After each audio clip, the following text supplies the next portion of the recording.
Hello, everyone. This is the Theodore Shoebot Friday live stream. I'm your host, Theodore Shoebot, and we are going to kick off the weekend by listening to a complete and total stranger talking for the next, I don't know, 6.5 hours or so. I did not stream for these past 2 weeks, and that is because, for one thing, I was backlogged a lot on editing videos. There was a whole bunch of videos that I needed to edit. And doing these Friday streams takes a lot of time. You got to prepare for them, and just doing them takes a lot of time. I'm here 6.5, sometimes 7 hours. So that takes a lot of time, and I didn't want to just continuously do live streams without first editing all the videos that I needed to edit. And I got all of my videos done. I did 2 long pre-recorded videos, and then I also did a whole bunch of videos that were excerpts from previous streams. That's why you'll see one video of me without facial hair, and then you'll see a video of me with facial hair. That's the reason why, because these recordings are kind of old, not super old, but they're weeks old, and I just wanted to get all those videos done. There was some really good content that I got out of the most recent streams, and I really wanted to get those videos edited and uploaded. We had a video on really further shedding light on the policy of raping men that goes on in Israel by the Israeli government, by the Israeli military. We had a video on Alex Karp, who was a Zionist, and the video was on how Alex Karp is really reviving Nazism, and he is really pushing for the revival of German power. So that was really important. Just a lot of stuff like that. And then we also had a video on the rise of anti-Christian violence in Israel. That's very significant. So I wanted to get all those videos done because they're quite eye-opening. And then we have the news. We have the big current events. We have the defeat of Thomas Massie and how the rise of Thomas Massie, who was still very popular, by the way. The rise of Thomas Massie really does indicate the rise of anti-Israel politics within the United States, and how the Thomas Massie phenomenon, so to speak, is not going away. It's not going to go away because some Zionist Christian by the name of Gallerine won election in northern Kentucky. It's not going away, and you can see the rise of anti-Israel politicians in states like Pennsylvania and also in Michigan. It's not going to disappear. It's not going to dissipate, and all of the money in the world is not going to stop it. AIPAC has been flooding the political atmosphere of the United States with tens of millions of dollars to try to defeat anti-Israel, or really just politicians who are critical of Israel. And sometimes these politicians still win. And I think the only reason why Thomas Massie lost is because of the fact that a lot of his voters were Trump diehards, and because Donald Trump went against Mr. Massie, they voted against Mr. Massie, and they instead voted for Gallerine. I think that's the only reason why Massie lost. I think that if Massie stayed away from liberals like, what's his name? Mr. Khanna, the Indian guy, and if he had stayed away from working with liberals and just kept at it with being critical of Israel, I think he would have had a much better chance at winning. But instead, he started working with liberals, people like, what's his name? Ro Khanna and others. And so he went down that road, and I think that damaged him. And the AIPAC money definitely did hurt him, because AIPAC put in, what was it?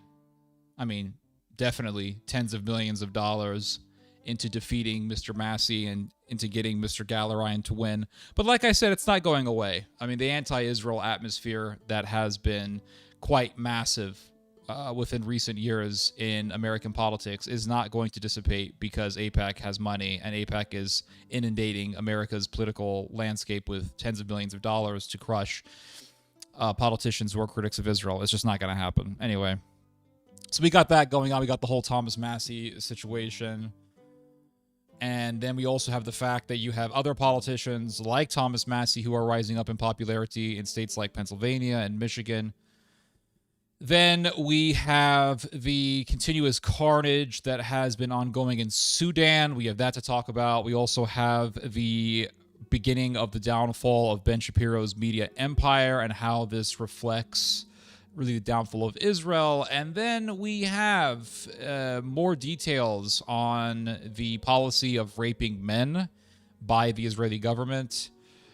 We also have the rise of the Turkish-European alliance and how that's actually growing, even though it's not really a major story in the news, but it's still happening nonetheless. And then, of course, we have the subject of eugenics, which is something that I do want to address later on in the stream. Hopefully, we'll have time to cover everything and to cover all of the ground that I want to cover. But I'm glad I'm back, and we're going to go back to normal schedule. I really just wanted to take time off to finish editing all the videos that I wanted to edit. Plus, I was also doing a lot of gardening work. I did my burdock harvest, which was quite large, and then I also did my oregano harvest. I spent time working to harvest the oregano, wash the oregano, and then dry the oregano to grind it into powder to make the infamous Palestinian spice mix known as za'atar, which is a mixture of oregano, dried oregano, sumac berries, and sesame seeds. And this is really eating za'atar is something that I've been doing my entire life. So I've been making za'atar for a long time now. I'll just put it to you that way. Maybe like 6-7 years now. I've been making my own za'atar. So this is something that I do every year. And then I harvested all my burdock, and that took hours. Took a couple hours to harvest all the burdock. Burdock is not easy to harvest because the roots are really stuck into the earth. So you need a shovel to pull out each burdock root. And then after harvesting the burdock root, I had to wash it, and then I began to work on brewing burdock beer, which takes a while. And also I spent some time drying a lot of my burdock and making it into an herbal tea. So we had to do that. So we were drying the burdock, jarring the burdock, and then of course I made burdock beer, which is something that I've been doing for years now. And I started brewing 19 gallons of beer. 19 gallons of beer. And they are currently in their bottles, where they will be staying for the next 3 months. And then after 3 months, I will begin to consume them. I think I've been for years, I've been experimenting with what's the best time to wait before opening a bottle of home brew. And I used to open up the bottles a week after bottling. And then I realized, well, it's a little bit too sweet. And I don't like beer to be too sweet. I think beer should be crisp and bitter and should have the essence of the flavor of, or the flavors of the ingredients that you brew it with. And so in this case, I don't want a soda pop. I want an alcoholic beverage that is both crisp, refreshing, and fizzy with a good carbonation. And so I realized a number of years ago that if you just let the bottles sit for 3 months and then crack them open, they come out just way better. Anyway, I'll get to your guys' comments, and then we'll get into the subject matter of the stream. Hello, Jack. Glory to Jesus Christ. Amen. Juan Isaac. Hello, Mr. Isaac. Hello, Alexis Corral. Are you ready for some theologic? Absolutely. Hello, Brian West. Happy Friday to you too, sir. Thank you. Abdullahi Muhammad. Good evening, gentle peoples. Hello, sir. Alhamdulillah. Happy Friday. Happy Friday to you too, Susan. Thank you. I missed the last 2 weeks. Well, I wasn't streaming. Hello, Theo. I think Israel literally revived the anti-Semitism by shooting their last bullet onto their feet by spending $33 million on the Kentucky elections. What do you think about that? Yeah, I think you're correct. I think that it was a Pyrrhic victory, and it took tens of millions of dollars to defeat some politician in northern Kentucky, which is a state that most people don't really care about. When it comes to American geography, everyone talks about California, New York, Texas. Those are the three big states of America. Kentucky is not something that people really talk about a whole lot. So the fact that they had to spend a record number of money to defeat one regional politician in northern Kentucky really tells you how desperate AIPAC is and how desperate the Israel lobby is. And yes, it was a victory, but nonetheless, it was a Pyrrhic victory, just given the fact that they had to pour in so much money to, like I said, defeat a regional politician in northern Kentucky, which is a state that almost no one talks about. Miss you, Theo. Thank you, Prince Zachariah. Miss you guys as well. It was really kind of depressing not to stream for these last couple of weeks. The first week was okay because I was doing a lot of chores and I was editing videos, and the second week was really, it was kind of depressing. I thought to myself, I really do miss streaming, and it sucks that I didn't stream last Friday. So there's something empty. Like, when I don't stream on a Friday, okay, the first time is not a big deal, usually, or sometimes it's not a big deal. Sometimes it is. But on that second Friday, I am guaranteed to feel empty. I don't know what it is. It's like Friday's here, and then when the sun goes down and it's evening time, and I should still be streaming, I am just, I don't know, doing nothing or cooking something. And I'm thinking, this does not feel right. There's something about this that just doesn't fit. It feels empty, feels depressing, gloomy. Hold on.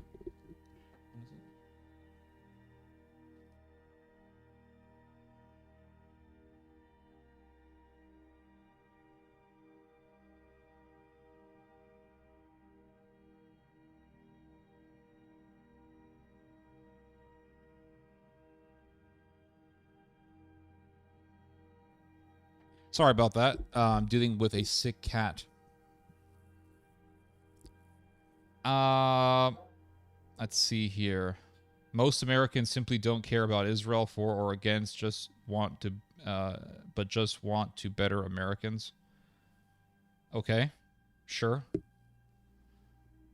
Massie should become independent. His Kentucky district is a backwater. He needs to move to the national stage.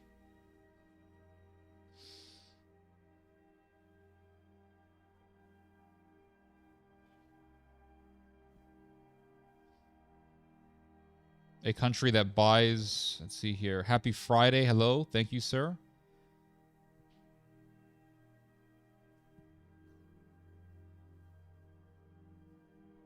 Israel, a country that buys our elections less than the Marshall Islands. What are you talking about? The Marshall Islands?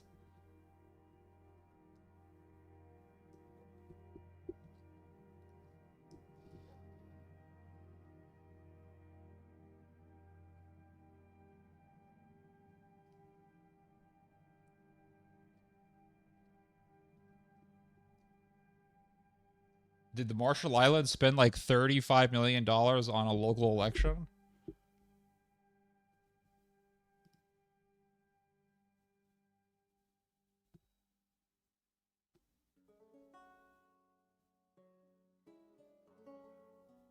What are you talking about? That's the first time I've ever heard that.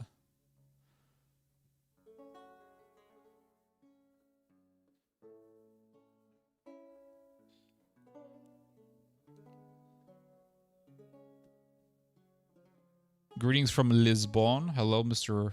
Silver Fox.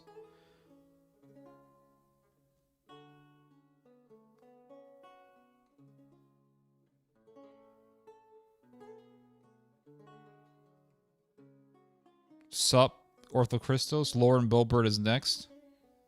Republican Party is totally Zionized. Very much so. Democrats are commies. Republicans are Zionists. Well, they're both Zionistic, though.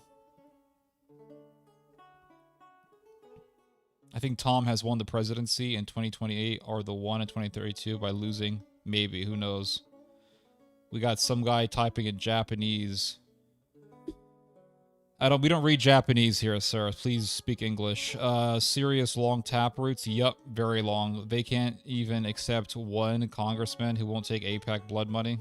It's nice to see a Palestinian man who was a former Zionist talk reality about Israel. I recently followed you, and I love your ideas. Appreciate that, sir. Thank you. Yeah, I have a odd background. I was actually raised to be a Zionist, and my father was a guy who was once a part of the PLO, and he was once a part of the anti-Israel resistance, and he was a terrorist, actually, and then eventually converted to evangelical Christianity, became a Zionist, and then I was raised to be a Zionist, and then I started looking at both sides, and I said, oh, something's not right, you know.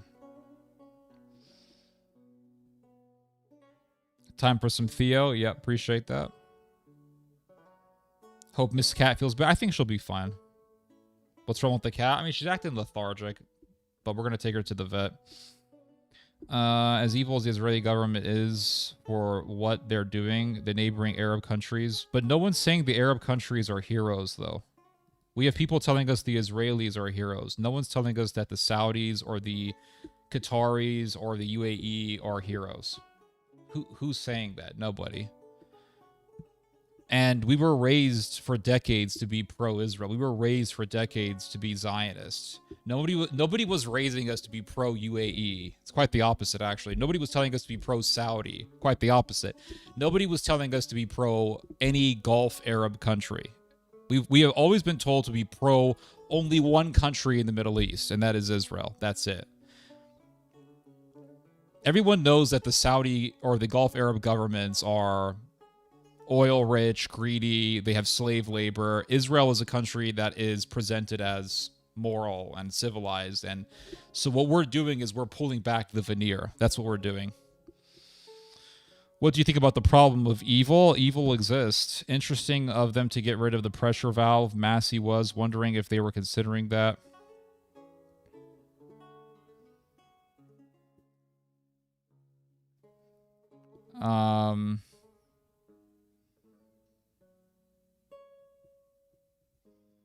Tulsi Gabbard, yeah, I saw that. Just resigned? I have no idea. I have to look more into it.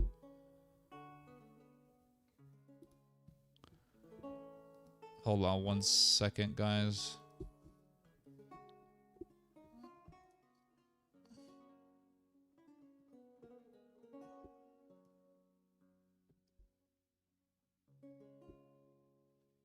Let me just change the live stream and say I am live instead of I will be.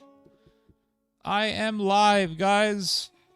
I used to say what I was going to talk about on the title. I stopped doing that because every time I would do it, people would come on here and they would say, when are you going to bring up whatever one of the subjects were on the title? When are you going to bring up, have you brought up this yet? Have you brought it up yet? Have I missed something? Did I miss that? You said you were going to talk about Iran. Did you bring up Iran? Did I miss it? When are you going to bring that? I just say I'm live. I am live. That's it. Whoever wants to watch me ramble for the next 6 hours is welcome to. But don't expect me to talk about certain things on your timing.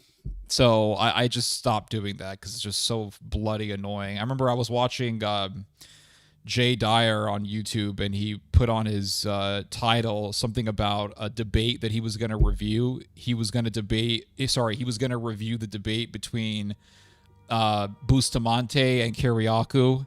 And so he put on the title, reviewing Kiriakou versus Bustamante debate or something like that. And so he begins the stream talking about something else, whatever it was.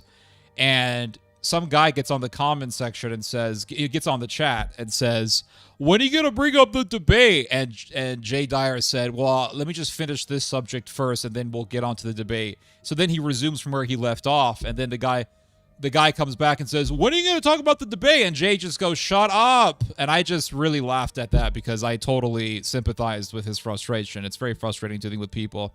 It's like when I went to this fast food restaurant years ago, I remember talking to one of the employees there.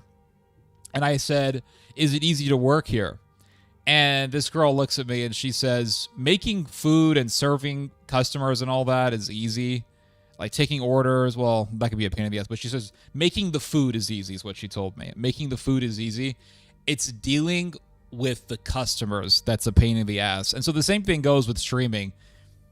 Talking in front of the camera while streaming, it's not super difficult. I mean, it has its challenges, don't get me wrong, but it's not the most difficult thing ever. But it's dealing with annoying people in the chat that can make streaming a challenge for the most part. So when I put my title up, I don't give anyone any expectations. The only expectation I give to you is that I am live. And that's it. That's it. I'm a truck driver for a living, and I listened to one of Theo's streams last week. Awesome. I'm happy to entertain you as you're working.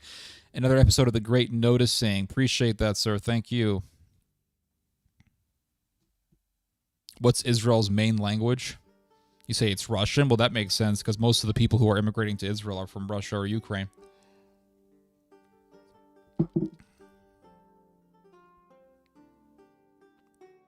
Don't you think it's strange Russia has interfered in all areas except Israel? I don't know what you're talking about. In all of what?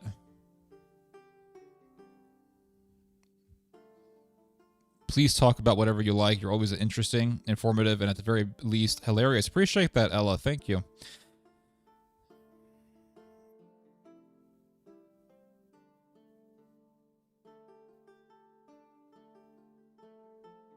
You said exactly. Exactly what? I don't know what you're talking about.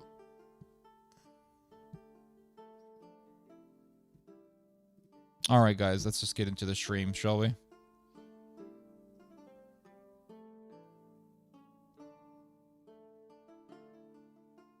You said exactly. I'm just checking the stream here.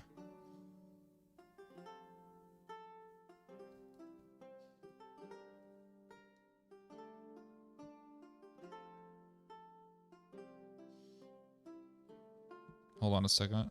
There we go. Good Friday. Appreciate that, sir. Thank you. Syria, Georgia, Lebanon, Iran, and Ukraine. Okay. So what is your point exactly? Always love your music. Appreciate that. Thank you. I like it too. It's very entertaining.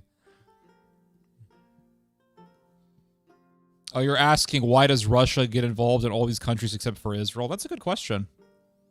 Maybe because Russia is controlled by an Israeli lobby. Maybe it's because Putin is actually Jewish. Did you guys know that Putin is Jewish? No one ever talks about this, but it's the truth. Putin is actually Jewish. Go look up his mom's last name if you don't believe me.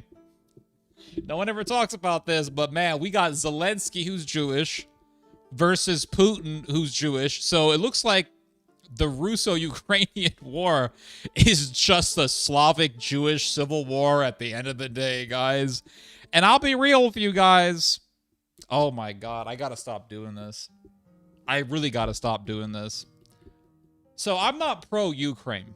I'm not. I've been very critical of Ukraine, as you guys all know, as anyone who's been following this channel for a number of years already knows. I have been critical of Ukraine since 2014 when I first started talking about the Ukrainian issue.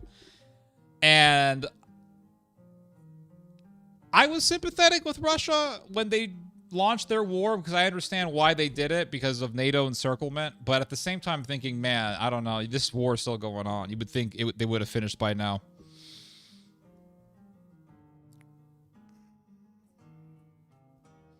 Putin is Jewish.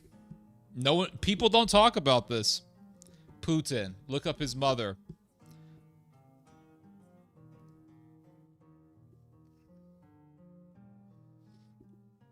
His mother's last name was Shalomova. Hold on. Am I getting this correct?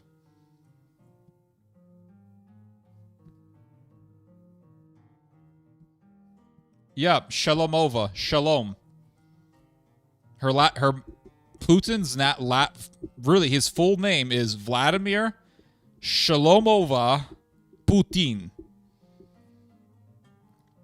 And there is a video that you can watch of Putin at some Jewish event, and there's this very prestigious rabbi who's speaking, and Putin is sitting at the front row. And this rabbi says, "Oh, Vladimir, remember And there's no way this guy was lying. You don't do this to Putin in front of his face unless you know you're telling the truth. He says, Putin, Vladimir, remember your mother used to prepare for the Shabbat, the Sabbath. Remember that? And Putin just goes, and he's probably thinking to himself, can this guy shut the hell up? Because we all know how Russians see Israel. They're not huge fans.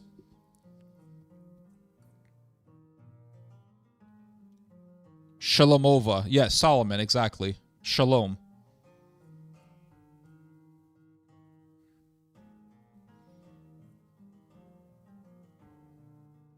Is he a fake Orthodox? Maybe he's not. I don't know. Bolsheviks? I don't know if he's a fake Orthodox. He could be totally sincere about his Christianity. I don't know. But I just know for a fact that Putin's mom was Jewish. And a prestigious rabbi told Putin to his face, I remember when your mother would prepare for the Sabbath. And then you see her last name, which is Shalomova. Shalom, like Shalomovich. Anyway, guys, I've been rambling for way too long now. Let's get right to the subject, shall we? We're going to talk about AIPAC and the rise of anti-Israel sentiment in American politics and how this is really just taking over the American political landscape. So let's get right into this. This is pretty fascinating. There were a number of articles that were published on this recently, and here is one of them. This was published by Christian Monitor.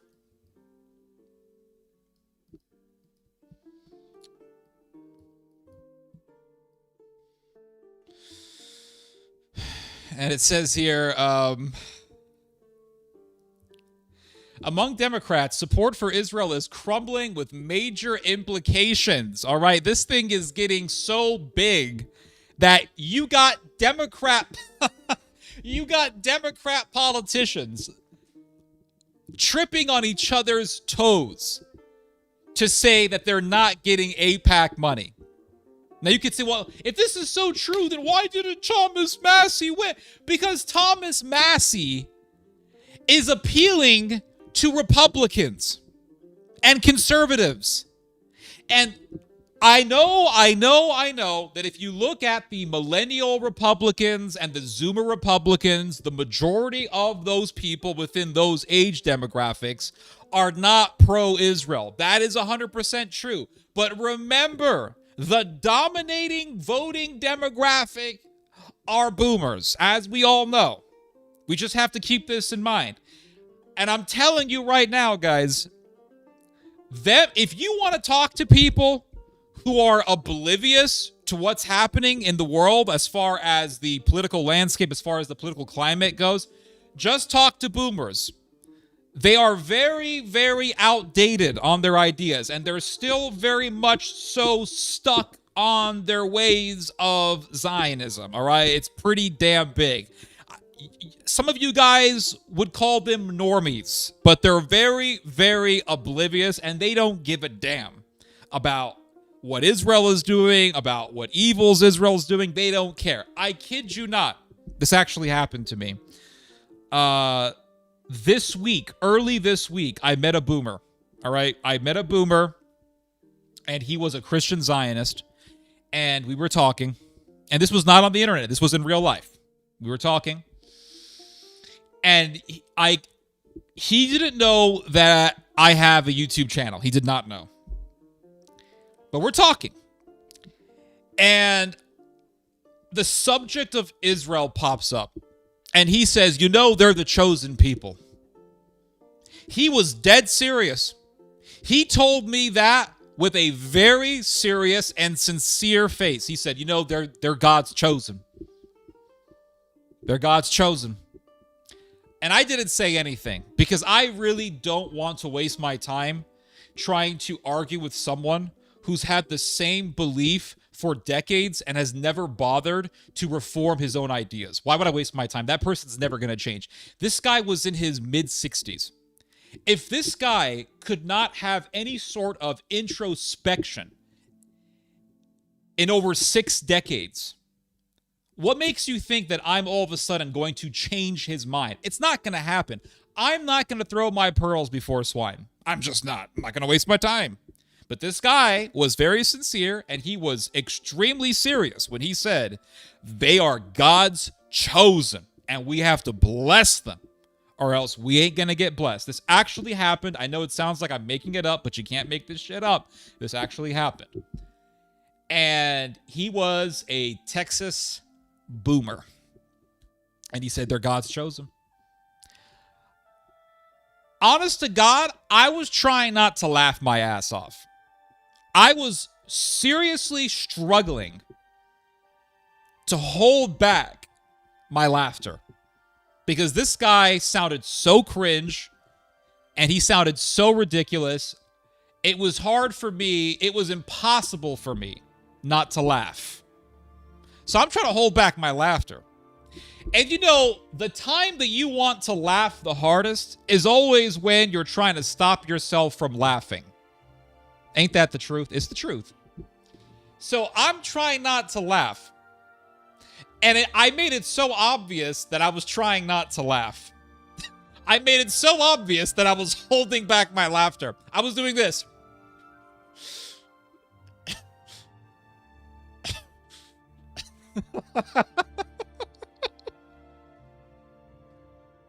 And he looks at me and he said, I kid you not, this actually happened. All right. I know it sounds crazy, but this is America at the end of the day. This is America. All right. It's a crazy country. He looks at me and he says, they're God's chosen, right? And I didn't say anything. I didn't say a damn thing. But he wanted me to validate his position. So after that very brief interaction with this person, I realized, well, I mean, I already knew this, but it gave me a more clear understanding that these are the people who are voting. These are the majority of the voters when it comes to Republican elections, Republican politics. So, and this is in Texas. So imagine going to Kentucky, where you also have, like in Texas, this very strong culture of being pro-Israel. In Texas, we have Ted Cruz. I mean, the guy is so pro-Israel. The guy speaks at John Hagee's church, for crying out loud. I mean, he's the Texas congressman, and he's talking at some church. So in Kentucky, they have the same type of thing going on. So here's Thomas Massie, and he's held his position since 2012. I have to give him credit for that. But the thing about Thomas Massie is that he started holding hands with liberals. And I think this is where he really screwed up. He started hanging out with Ro Khanna, and Ro Khanna is a known liberal. And I think that definitely hurt him. And I was reading this article today on this, and this one guy who is a Republican who voted for Massie in the past said, I don't want to vote for Massie because he's holding hands with Democrats. I just don't want to do it. I don't want to vote for a guy like that. So I think that is something that partially hurt him. Of course, you have the AIPAC money, which really gave a lot of financial leverage to Mr. Gallirine against Mr. Massie. But I think the biggest factor of them all was the fact that Donald Trump just straight up went against Massie. And Republicans are still, even with all the craziness in Iran, even in the midst of this destructive war of choice, I should emphasize, with Iran, Republicans are still very loyal to Donald Trump. And so Donald Trump made it very clear that he is against Thomas Massie. And I think a lot of these diehard MAGAites, they didn't want to vote for someone who's on Donald Trump's bad side. So they just didn't vote for him. And they voted for Gallirine. I think that's what happened.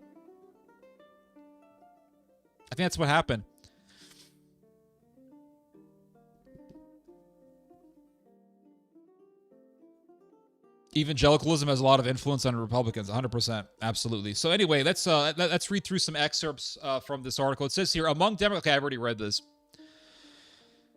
I'll make the article a little bit bigger.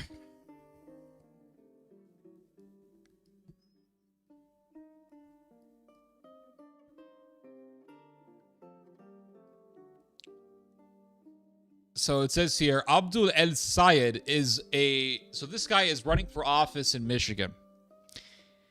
And he's basically another Mamdani, very critical of Israel, and he promotes a socialistic policy. And he says, why are we sending money to Israel? Well, he was born here, so I shouldn't do the accent. But he says, why are we sending money to Israel? We should be using that money to pay for people's health care. And this is something that's very appealing to a lot of people. And it says here, Abdul El-Sayed is midway through his stump speech, telling a crowd of about 100 people in a brick-lined event hall that he won't take corporate donations and will raise taxes on billionaires. So we have another Mamdani platform here. And it says here, the Democratic candidate then turns to where those tax dollars should and should not be spent. Of course, that money should not be spent on Israel. That's what this guy argues. And it says here, taxpayer money should not go to a country committing apartheid, at minimum genocide over the past 2 years and counting, he says. Money that should have been spent on our kids and their schools and their health care was used to buy bombs and tanks. He continues, I think unconditional foreign military aid should be illegal. I think he's right, by the way. We shouldn't be sending weapons and bombs to people unconditionally, people who do war crimes. No, we shouldn't be doing that. No, we shouldn't be doing that at all.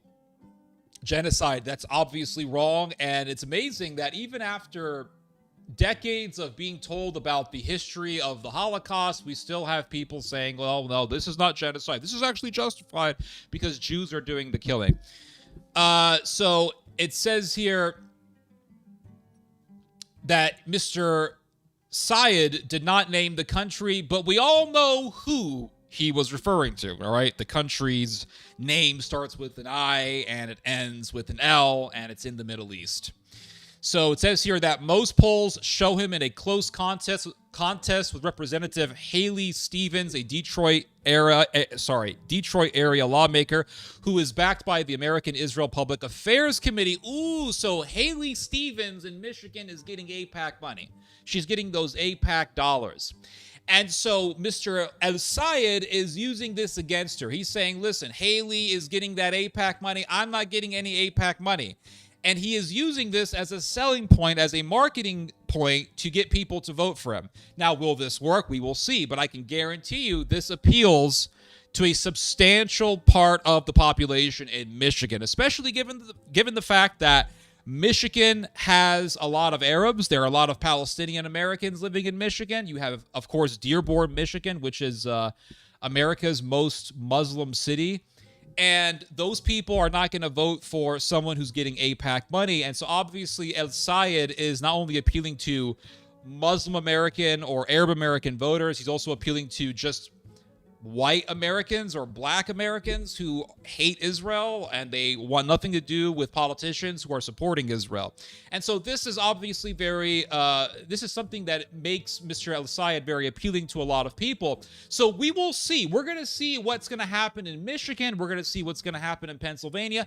And if you start seeing these anti-Israel politicians winning more, it'll be a further sign of this phenomenon of anti-Israel sentiment really taking over American politics. And this is a very, very huge thing, as we all know, because Israel's biggest ally is the United States. And if you have this dominating position that is contrary to Israel's interest within the U.S. government, that is going to cause a shift in America's foreign policy when it comes to Israel. And eventually, with this sort of ideological groundswell in Israel becoming very powerful, America will throw the Israelis under the bus and Israel will be abandoned. That's eventually what is going to happen. And so what we are seeing in the American political landscape is the writing on the wall, which really bespeaks Israel's future end. So it says here, let's see.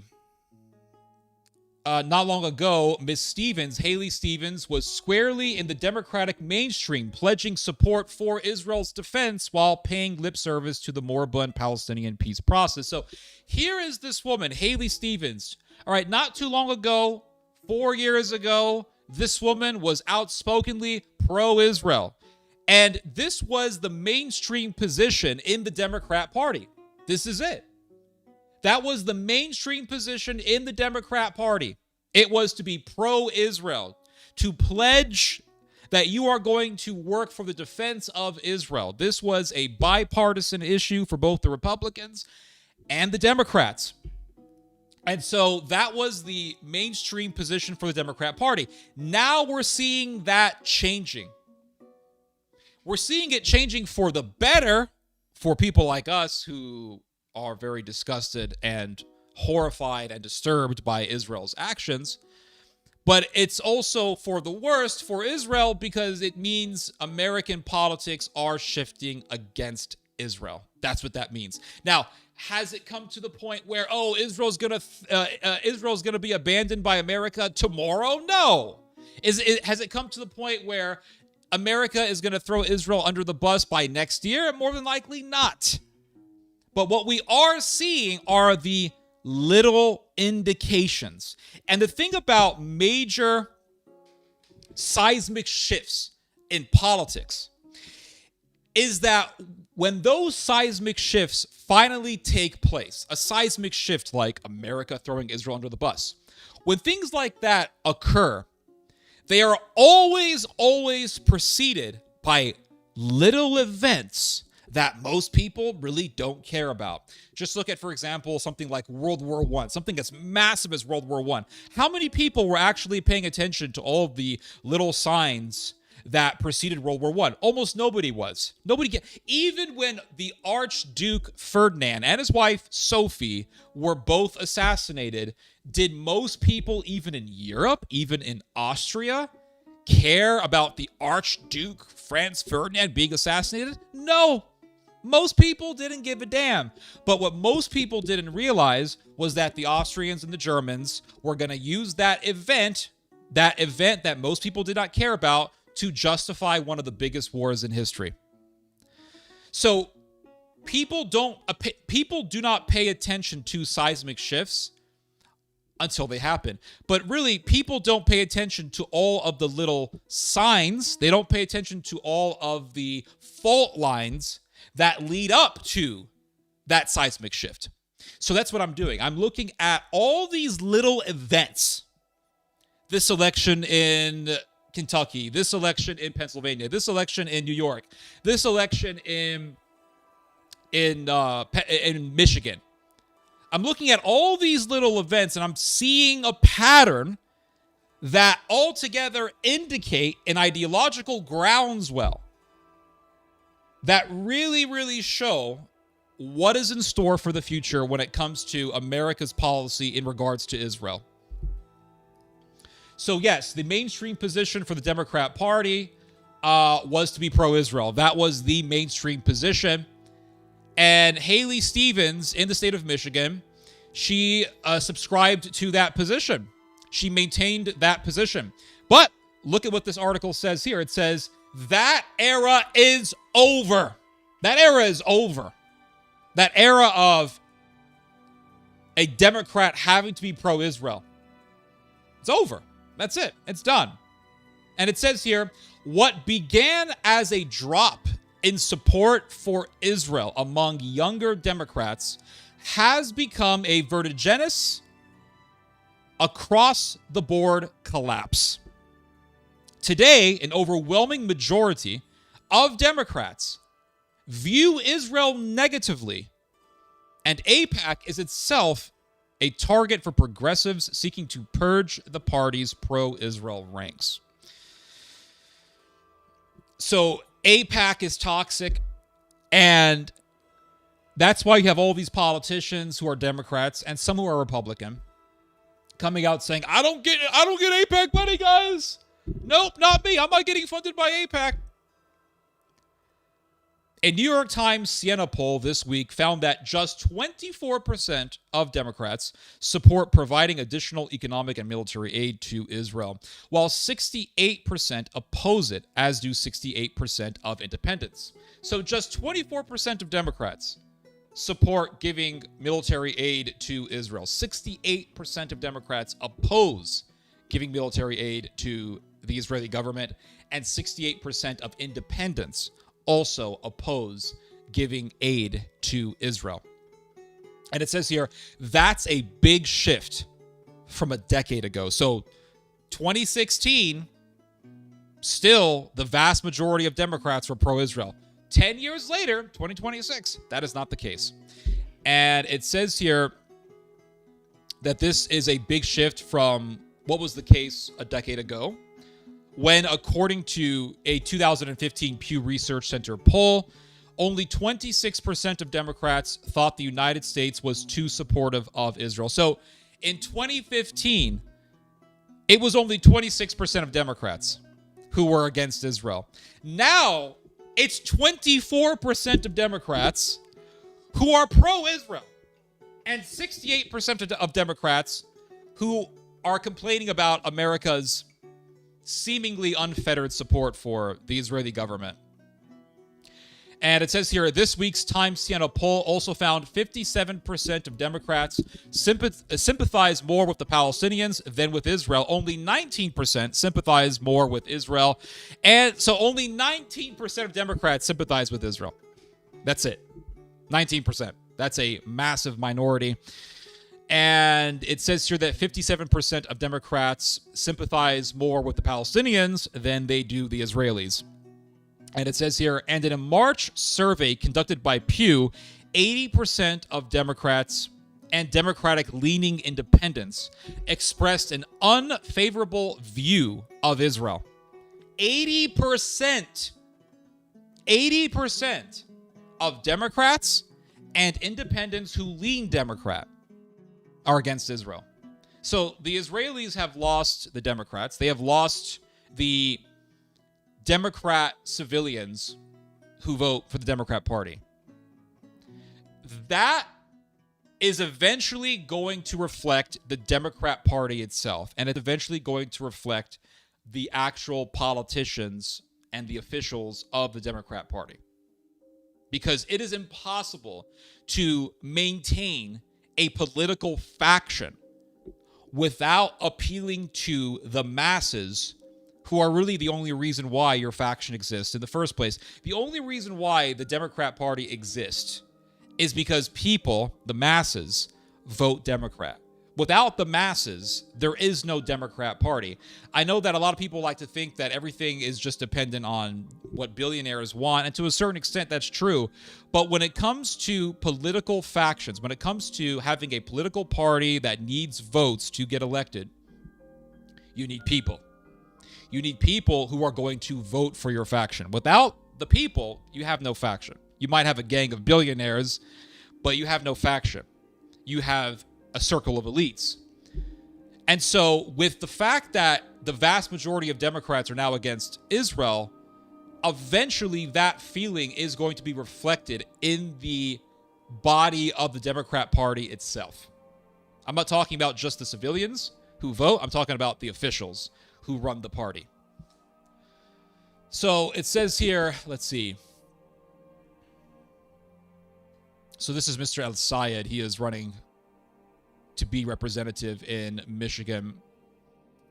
And it says here, Dr. El-Sayed, a Michigan-born medical professional whose father immigrated from Egypt, is representative of the generational and ideological wave breaking over the party. Even if he loses, and I thought this was quite interesting, even if he loses the primary here in Michigan, the ground has already shifted for Democrats who once proudly touted AIPAC's endorsement. So even if Mr. El-Sayed loses, that anti-Israel sentiment is not going to go away. It's not going to go away. You think it's just, oh yeah, it's going to go away. People are going to wake up in the morning and say, oh, I love Israel, guys. I so love Israel. Israel's amazing. I was so wrong. Let me go see those IDF chicks. I want to see those Russian models that Israel hires to be IDF models, to pose as IDF soldiers. I want to see them. I'm so pro-Israel, guys. That's not going to happen. All right? That's not going to happen. Once, it's like that meme. You know that meme that you see on Instaho of the guy looking at his son and he says, son, once you understand this, there's no going back. It's something like that. that's what it's like to understand the pro-Israel lobby, right? Once you understand that there is a pro-Israel lobby, and then there's this country called Israel that's very evil, and it's not the country that they brainwashed us to believe it was. It's not the country that the pro-Israel cult told us it was. It's not this super pro-peace country that just wants to live in peace. No. It's a very violent country, and it's a murderous country, and it's a sodomite country. Once you open your eyes to this reality, then there's no going back. I mean, what, all of a sudden, oh yeah, we're going to become pro-Israel. That's not going to happen. So the anti-Israel sentiment only grows. The percentage of Americans who have a negative view towards Israel only grows every single year. And eventually it's like you have a flood and you're trying to contain the flood with a dam. But the dam can only hold so much pressure.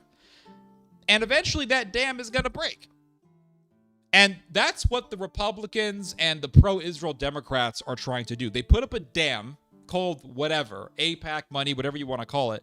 They put up a dam and they're saying, let's just contain it. We'll continue to support Israel. We know that this flood is rising up. We know that the waves are roaring and the seas are rising up. We know that more and more people are getting pissed off about this. We don't care. We're just going to continue as if the status quo must continue no matter what. We're just going to perpetuate the status quo no matter what. The dam is going to weaken, and the floodwaters are going to rise up, and eventually the dam will break. You can't hold that for forever. It's impossible. And eventually these anti-Israel politicians are going to become the standard in American politics. Eventually, that's what's going to be the case for the American political climate.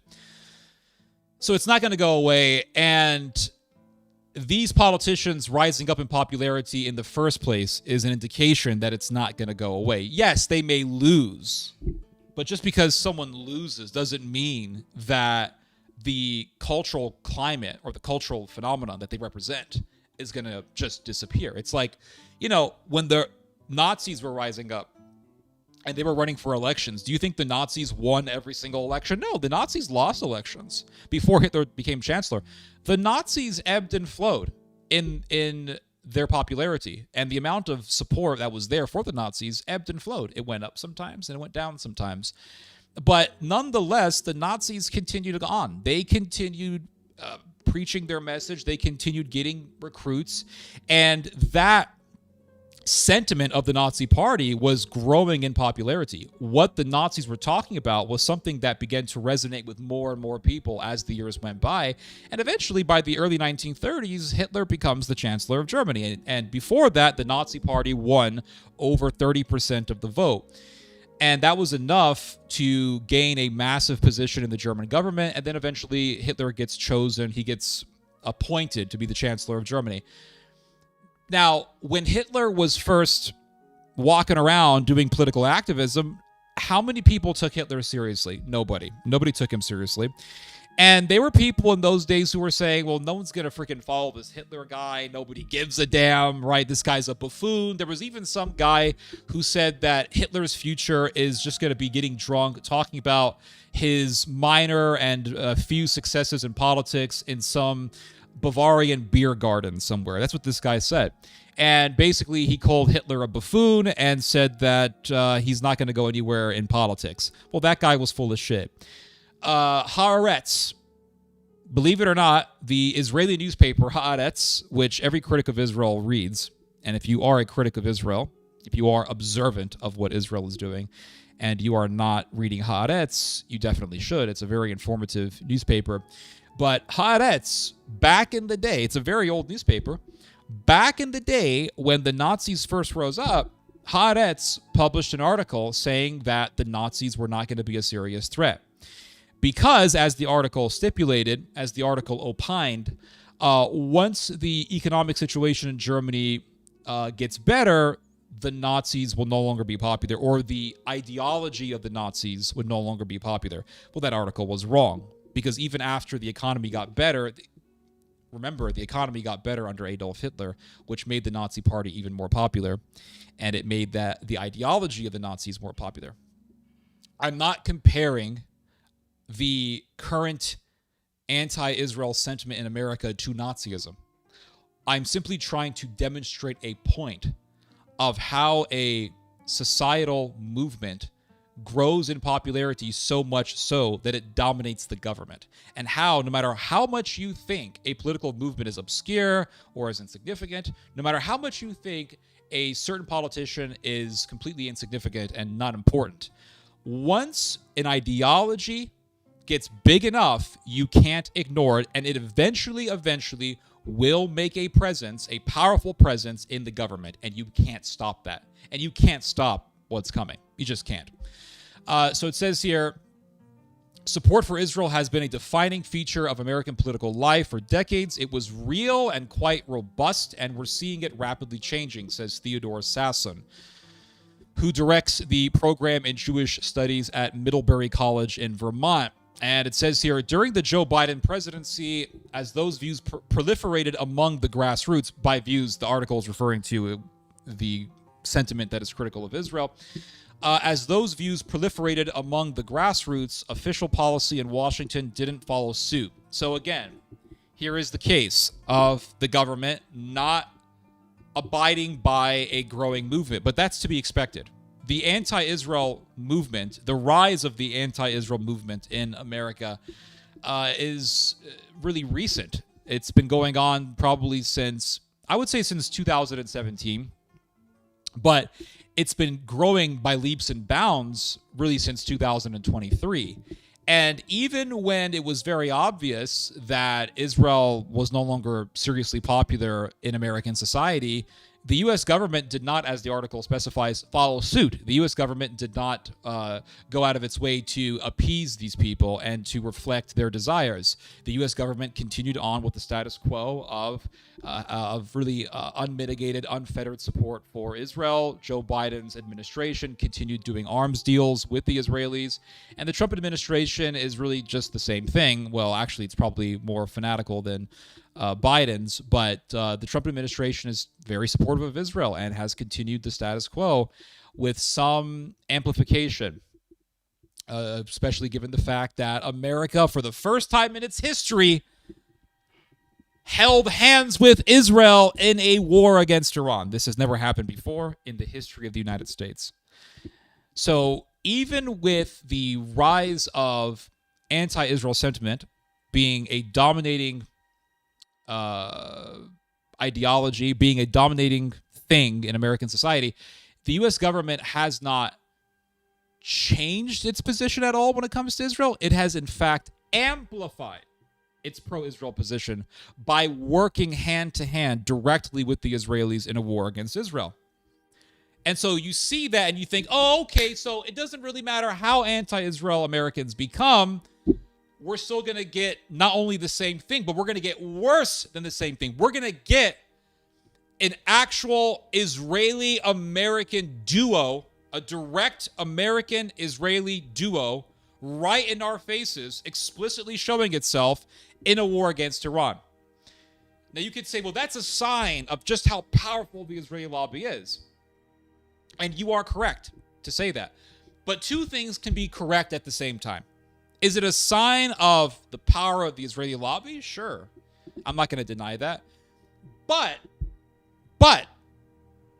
it's also a sign of desperation, because we have never seen this before. It's a sign of desperation on the part of the Israelis. I think the Israelis are desperate. And so they wanted a war against Iran because they know Iran is rising up. They know Iran has a huge number of ballistic missiles. They know that Iran is a growing threat to Israel's hegemony in the Middle East. They want it destroyed. They want it to be vanquished. They want it to be weakened. And so America does this war. Now, I have my own conspiratorial ideas about this war. I think that it's quite possible that America did this war to make people hate Israel even more. That's a possibility. I think it's also possible that America did this war because it wanted the Strait of Hormuz to be closed so as to create an opportunity for the American oil and gas industry to rise up and to get the Europeans and the East Asians, like the Japanese and the South Koreans, to depend on the Americans for their oil and natural gas. And again, multiple things can be true at the same time, because we are seeing the rise of the American oil and gas industry. We are seeing the Americans taking advantage of the situation in the Hormuz to get more people to buy American energy reserves. But at the same time, while all of these things are taking place, the war in Iran and the Strait of Hormuz and all of the aftermath, all of the consequences and the ripple effect of that have made people hate Israel even more. And the anti-Israel sentiment continues to grow. And it has intensified as a reaction to the Strait of Hormuz situation. And so it hasn't really helped at all. Which means that the anti-Israel sentiment is only going to grow more. That means that anti-Israel politicians are going to grow in popularity. And more people are going to be voting for these politicians who are critical of Israel. And the political landscape is going to further shift quite dramatically against the pro-Israel policy of the American empire. That is what I foresee. So yeah, you could say this war is just a sign of like just how powerful the American-Israeli lobby is. Okay, blah, blah, blah. But at what cost? At what cost? Because now you're seeing the Americans not really doing serious strikes on the Iranians. They have this ceasefire. Currently, there are talks being done between the Americans and the Iranians. Are they going to have a deal? We don't know. We have yet to see. But the fact is that Donald Trump wanted for the defeat, for the vanquishing of the Iranian government. That's a fact. The Americans and the Israelis were hoping that some sort of regime change would be done. That hasn't really been done yet, unless you want to consider the rise of the IRGC hardliners to be a regime change. But America was quick to pursue a ceasefire. It was. That's the thing. It was very quick to pursue a ceasefire.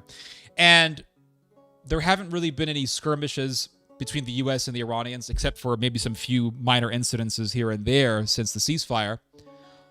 And I've said this before, and I'll keep saying this. The Israel lobby, or the AIPAC lobby, whatever you want to call it, the pro-war, pro-Israel lobby in America, wants to see a full-out conventional war against the Iranians. That's obvious. But why aren't they doing it? That's the question.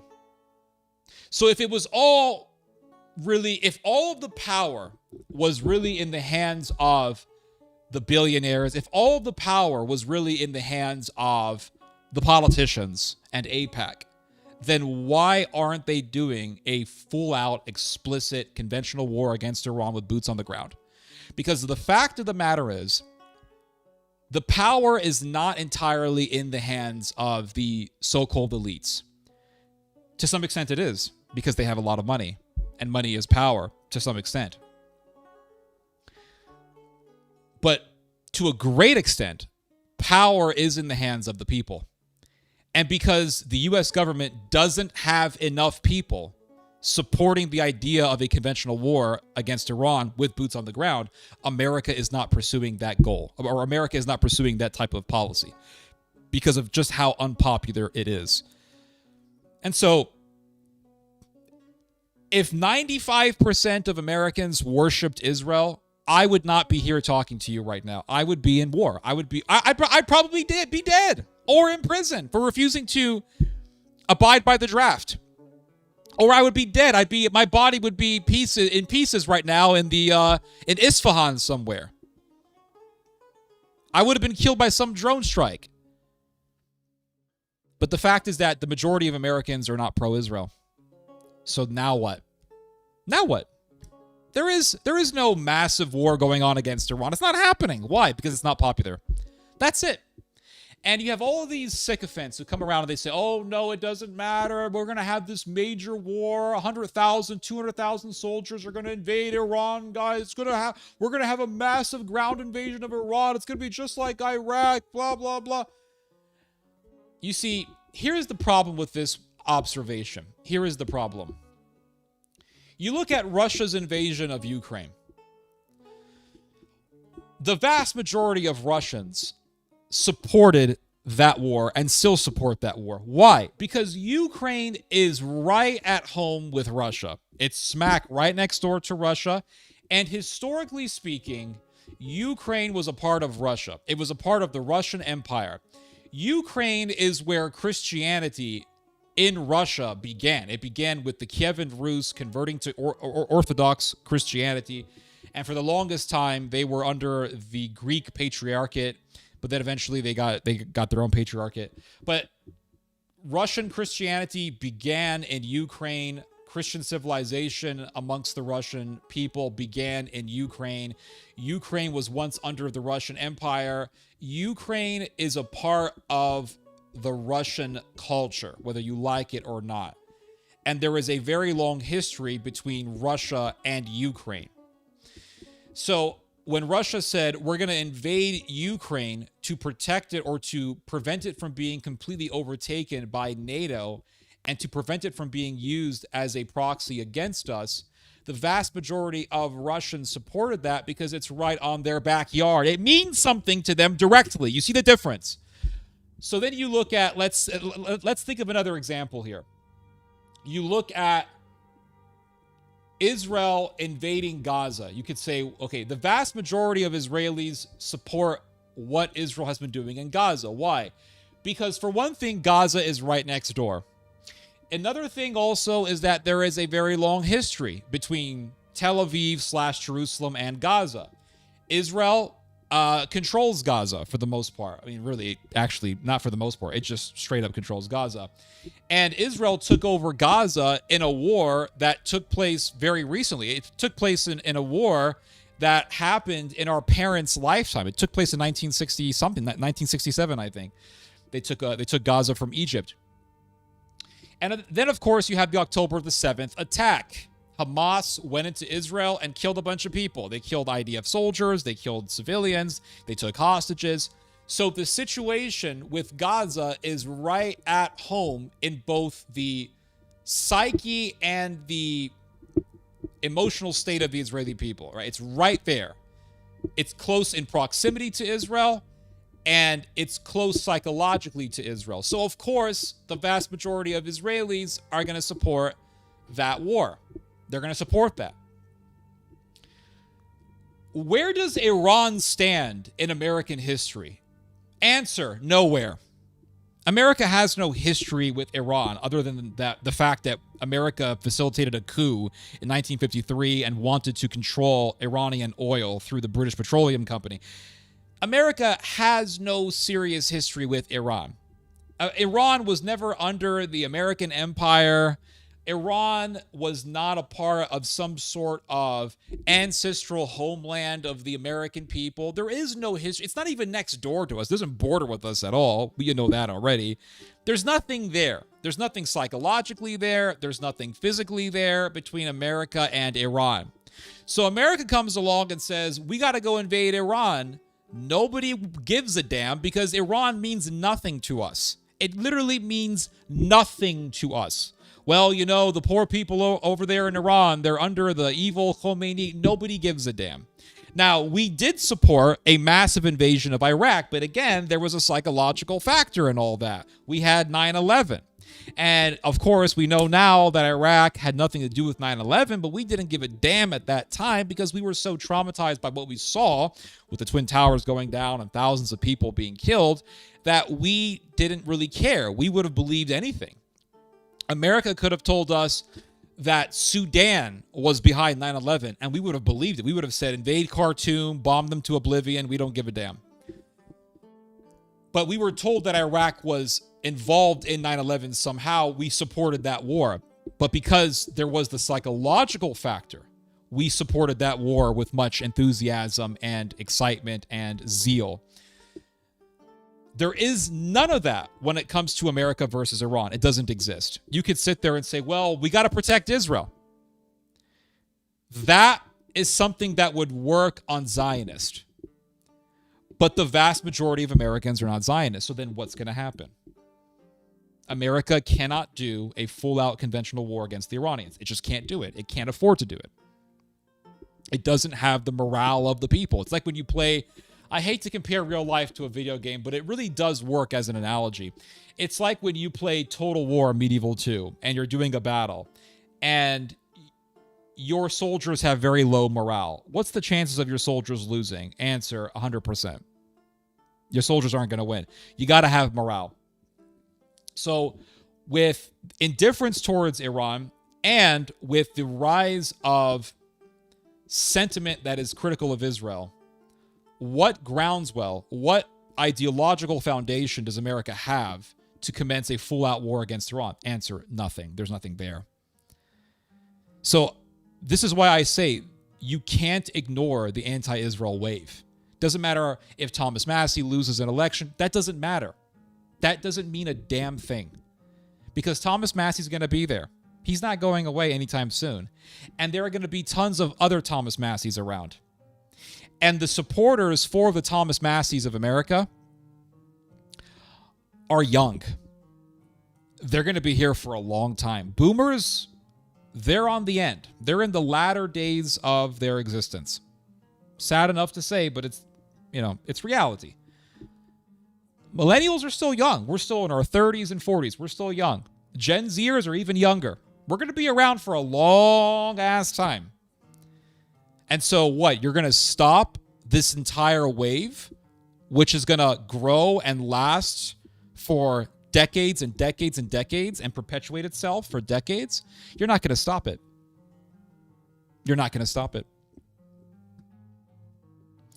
So it says here, during the Joe Biden presidency, I've already read this, but political elites eventually... So now this is very interesting. It says here, political elites eventually move toward their base, says Professor Sasson. This is 100% true. This is 100% true. You could say, well, what about the billionaires and the gazillionaires and all that? Let me ask you guys something. Can a billionaire change your mind? Right? Something that you truly believe in. You have your convictions. And some billionaire comes in and he throws a bunch of money into marketing to try to convince you to change your mind on whatever it is that you are convinced by. Are you going to change your mind? The chances of you changing your mind are very, very small. Why? Because you have your convictions. And regardless of how wrong those convictions are, you have your convictions. And you are more than likely going to be stuck on your ways. Money is not going to change that. A lot of people believe that money is power. And to a great extent it is. But do you know what's even more powerful than money? It's belief. Belief is ultimate power. And if you can get people to believe in something, that is more powerful than your money. Because your money, even though it gets you a lot of stuff and it gets you a lot of material that you need, your money is not going to be enough to convince people to change their minds. It doesn't really matter. And so really what the anti-Israel faction needs is just time. That's it. It's just time. We see right now the downfall of the Ben Shapiro media empire. It's happening right now as we speak. Ben Shapiro had to do major layoffs of his media company, the Daily Wire. We are seeing Tucker Carlson, Megyn Kelly, Candace Owens beating Ben Shapiro's media company in the ratings. So all we need is time, because eventually the boomer influence is going to dissipate, and it's going to be the millennials and the zoomers who are going to be dominating politics. So all we need is time. All we need is time.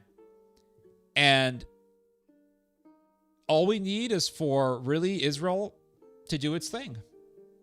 Israel is going to damn itself. People say, oh no, because Israel's so powerful, they got all these kosher billionaires and all that. Israel is nailing its own coffin as we speak. Israel is literally raping men as a form of punishment. People aren't going to support Israel once they know that. Once they know this, they're not going to support Israel. So Israel is getting more and more depraved in its evil. It's getting more murderous. It's getting more violent. It's getting more deranged and demented and sadistic. People aren't going to support that. So just wait. Just wait. Israel is damning itself. And after enough time and after enough people see the evils of Israel, then the elites are going to have no choice but to just move with the waves against Israel, or just get out of the way. Because, like I've said, politics is a reflection of how people think. That's it. Why do you think we don't really see wokeism as much anymore? We used to see it all the time, wokeism. You went out on June on a summer day and you saw some woke bullshit outside. Oh, it's Pride Month. You don't see so much of that anymore. Why? Because it wasn't popular. It just wasn't popular. So politics, culture, these are all reflections of how people think. And if enough people hate Israel, that's going to be reflected in the politics. That's just the reality. So it says here, a very large gap opened up on the Democratic side between public opinion and the positions of elected officials that only now is narrowing again. So there's a very large gap between the people and the politicians, but that gap, according to Theodore Sasson, is narrowing. It's narrowing. And eventually, the politicians, the officials, the elites, they're going to have to give way to the waves and the roars of the seas. That is the people, the masses. This dynamic is playing out in midterm primary campaigns from New York to California and in Midwestern swing districts. The result could be a future Congress in which Democratic lawmakers, should they regain a majority, spearhead a dramatically different approach to U.S.-Israel policy. There are signs a shift is already happening. In April, 40 U.S. senators backed a resolution sponsored by independent Senator Bernie Sanders of Vermont to block the sale of bulldozers to Israel. And I would be totally in favor of that because we all know what Israel does with the bulldozers. Israel demolishes people's homes. That's what they use the bulldozers for. They demolish people's homes. So yes, stop giving Israel bulldozers if they're going to be using it for evil. So it says here, while a second resolution blocking the sale of 1,000-pound bombs, that should be very obvious. I mean, it should be very obvious as to why we shouldn't be giving 1,000-pound bombs to a murderous country. But it says here, blocking the sale of 1,000-pound bombs to Israel's military received 36 votes. So 36 senators voted in favor of ceasing the sale of 1,000-pound bombs to Israel. And you could say, well, that's nothing. But it says here, and this is why I underlined this in red, a year earlier, a Sanders-backed resolution to limit arms sales to Israel only got 15 votes in the Senate. So last year, Bernie Sanders tried to push for the same resolution, and it only got 15. This year, it got 40. It got 40 to be in favor to block the sale of bulldozers to Israel, and it got 36 votes, 36 senators, to vote in favor of ceasing the sale of 1,000-pound bombs to Israel. So progress is being made, and a shift is taking place. So it says here, this week, Israel's ambassador to the U.S., Yechiel Leiter, criticized Senator Sanders, who is Jewish, over his resolutions. Speaking at an event in Washington hosted by the National Task Force to Combat Anti-Semitism, Mr. Leiter said the senator who sponsored those resolutions, whom he did not name, was not a Jew. Bernie Sanders, he's not a true Jew. And this is how the Zionists operate, by the way. This is exactly how they operate. They always get I have seen this bullshit so many times. They always get tribal. If you are a Spaniard and you are against Israel, they're going to say, well, you know, you guys didn't really fall far from the tree of the Spanish Inquisition. If you are an Arab and you are against Israel, you must be a terrorist. You must be a terrorist. My father was a Palestinian Zionist who raised me to be a Zionist. And for the longest time, I was a Zionist. For the longest time, I was very pro-Israel. But once I started criticizing Israel, even by a little bit,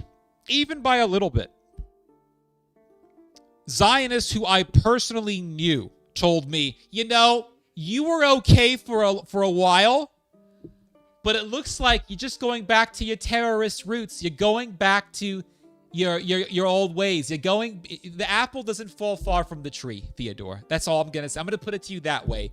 You're going right back to your terrorist background. You came from a family of terrorists. You're going right back to that road. You're walking on that road again. That's how they think. So when a Jewish person criticizes Israel or proposes a resolution to prohibit the sale of bulldozers and 1,000-pound bombs to Israel, all of a sudden, you're not a true Jew. You're not a true Jew. You're not a real member of the tribe. Well, hold on a second now. If being Jewish is hinged upon supporting Israel, then that means you are playing right into the hands of the neo-Nazis and the other anti-Semites who argue that to be Jewish is synonymous with being an Israeli or being a Zionist or being a pro-Israel fanatic. That's how the anti-Semites argue. They say the real anti-Semites, the far-right, hard-right anti-Semites, that's how they argue. They say, oh, this guy's Jewish. He can't be trusted because he's only loyal to Israel. He's not loyal to America. That's how they argue. I've seen this before. He's Jewish. He can't be loyal to the United States. He can't be loyal to Germany. Let's say we're living in Germany. He can't be loyal to the country that he's living in. He can only be loyal to Israel. That is what all the anti-Semites have argued. That is something that the Nazis even argued back in the day. They said, I think even Adolf Hitler said that the Jews would only be loyal to their Zionist project. He said something to the likes of that. That is how anti-Semites see Jews. They see Jews also in a very tribalistic way, that if you're a Jew, that automatically means you are loyal to this government or to this project, to this cause.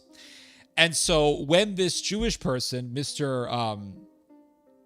What's his name? Mr. Yechiel Leiter, who is the Israeli ambassador to America, says that Bernie Sanders is not a real Jew, you're playing right into the hands of the anti-Semites because you are now confirming that position that says that Jew automatically means pro-Israel fanatic. And so now Jews who are righteous, who are against this evil, now they're going to be pinned to the evils of Israel. And they're going to be associated with the evils of Israel according to this mentality. But they always do this. You're not a real Jew. This is not a real Jew. You're a terrorist. You're a racist. If you're a Mexican, your ancestors probably killed Jews in the Spanish Inquisition or some crazy shit like that. So it says here, Senator Sanders has endorsed Dr. El Sayed and other anti-Israel progressives running in this year's midterms, including Graham Plattner. Now, this is very interesting, guys.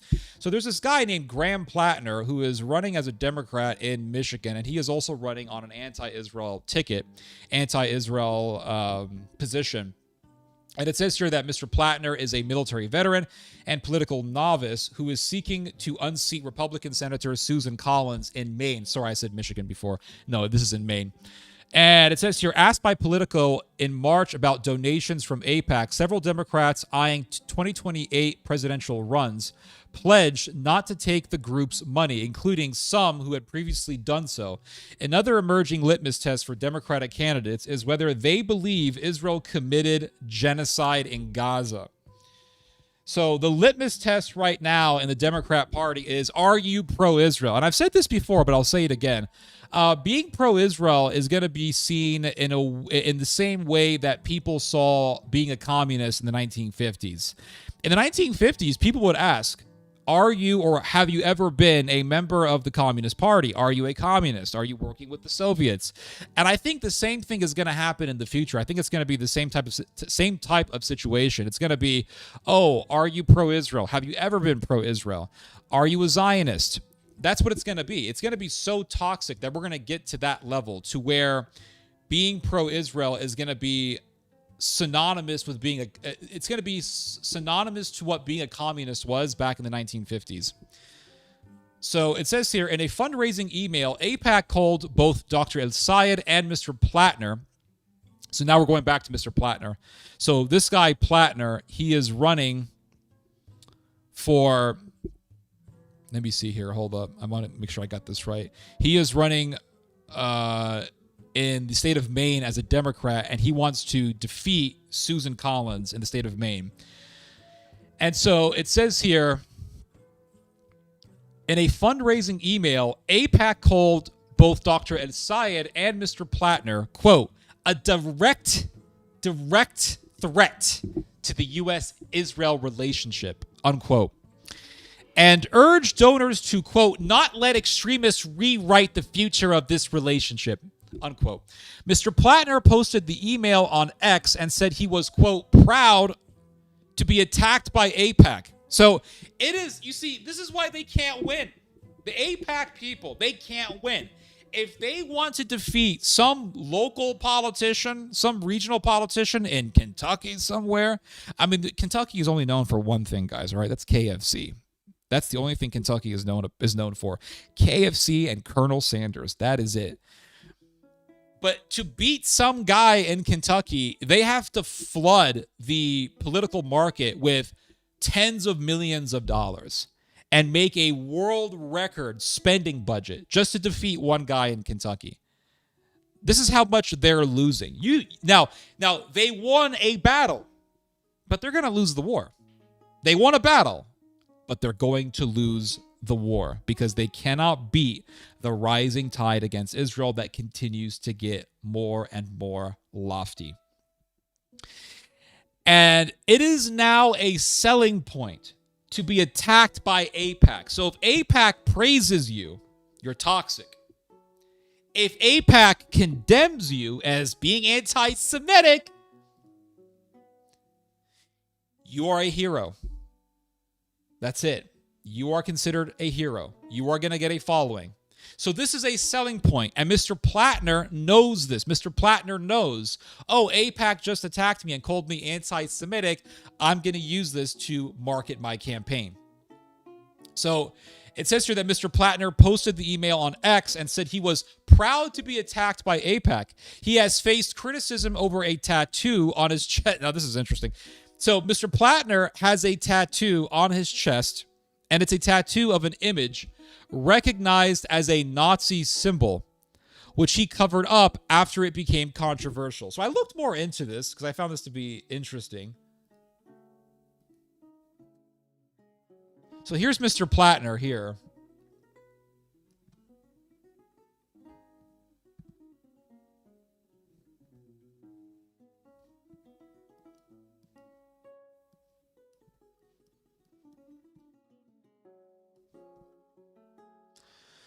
And it says here that Maine Senate candidate Plattner says tattoo recognized as Nazi symbol has been covered.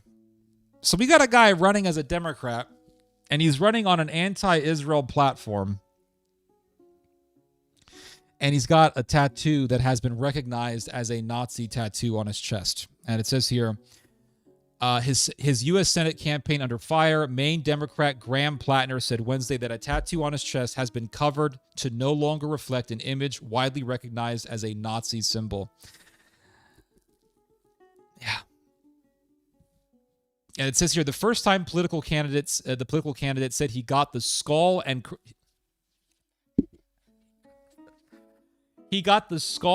crossbones tattoo on his chest. And he got the tattoo in 2007 when he was in his 20s in the Marine Corps. Now, it may be that he didn't know what it meant. I don't know.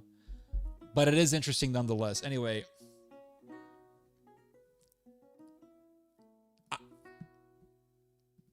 it's possible the guy is innocent.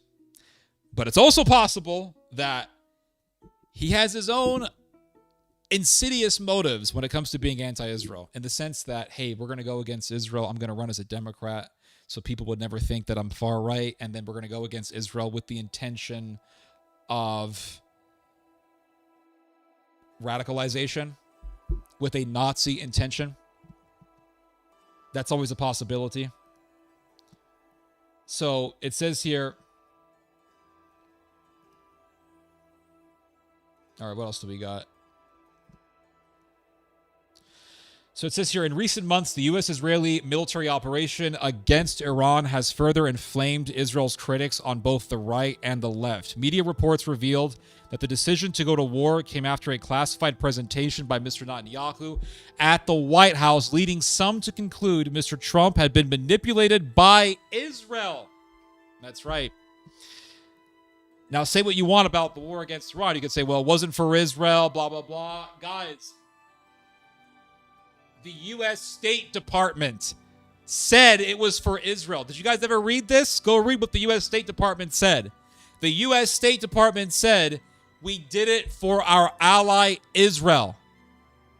You could sit there, no, it wasn't for Israel. It's for the oil. It's for this. Sure, yeah, there's oil interest. Not going to deny that. But when the U.S. State Department comes out and says, we did it for Israel, then we should concede that this war, at least to a great extent, was done for Israel. So it says here, or maybe the U.S. just said, okay, Israel, you want to do this? We'll do it. And they did it. And the Israelis thought they were getting a good deal. This is a possibility that I've thought of. It's possible that the Americans did the war, and they told Israel, okay, you want this war, Israel? We're going to give you this war that you guys have been asking for decades now. And we're going to do this for you. And the Americans knew exactly what the Iranians were going to do. They knew that the strait was going to get closed. They knew that the gas prices were going to go up. They knew about all the stuff that has been going on since February, since the beginning of this so-called war. And so the question is, well, why did they do it? Well, what happened in the middle of the war? What happened was all these American oil and gas tycoons came out and they said, let's make a bunch of money. Because the Americans want for their oil and gas industry to dominate the world. They want for America to be the dominating exporter of oil and gas, and not the Saudis or the Emiratis or the Bahrainis. And so think about this. Think about this. The petrodollar has been weakening. Every year it's been weakening. You have countries like Saudi Arabia talking about selling their oil in transactions with the Chinese by getting the yuan, selling oil for Chinese yuan. Now, that is a sign of the decline of the petrodollar. So America is thinking, okay, how do we fortify the position of the petrodollar? We'll cause a war in the Middle East. We'll tell the Israelis, okay, you guys want this damn war that you've been begging for all these decades? We're going to give you the damn war. We know what's going to happen. The petrodollar is declining. We're going to do the invasion of Iran with you guys. We're going to bomb Iran. The Iranians are going to close Strait of Hormuz. We all knew this was going to happen. So the Iranians, as was expected, as predicted, as everyone knew it was going to happen, the Iranians shut down the Strait of Hormuz. They closed the Strait of Hormuz. Gas prices went up. That destabilized the oil security, the natural gas security of the Europeans. The Europeans said, well, we need to import more natural gas and oil. Where are we going to go? Oh, well, it's hard for us to get the oil and natural gas from the Middle East. Where are we going to go? So all these billionaires, these oil and gas billionaires in Texas and in Louisiana, they came out and they said, buy American oil reserves, buy American natural gas. And so now America has been exporting its oil and natural gas. And so what America wants, I could be wrong, but this is what I'm seeing here. I think what America wants is I think this is quite obvious. America wants to be the next Saudi Arabia. America wants to be the Gulf, because the Gulf has been the best place to get oil and natural gas from. You get it right through the Strait of Hormuz, and it transports very quickly from the Middle East to Europe. It doesn't take very long. It transports fairly quickly from the Middle East to Asia, to Japan, to South Korea, to China. And so what America wants is to become the Gulf. That way, everyone has to buy oil and natural gas from the United States, and the petrodollar's position is secured and fortified. I think that's the plan of the Americans, and I think that's the reason why America did it. You could say, well, it's for Israel. Yes, Israel has an influence. The Zios had an influence. getting these politicians to support it. But what about the powers that be, right? What about the state within the state? Because every country, I think, has a state within the state. You have the politicians, but then you have the intelligence apparatus. You have the politicians, but then you have the billionaire elites, etc. You have the big corporatists. You have the industrialists. So in America, we have the big oil and natural gas billionaires. Obviously, they have a really big say. So obviously, they have a lot of influence. They want for America's oil and natural gas industry to dominate the world. And so they don't want for the petrodollar to be dependent on the loyalties of the Gulf Arabs. So you see Saudi Arabia telling the Chinese, hey, yeah, we can sell our oil to you guys in exchange for not US dollars, for yuans. Well, that is a threat to America's empire. That is a threat to the petrodollar, upon which the entire American empire stands. So America is saying, let's be the Gulf. We're going to be the Gulf. The question is, can America actually pull this off? Can it? America definitely has become the biggest exporter of natural gas in the world. That is true. But the question is, do the Europeans ultimately want to be 100% dependent on American energy? Do the Asians want to be 100% independent on the Americans for their energy? I don't think so, because look at the recent relationship between America and the Europeans. There's a lot of instability there. One day Donald Trump says, hey, we're going to pull out 4,000 troops. The next day he says, okay, we're going to send 5,000 troops to Poland. There's a big feeling of instability, and there is a lack of a sense of reliability on the Americans in Europe. Same thing goes for Japan. Japan is very dependent on the Gulf for its energy. And so, but at the same time, Japan saw how the United States pulled out its naval armada from Okinawa to go help Israel, to go help the Gulf countries against the Iranians. So Japan is saying, how reliable are the Americans? Not 100% reliable. So other countries are not going to be 100% reliant on the United States. They're going to be pursuing alternative sources of energy. We already see Pakistan investing more in coal energy. We already see Turkey getting more into deepening its ties with Central Asian countries like Uzbekistan and Kazakhstan, because these are major producers of oil and natural gas. We're already seeing the Azeris rising up as energy producers. European countries are going to be looking for alternative sources of oil and natural gas so as not to be 100% dependent on America. So is the petrodollar eventually going to collapse? I'm going to say yes, because even with America's power, other countries don't want to rely on America when we know for a fact that a reliance on America can be very volatile.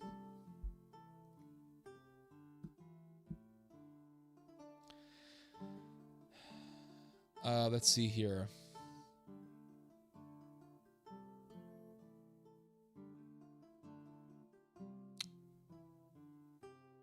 Let me make this a little bit bigger. Hold on.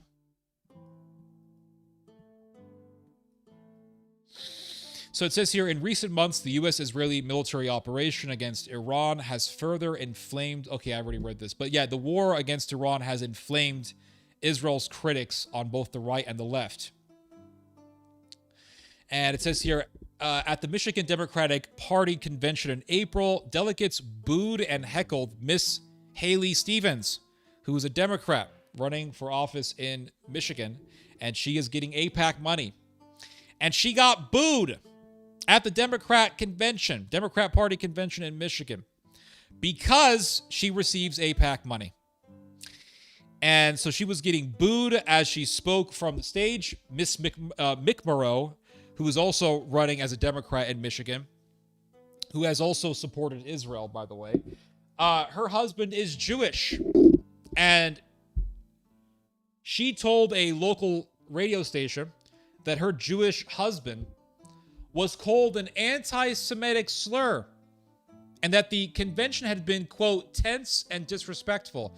So again, the rising tide against Israel, people looking at Jews with suspicion, people looking at Jewish people and saying, are you one of them? Are you a Zio?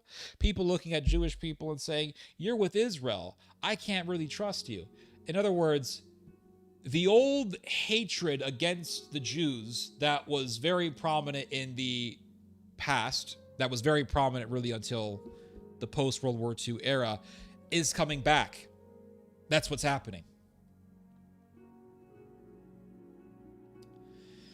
So it says here, Ohio Representative Greg Landsman, a Jewish Democrat who represents a swing seat, faced a primary challenge last month from an opponent who said he decided to run after seeing Mr. Landsman in an AIPAC-sponsored video and wondering why U.S. tax dollars were going to Israel instead of to Ohio. Mr. Landsman was one of just 4 House Democrats who voted in March against a war powers resolution that would have curtailed the Trump administration's military operation against Iran. So Mr. Landsman, who is a Jewish politician, he voted in favor of the war against Iran, and he voted against stopping Mr. Trump from continuing the war effort against Tehran, against Iran. And all of a sudden, Mr. Landsman changes his mind. He says, well, you know, I changed my mind. I know I voted in favor for the war, and I voted against forcing Trump to put an end to the war, but now I changed my mind. And it says here that Mr. Landsman's vote angered a lot of people who've supported him for a long time. But Mr. Landsman was very honest and thoughtful about engaging with people here on the ground about why he took the vote he did. In April, when the resolution came up again to force Donald Trump to stop the war against Iran, Mr. Landsman voted in favor of ending the war. Hello. He voted in favor of ending the war. I wonder why. I think a lot of these Zio politicians really are oblivious to the reality of our times. I think a lot of them really are. They think that they're still living in the era of the early 2000s when the majority of Americans were pro-Israel and people watched Fox News and worshiped Netanyahu and they wanted to kiss the Wailing Wall. I think a lot of these Zionists are still stuck in that world. And so right now they're going through a rude awakening. Ice water is being thrown into their faces right now because this guy voted in favor for the war, and the backlash against him was so strong, he had to rethink his decision. And so when the opportunity came to vote again on whether or not Donald Trump should continue the war, he voted to force Donald Trump to stop the war. Again, the power of the people. This is a direct example of what I'm talking to you guys about. This is really a direct demonstration, a very clear demonstration of what I was telling you guys earlier. You cannot stop what's coming. You can't stop the flood. You have this flood, this rising tide against Israel and the neocons and neoconservatism and the pro-war lobby and the pro-Israel lobby. You have this rising tide that's constantly growing. You can't stop it. And if you want to be winning elections, you're going to have to concede. Eventually, you're going to have to concede to the roaring waves against Israel. Even Donald Trump himself had to concede to a certain extent. You could say, well, how is that possible? Donald Trump is the biggest Zionist in presidential history. Sure, maybe he is the biggest Zionist. I don't know. But the fact of the matter is we're not in a conventional war against Iran.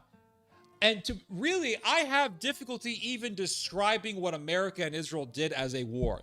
You could call it a skirmish. You could call it an incursion. Is it a war? It's definitely not a conventional war. And it's definitely not a war in the sense of World War II or even the Iraq War. It's really a skirmish between the Americans and the Iranians. And it's a skirmish over the Strait of Hormuz. The question is, why haven't we seen a conventional war being done? And why has the war been put on pause? And why has the pause lasted as long as it has? And the reason for it is because the politicians, the U.S. government, has had to acquiesce to the negative backlash against this conflict. And if the Trump administration resumes the conflict, and if missiles start firing again, and bombs start dropping, and drones start crashing again, the backlash will come back even stronger. And Trump and all these people know this. So they have had to acquiesce to the demands of the people. And that demand against Israel, That demand for no more wars, that demand, whether you like it or not, or whether you believe me or not, is being heard. Because if it was not being heard, we would be in the trenches. But we're not. We're not.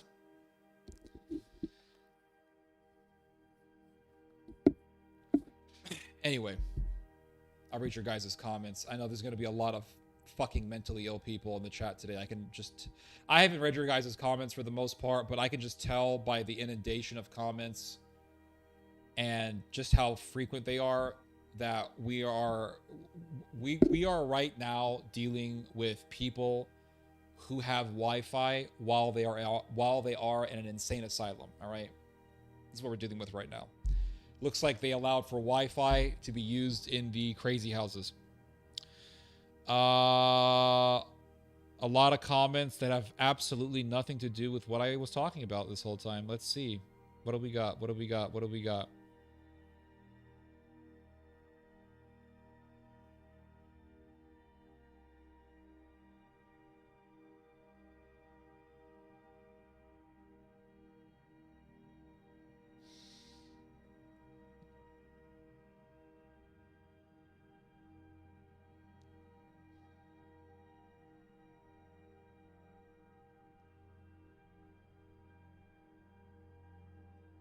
Let's see here. A lot of comments. How many people do we have watching this stream? But yeah, it looks like they allowed for Wi-Fi to be used in the crazy houses.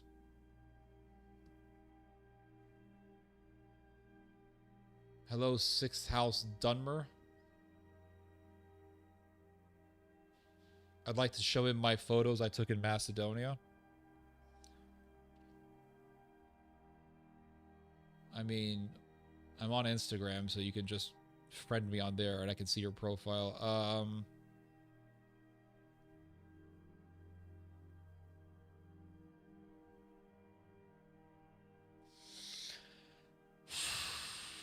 Instaho, yep.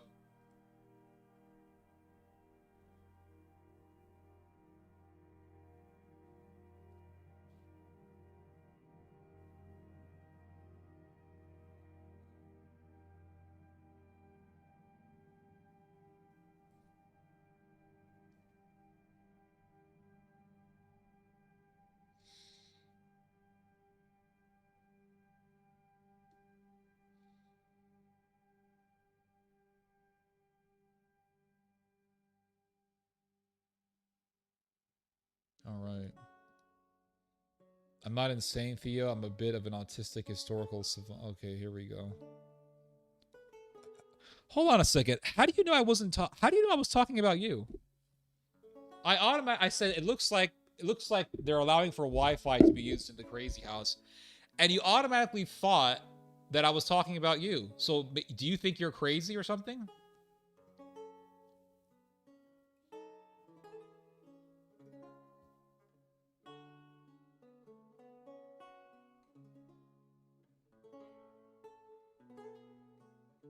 Why should I be sorry for something? Why does Palantir want Nazis for techno-feudalism but don't care about Israel? Isn't Israel going down? A good thing for the good guys? I don't know what you're referring to. I think Nazis are, for the most part, amoral. They don't care about principles. Zionists and Nazis have worked together in the past. We had the Havara Agreement, in which the Nazis actually helped the Zionist cause, albeit they didn't care about the Zionist cause, but they aided and abetted the Zionist cause by allowing for Jews to go to Palestine. I mean, they didn't care.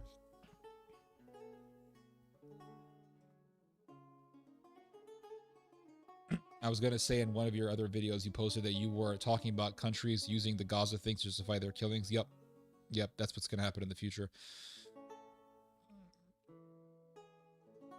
I'm a Macedonian Kuman Turk. Where are Armenian Muslims and why aren't they allowed in Armenia? What are you talking about, my dude? What does that have to do with what I was talking about? Answer, nothing.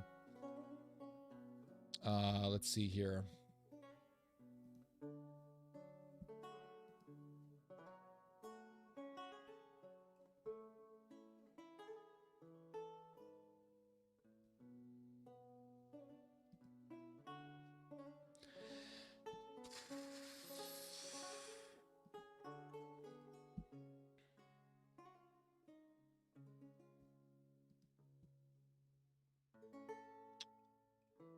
Let's see here.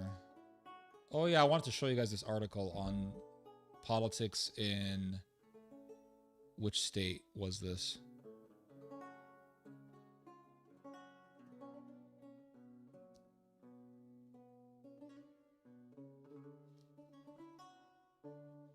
Pennsylvania. Yeah, so we're going to talk about Pennsylvania. Look more at your comments real quick.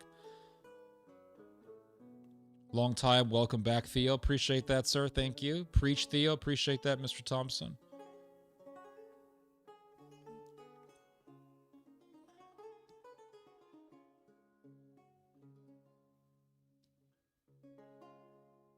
Stop acting like Israelis.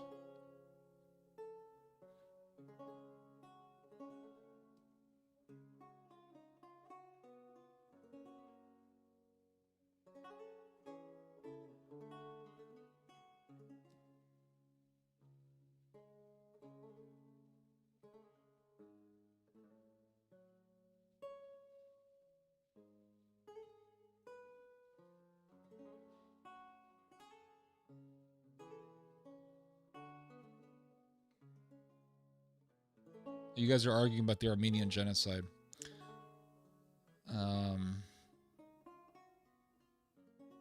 Okay, nothing to do with what I was talking about.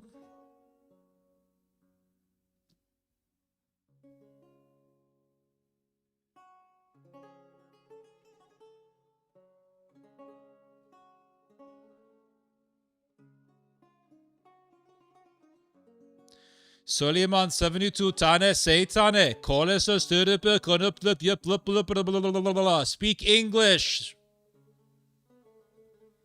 This is America.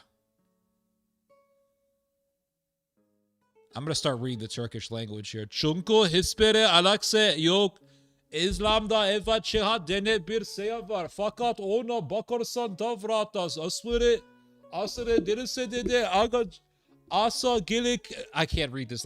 Asa gelik kıça bin tane şey var. Tamamen irşelik üzerine yazır mı yazı? There you go. I tried speaking your language.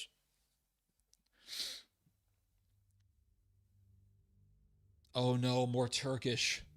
Kur'an'da böyle yazıyor diyor ki Allah'tan başka birinden medet Osman olmazsan dinden çıkmırız olursun yani inna çanlar beni iyi gelirdirmiyor ben kendi aşırmıyorum metuluyorum. Talk about tongue twisters, guys. I can't read that. Hello, Theodore. Privyet, Manyolov. As usually, it's great to listen to a complete stranger talking about random topics. May God bless you. Appreciate that, Mr. Mulyov. Thank you, sir. Oh no, more Turkish. Fakat beni yenedi mutlaktan iyi anıyorum vermedi gibi çıkçı mirilakiri. Beklemiyor. Sounds like South Korean, man. Y'all sound like Koreans. This is an American. Speak American.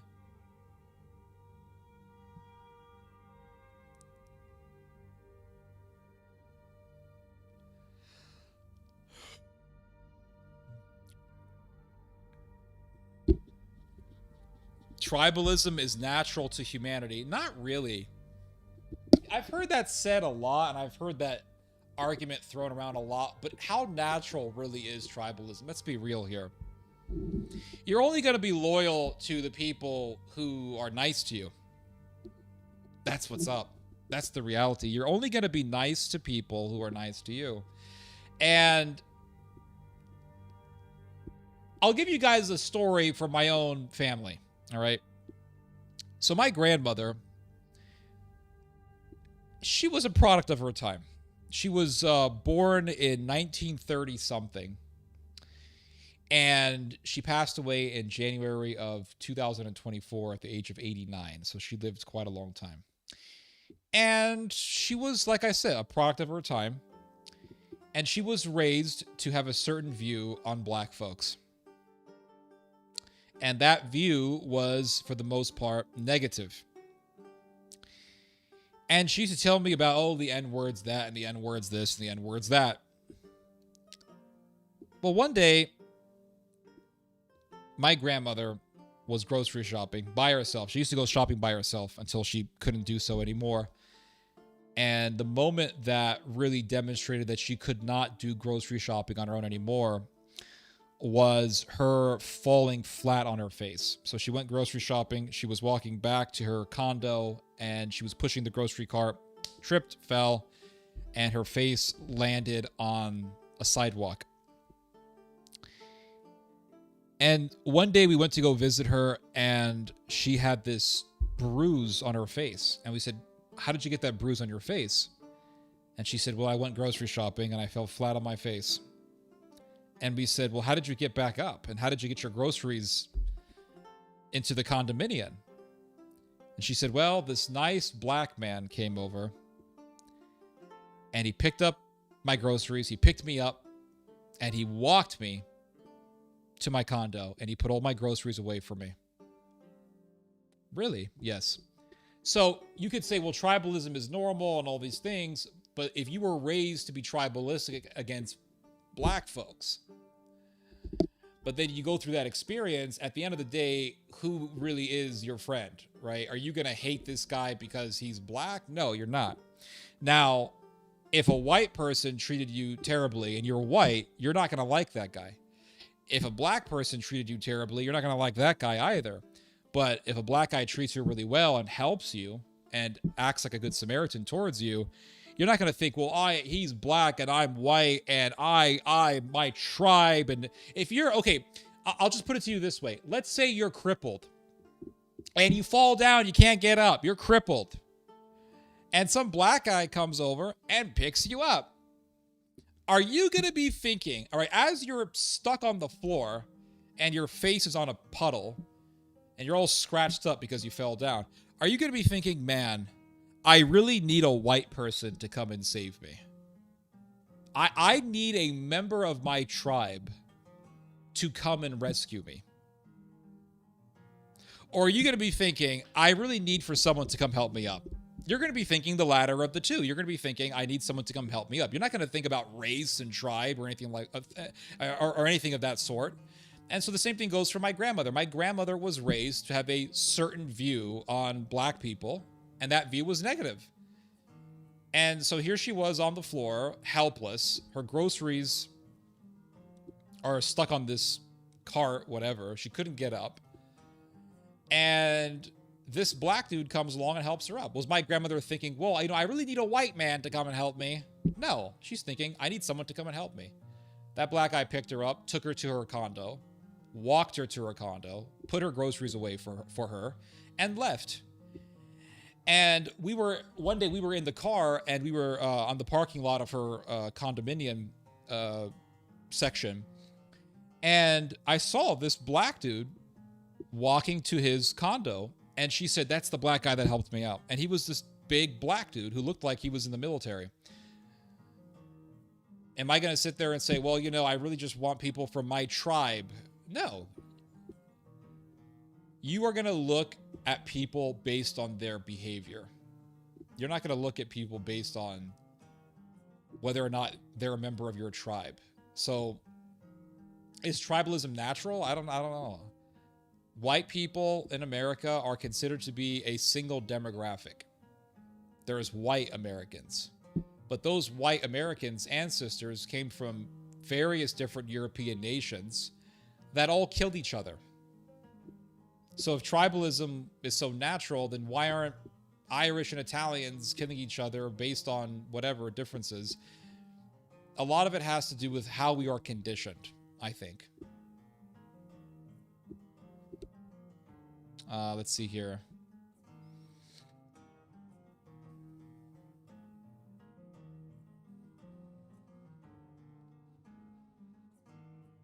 Sinner is one and all. I'm commanded to pray even for my enemies. I'm not a Muslim myself, but Turkish, just agnostic or secular, you might say.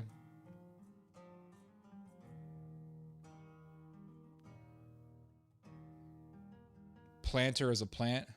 Oh shit, maybe you're right.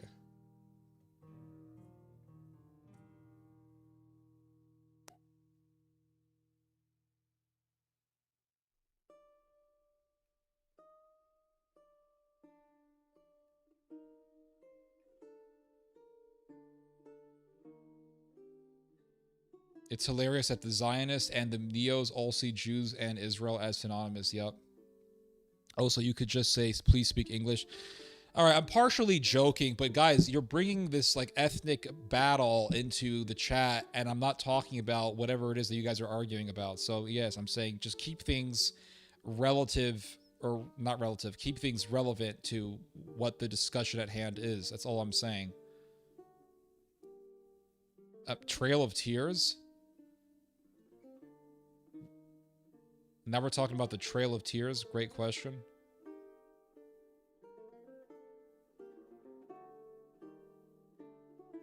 Hello, Fode Media.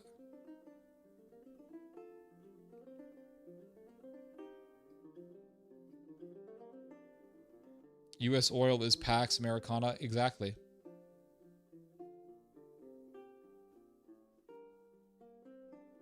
Yeah, that's another thing. It's going to take a while before America can get to that point where it can replicate what the Gulf is right now. That is true. That is true.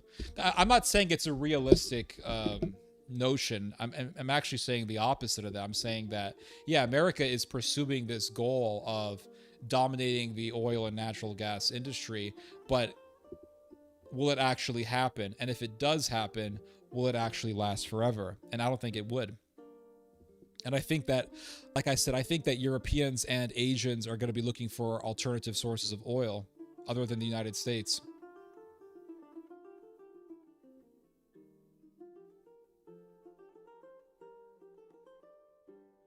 It sounds like straight up Turkish sounds Korean. As far as I know, there are some connections between Turkish and Korean. Yeah, I think there is. Your Turkish reading utterly sucks. Because I'm not Turkish, my dude.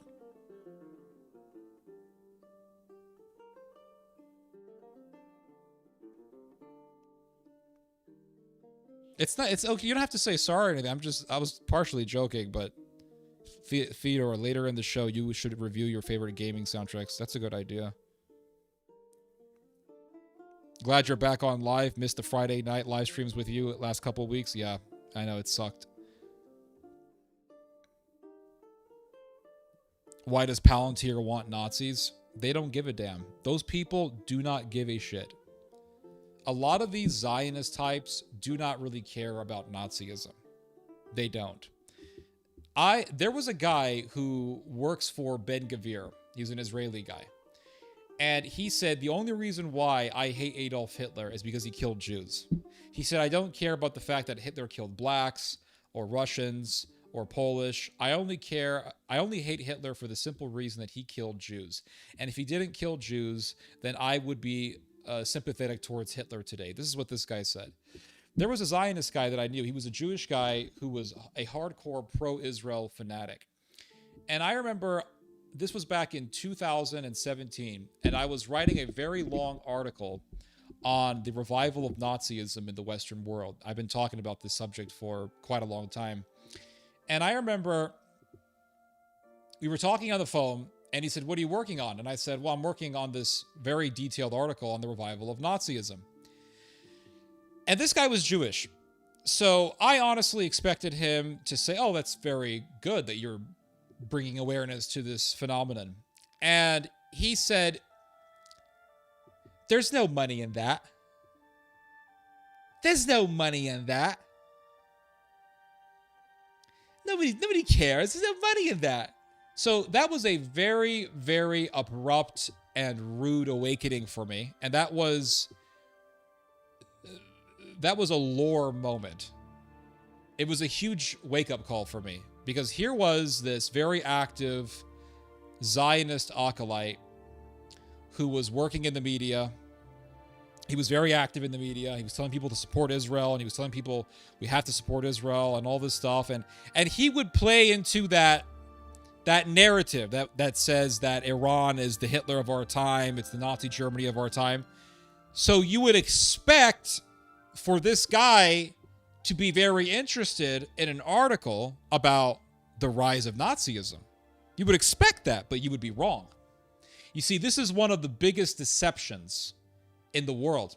One of the biggest, and this is something that I've been thinking about for a number of years now. One of the biggest deceptions in the world is this idea that because a nation suffered in the past, that nation would never perpetuate the very evils that were done to its ancestors in the past. I think this is a huge deception, and I think it's a massive misconception that people have. And I once had this very worldview. I once subscribed to this very way of thinking. I think we all have at some point in our lives, where we look at a group of people and we say, okay, in their past, they were butchered. They were enslaved, they were butchered, they were mistreated, they were dehumanized, they were traumatized, they were victimized, they were tormented, they were brutalized. And so today, this nation would never do anything remotely close to what happened to their recent ancestors, to what happened to their grandparents and to their great-grandparents. They would never replicate the very evils that were imposed on their grandparents and great-grandparents. But you would be wrong. You would be absolutely wrong. And one thing that, and this is going to sound very ruthless, and it's going to sound very cold, but this is an analogy that I think really gets the point across here.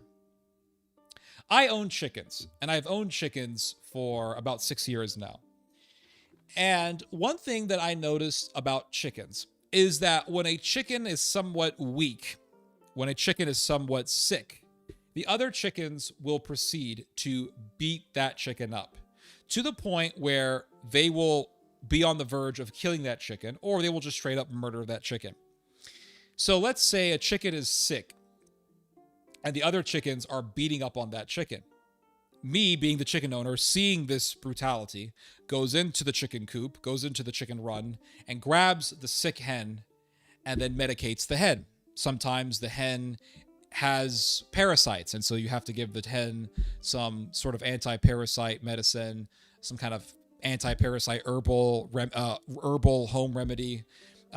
Many times the chicken is egg bound. Sometimes you have an egg that is stuck in the chicken's oviduct, or many times an egg has actually cracked inside of the chicken's system, and now there is a bacteria buildup that's happening on the broken egg, and that chicken is slowly dying. And these are all very common infirmities that chickens go through in their lives. And so I, as the chicken owner, need to take the chicken away from harm, take the chicken away from the flock that wants to kill it, assess the situation, make a diagnosis, and then act accordingly. And I've done this many times. And when you see a chicken being pecked, and the healthy hens are pecking the sick hen with the intention of killing the sick hen, it's very brutal. I don't like it. I don't like seeing it. And every time I have seen it in the past, I have intervened and I've stopped it. I have stopped it. And you feel really bad for the chicken. You really feel sorry for it. So you go there, you save the hen's life, take the hen out, and you medicate the hen. You fix the problem. The hen is now healthy, vibrant. She's flapping her wings. She's ruffling her own feathers. She's moving around. She's active. She's eating. She's foraging. She looks great. And you think, okay, this hen is now healthy. And you put the hen back into the coop. But then, let's say as time goes on, another hen gets sick. A different hen gets sick. If you were to humanize those hens and see those hens like you would a human being, you would think that hen who was once sick but is now healed would never try to brutalize another sick hen, would never try to brutalize and murder another hen because that hen is sick. Because that hen has been almost murdered, or that hen was almost murdered when she was sick. Surely she wouldn't want to repeat that same sort of brutality, but you would be wrong. That hen who was almost murdered because she was ill, after she has recovered and she sees another hen that is sick, will not hesitate to try to kill that hen. Because they don't think that like us. They don't think like we do. The sad thing, the sad reality about human beings is that a lot of people think that way. A lot of people think like chickens. A lot of people have the same mentality as hens do. And so when they get brutalized, they don't, and they survive. They get brutalized and they survive. They don't sit back and say, man, I would never want to do that to another human being. A lot of times people think, I'm going to do the same thing to the very demographic of those people who did that to my people. And they become what they claim to be against. So you look at, for example, Israel. You look at Israel as an example, and you think, wow, their ancestors recently, their grandparents and great-grandparents went through the Holocaust. They were almost genocided. They were rescued. They were saved. But then you see the Israelis talking like Nazis, acting like Nazis. And you would think these people would never act like Nazis or replicate the Nazis in their behavior. They would never do that because their ancestors went through the Holocaust and they have been taught so much about the Holocaust. Why would they want to repeat the very evils of the Nazis? But they do. But they do. That's the dark reality of human beings. It's like Sudan. Sudan, before the South broke from the rest of Sudan in 2011, the Afro-Arabs were butchering and genociding the southern Sudanese people who are not as Arab, or they're not Arab at all. And they killed millions. The Afro-Arab Sudanese people slaughtered millions of people in South Sudan. And it was so bad that the South Sudanese wanted to secede from the North. And they did successfully in 2011. They succeeded or seceded from the rest of Sudan. And they made their own country, which was established in the year 2011. And you would think the South Sudanese now have their own country. They now have their own independence. They would never mimic the very evils that the North Sudanese did to their people, to them, before they seceded. But you would be wrong. Because what happened not too long after the South seceded from the rest of Sudan? There was a civil war in South Sudan. And it was one of the most brutal wars of the 21st century. People were cannibalizing each other. Literally, cannibalism. Actual cannibalism was done in the South Sudanese Civil War. Women were mass raped. People were butchered like cattle. The very evils that were done to them by the Afro-Arabs, they began to do to each other. And that, to me, is one of the most heartbreaking things to come to grips to. That is one of the most heartbreaking things to face, that reality, that human beings could actually be like that. That human beings could be as brutal as the hens in the coop. You have a sick hen, you recover the hen, you heal the hen, and you save the hen's life. Because if you don't save the hen's life, the other hens are going to murder that sick hen. So you take the hen out, you heal it, you give it all sorts of remedies, and the hen is recovered. The hen is now functioning at 100%. But then another sick hen pops up. And the hen who you last healed now wants to do exactly what the other hens were trying to do to it. Same thing with the Sudanese. Same thing with the Israelis. It's very depressing, this reality. It's very depressing. You would think they would never do that. No, they would. And they were saying, oh, well, South Sudan is Christian and Sudan is Muslim, and the evil Muslims of Sudan were killing the poor Christians of South Sudan. And that's true. I'm not going to deny that. But the brutality that the world witnessed taking place in South Sudan had nothing to do with Islam. There were no Muslims. All right, your Muslim oppressors are gone. Your Islamic, Afro-Arab tyrants, despots, and oppressors are no longer here. You guys have your own country. And what do? They butcher and rape and cannibalize each other. It's just sickening. It really is quite sickening. And these were the same people. South Sudanese killing each other. So much for tribalism.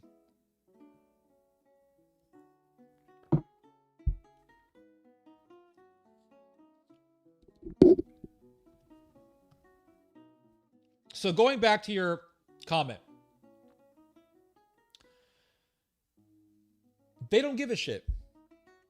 The modern day Zionists who love transhumanism and they love Darwinism don't give a shit about the Holocaust.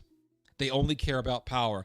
They'll pay lip service. They'll say, oh yeah, Holocaust bad, blah, blah, blah.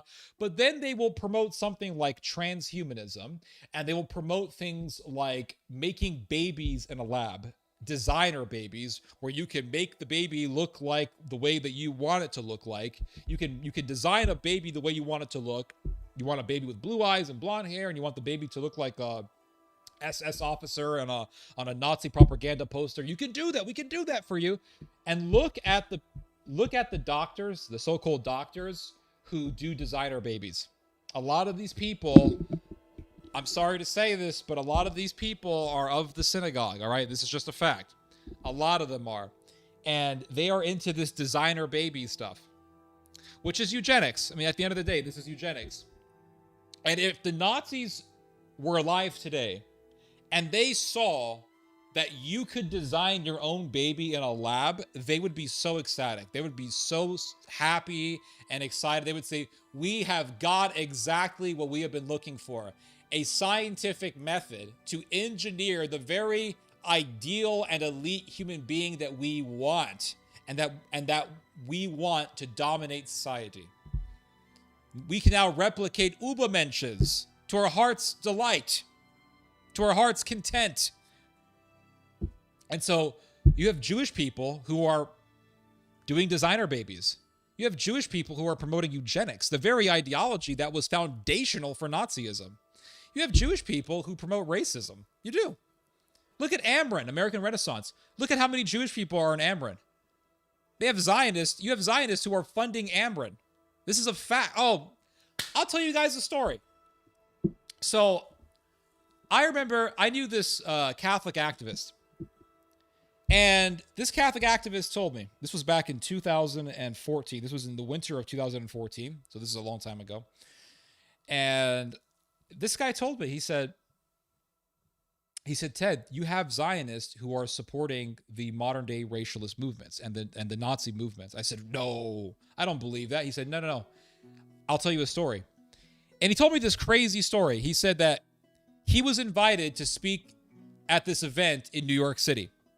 And this event was organized by Jewish people. It was organized by Zionist, pro-Israel people.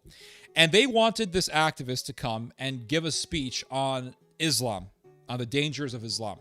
This was back in, I don't remember, early 2000s.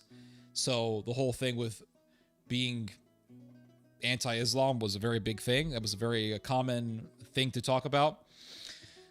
And so this guy goes to this event in New York City, and the event is taking place in this bar and grill type restaurant. And so he goes to the event. He does his thing. You know, he gives his lecture on Islam and the problems with Sharia law and jihad and all that stuff. And after the event, all the speakers were done talking and all that. After the event, they said, okay, let's go have some drinks. So they go to the bar, because like I said, this was a bar and grill. They had a bar there. They go to the bar and they start drinking alcohol. And he told me, he says, Ted, there was this Jewish lady who was very pro-Israel. She was a Zionist. And she starts drinking a lot of alcohol. And, you know, as they say, when people start putting alcohol into their system, they start becoming very open. They start becoming, you know, very loose, and they start becoming more transparent as to what they believe in. And so he told me, he says, Ted, you wouldn't believe it. He said, I saw this Jewish woman screaming, Hitler was right.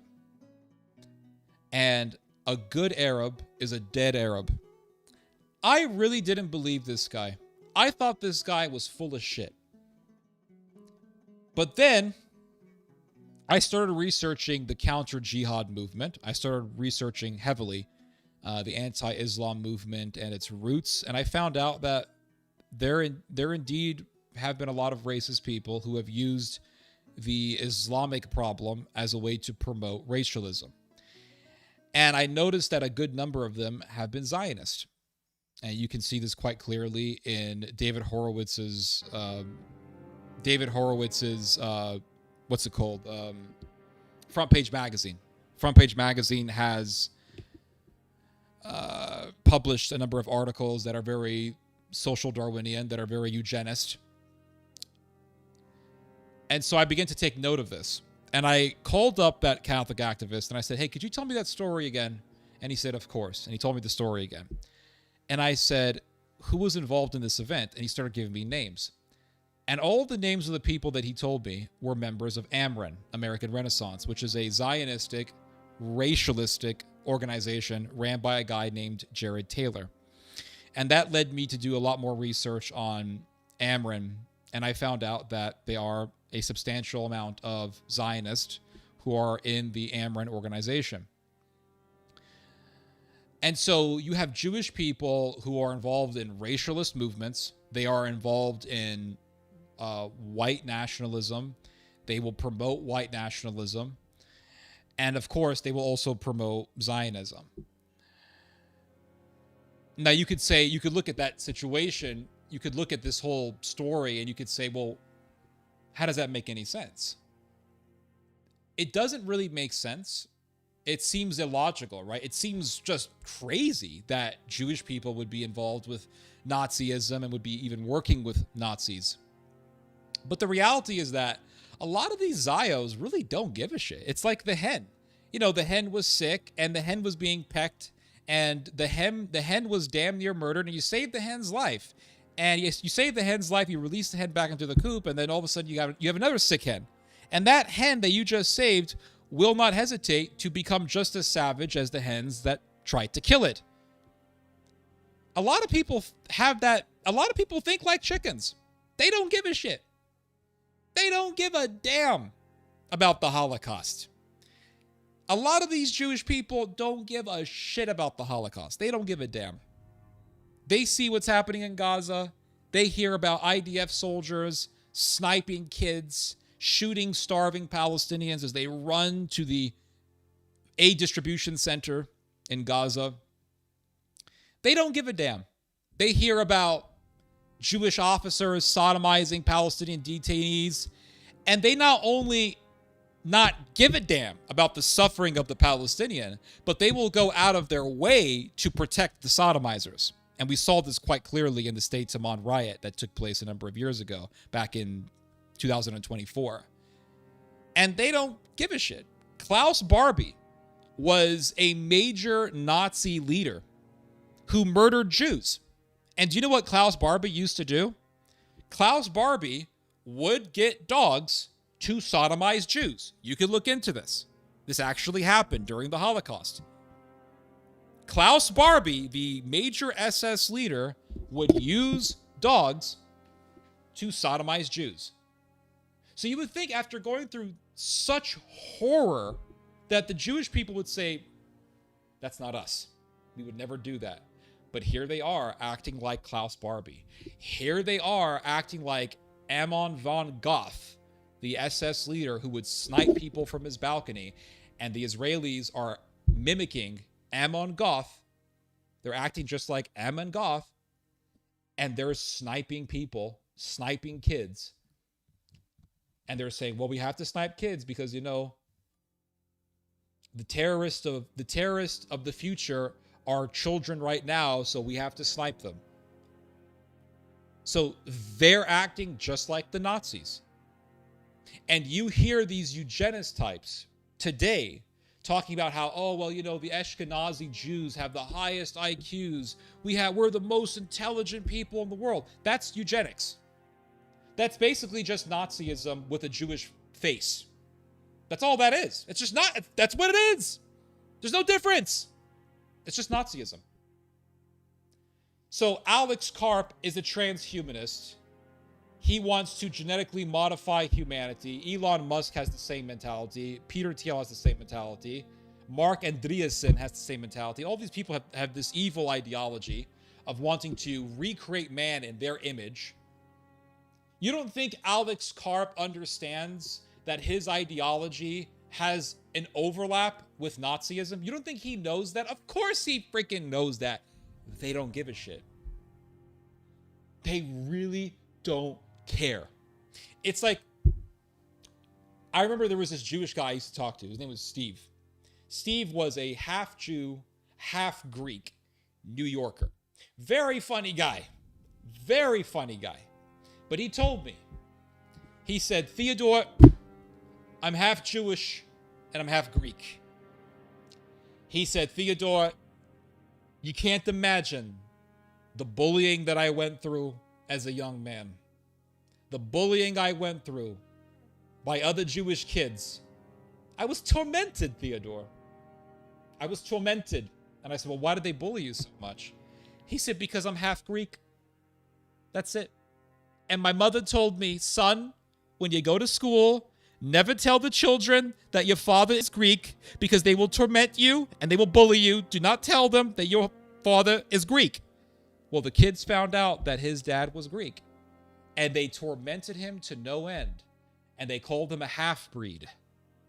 Well, doesn't that parallel with Nazism? Doesn't that overlap with Nazi thought? It does, right? Who's really an Aryan? Who's a true Aryan? He's partially Aryan. He's a Mischling. He's a mixed breed. He's a this. He's a that. He's a whatever. He's a Untermenschen. He's a Übermenschen. Underman, Superman. This is the terminology of the Nazis. Well, that way of thinking, he's a half-breed. He's half Greek. So now we're going to beat him up and bully him and torment him.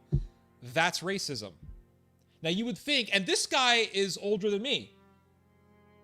I think he's a Gen Xer. And so he was being bullied decades upon decades ago. Back in the day when the Holocaust was still very fresh in people's memories. I grew up in the 90s. The Holocaust was still very fresh in people's memories even back then. So you would think, oh, these Jewish people in New York City, they would never bully someone for just because they're half Jewish, just because they're half Greek, because that's how the Nazis saw things, and they would never act like Nazis, but here they are acting like Nazis. People don't give a shit. They don't. Let's use another example. African Americans. For how long have we heard about slavery? I've been hearing about slavery my entire life. Since I was in kindergarten, I was told about slavery. And slavery was terrible. It was really bad. I'm not pro-slavery, so don't penalize me for this. I'm not pro-slavery. But you would think, after all of these decades of hearing about slavery, you would think that being raised, hearing about how your ancestors were slaves, would get people to think, hey, our people were brutalized. Let's not brutalize others. But then you hear about what? You hear about these big grocery stores, these big convenience stores like Target and Walmart moving out of certain neighborhoods. Because if they put locations in those neighborhoods, the people in those neighborhoods will rob the stores to no end and put the stores out of business. You hear about mass looting going on in cities like San Francisco, Oakland, etc., New York City. You hear about huge crime rates in the areas dominated by African American demographics. You hear about how people can't run businesses in areas where you have a large African American demographic because there's a high crime rate and there's high robberies. And I'm not saying all blacks are like this. Far from it.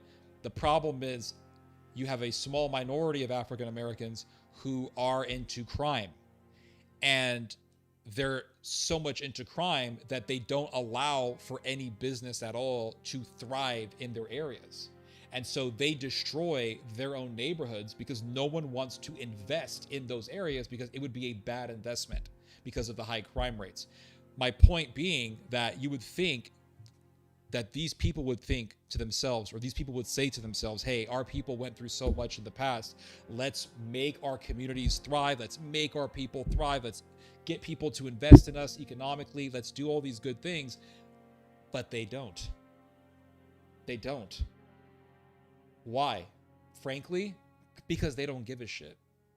That's why. You can find probably more white people who are interested in the history of slavery than you could black people. That's just the reality. A lot of them don't give a shit about Jim Crow and slavery and Rosa Parks and all that stuff. They don't give a shit. They don't care. They don't give a damn. They make a movie about black World War II soldiers, and most of the people watching those movies are white folks. It's just the bottom line. They don't care.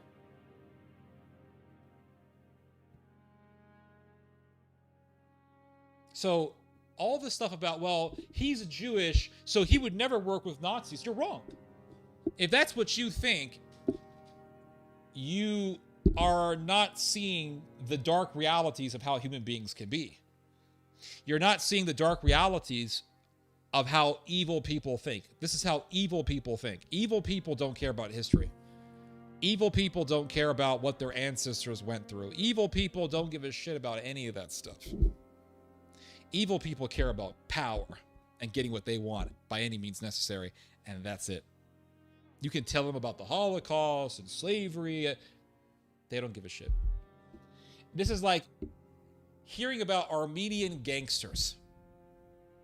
They exist. Armenian gangsters exist. And you would think, man, their people went through the Armenian genocide. You would think, that these Armenian gangsters, before they became gangsters, would have told themselves, hey, let's better our people. Let's better our country. Let's be moral. Let's not be like those people who butcher our people. But you would be wrong. You hear about Armenian gangsters. I mean, where the hell did that come from? Evil people don't give a damn about history. They don't care. Unless it's to their own benefit.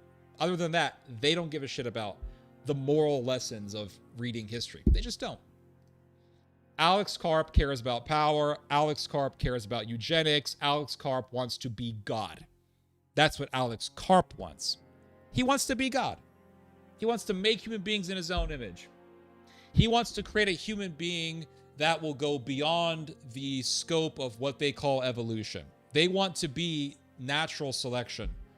And they want to choose which traits can be perpetuated and which traits should not be perpetuated.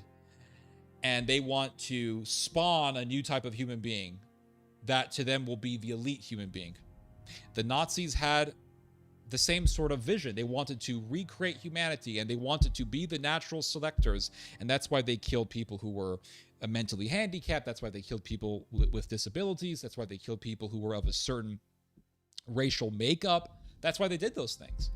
Because they had this idea of removing from the human gene pool certain genes that meant killing a lot of people, so as to only have a certain type of human being dominate Europe, so that the European could then further evolve in the evolutionary process and become an Übermensch, a superhuman.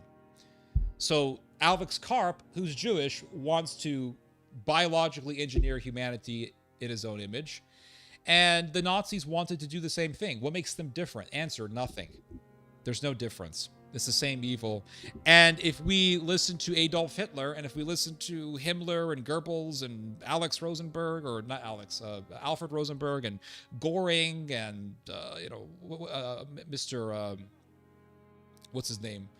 Reinhard Heydrich or whatever. If we listen to the SS ideology, the fruit of our labor will be mass murder. Millions upon millions of corpses. That would be the product of us pursuing the Nazi dream. If we were to pursue Alex Karp's vision, we would end up with the same thing.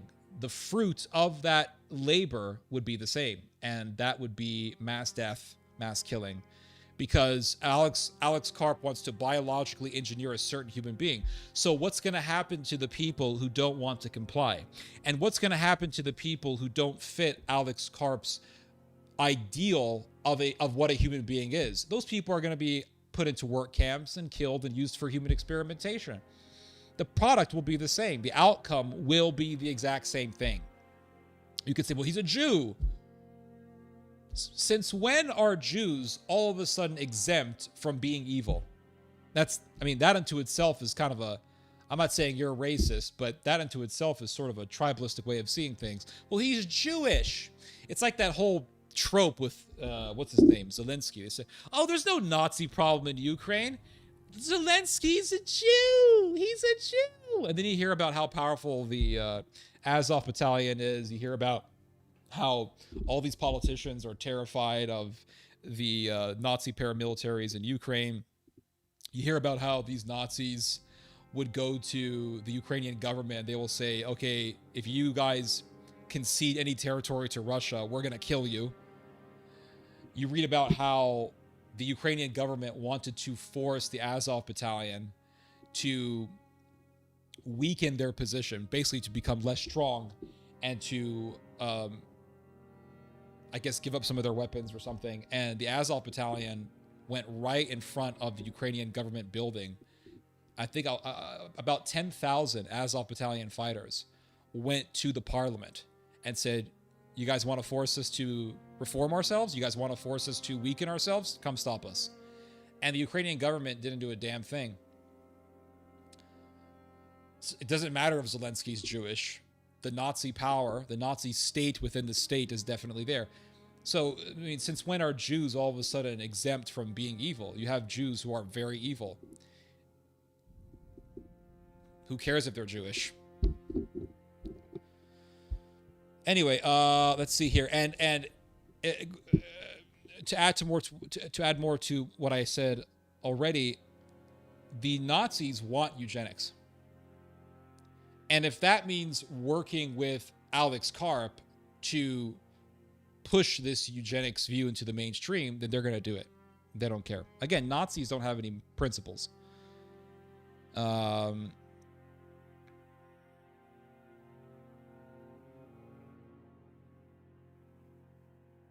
Let's see here.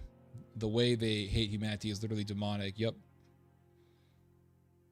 Because by just squeezing the cannabis seeds and adding this, you can create the best ever.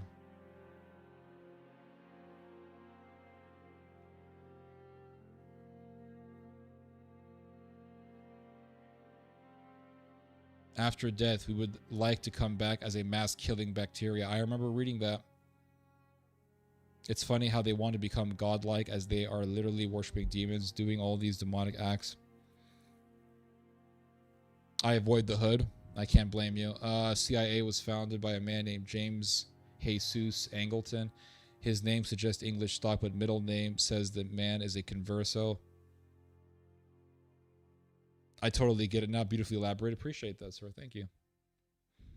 The American sovereignty has utterly gone since JFK and Israel controlled every president. Ignorance is bliss. Yup.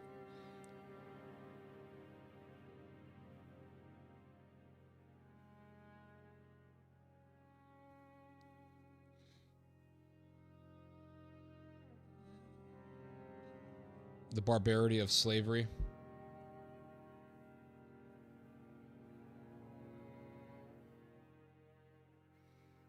He holds a PhD in neo-Marxist social theory from the University of Frankfurt, is an avid martial artist, and is considered an eccentric visionary. Okay, without Nazism, Israel wouldn't exist. True.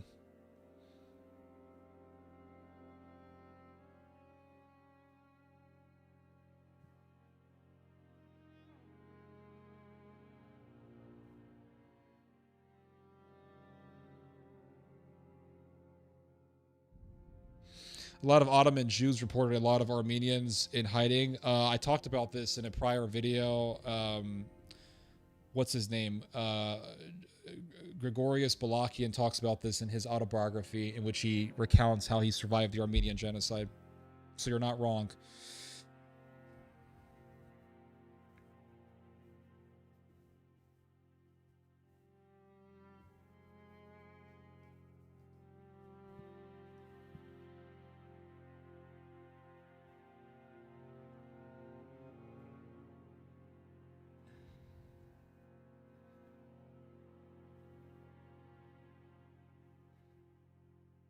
Yeah, I saw that. Ursula von der Leyen said that. Yeah, I remember that.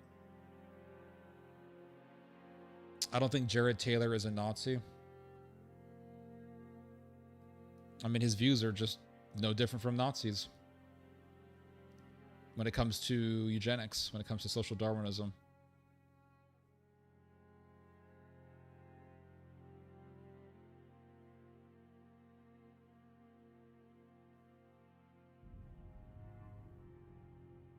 That all makes sense. Yeah, appreciate that.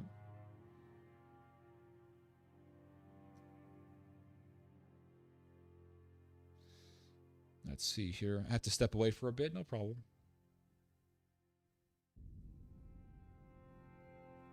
Cozy in the Cut is here. Our favorite indie band. Definition of barbarians.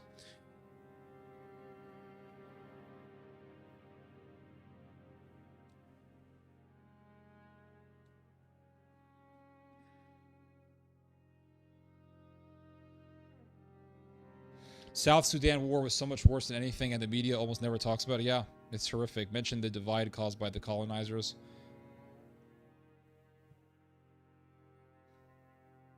South Sudan is allied to Israel. Yeah, I heard about that. I heard that Israel recognized South Sudan.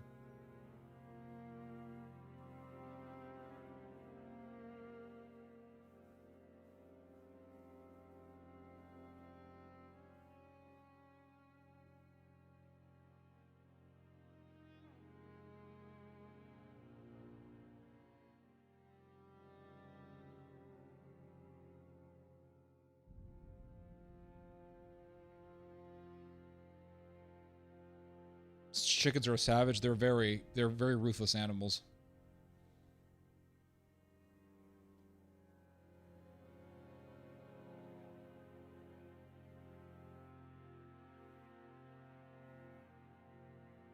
Chicken doesn't care. Nope. Slavery was a universal thing.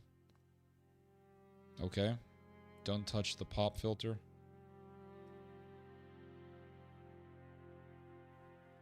Chickens are nasty business. Yep, ruthless animals.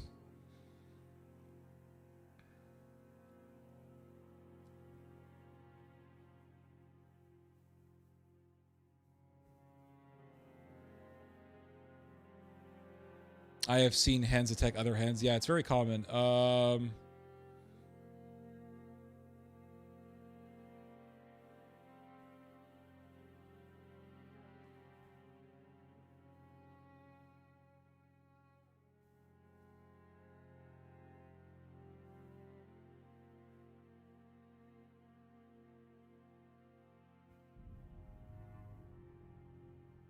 Okay, whatever. A lot of these comments have nothing to do with what I was talking about. So let's see. Let's talk a little bit about the political situation in Pennsylvania.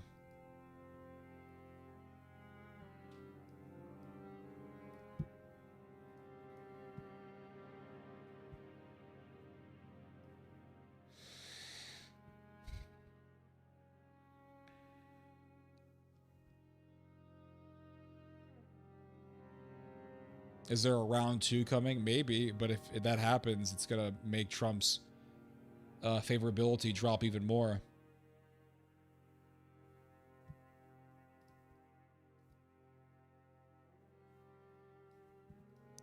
So it says here, all right, so the title, this is from the Washington Post, and it says, AIPAC can tank a candidate even when it spends nothing. And it says here that the race between Massie and Mr. Gallerine wound up being the most expensive House primary in U.S. history. In U.S. history. So you're telling me that AIPAC and its acolytes, its allies, created the most expensive super PAC in history, in American history, just to beat one guy in northern Kentucky. Do you see how desperate they are? They are desperate. You would think, okay, Kentucky, right, it's full of Zionists, it's full of pro-Israel Christians. Okay, we'll throw some money here, no big deal. No. They wanted to make sure that Massie would be defeated. And they ended up creating the most expensive House primary in U.S. history to beat some guy in not just any place in Kentucky, Northern Kentucky. Northern Kentucky. A place that no one until recently really gave a damn about.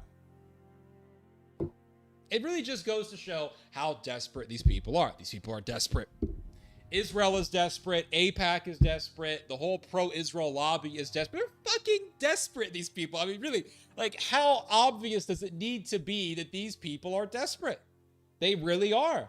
They see the writing on the wall. They see, let's see, at least 60% of Americans are anti-Israel. For the first time in U.S. history, the majority of Americans are actually more pro-Palestine than pro-Israel. Pro-Israel evangelical Christianity is dying, is going down. They see the mass Zionist media empire declining. They see that Ben Shapiro had to do massive layoffs in his media company, the Daily Wire. They see all of this just coming down. They noticed that Mr. Charlie Kirk himself was becoming anti-Israel, that he himself was beginning to become disillusioned with Israel. And he told Mr. What's his name? Jonathan, whatever. Mr. I forgot his name, but he told his producer, man, these pro-Israel donors, they really do fit all of the stereotypes. He said this in a text message. He said, they really do fit all of the stereotypes. I'm really getting sick of them. They have left me no choice but to leave the pro-Israel cause. This is what Charlie Kirk said. And the pro-Israel people, they want you to think that none of that happened. It was just a slip of a tongue. Poor Charlie was having a bad day, so he decided to take it out on the pro-Israel donors. No, nothing to see here. Nothing at all. Charlie Kirk was 100% pro-Israel, hardcore Zionist, Israel's best friend. But they were seeing that the top figurehead in the American conservative youth movement, the guy whose sole job it was to guide America's youth into becoming pro-Israel, himself was becoming disillusioned with Israel. And he was himself beginning to get sick and tired of the pro-Israel movement, and he was going to abandon the pro-Israel cause. When you saw that happening, when you saw that even this Charlie guy, who was this hardcore Zionist, was himself getting sick and tired of Israel, the writing was very clearly written on the walls, and it was becoming very conspicuous that the whole thing was beginning to crumble. The whole pro-Israel media empire was beginning to crumble. And as the pro-Israel media empire crumbles, that is a canary in the coal mine for the Israelis. Because the media empire of Israel, the media empire of the pro-Israel movement, is a reflection of the power of the Israelis. It's a reflection of the influence that the pro-Israel movement has. In other words, if the pro-Israel movement can convince the majority of Americans to be pro-Israel, that means that the majority of Americans are either going to be watching pro-Israel media, or they are going to be at least sympathetic with what is being said on pro-Israel media. Case in point, Fox News. Fox News was very, very powerful. It was very, very popular. Not so much anymore. They got rid of Bill O'Reilly. They replaced him with Tucker Carlson. Then they got rid of Tucker Carlson. And now Tucker Carlson is bigger now than he ever has been in the entirety of his whole career. People are watching Tucker Carlson, and more people are watching Tucker Carlson than they are watching Sean Hannity. More people are watching Tucker Carlson than they are watching Ben Shapiro of the Daily Wire. So with the decline of the pro-Israel media comes the very decline of Israel itself, because Israel needs America. And if the vast majority of Americans are not watching pro-Israel media, they're watching anti-Israel media, which is really what the case is right now. Which means that support for Israel is declining tremendously and dramatically, and that will eventually be reflected in the political landscape of the United States. So the pro-Israel media, the Daily Wire, and those like it are the canary in the coal mine for Israel. Once that starts going down, the pro-Israel political base will go down with it. It's very, very obvious. So they're very desperate. The whole thing is just desperation. The whole thing is desperation. And it says here, the pro-Israel lobby was once a formidable force in the Democratic Party. It's now one of the most toxic brands for the party's base. So toxic that even unproven, tenuous ties to the group is enough to tank primary candidates. So even if you are not being funded by AIPAC, if you are perceived to be attached to AIPAC from one degree to the next, it could actually ruin your whole political career. That's what this article published by the Washington Post is saying here.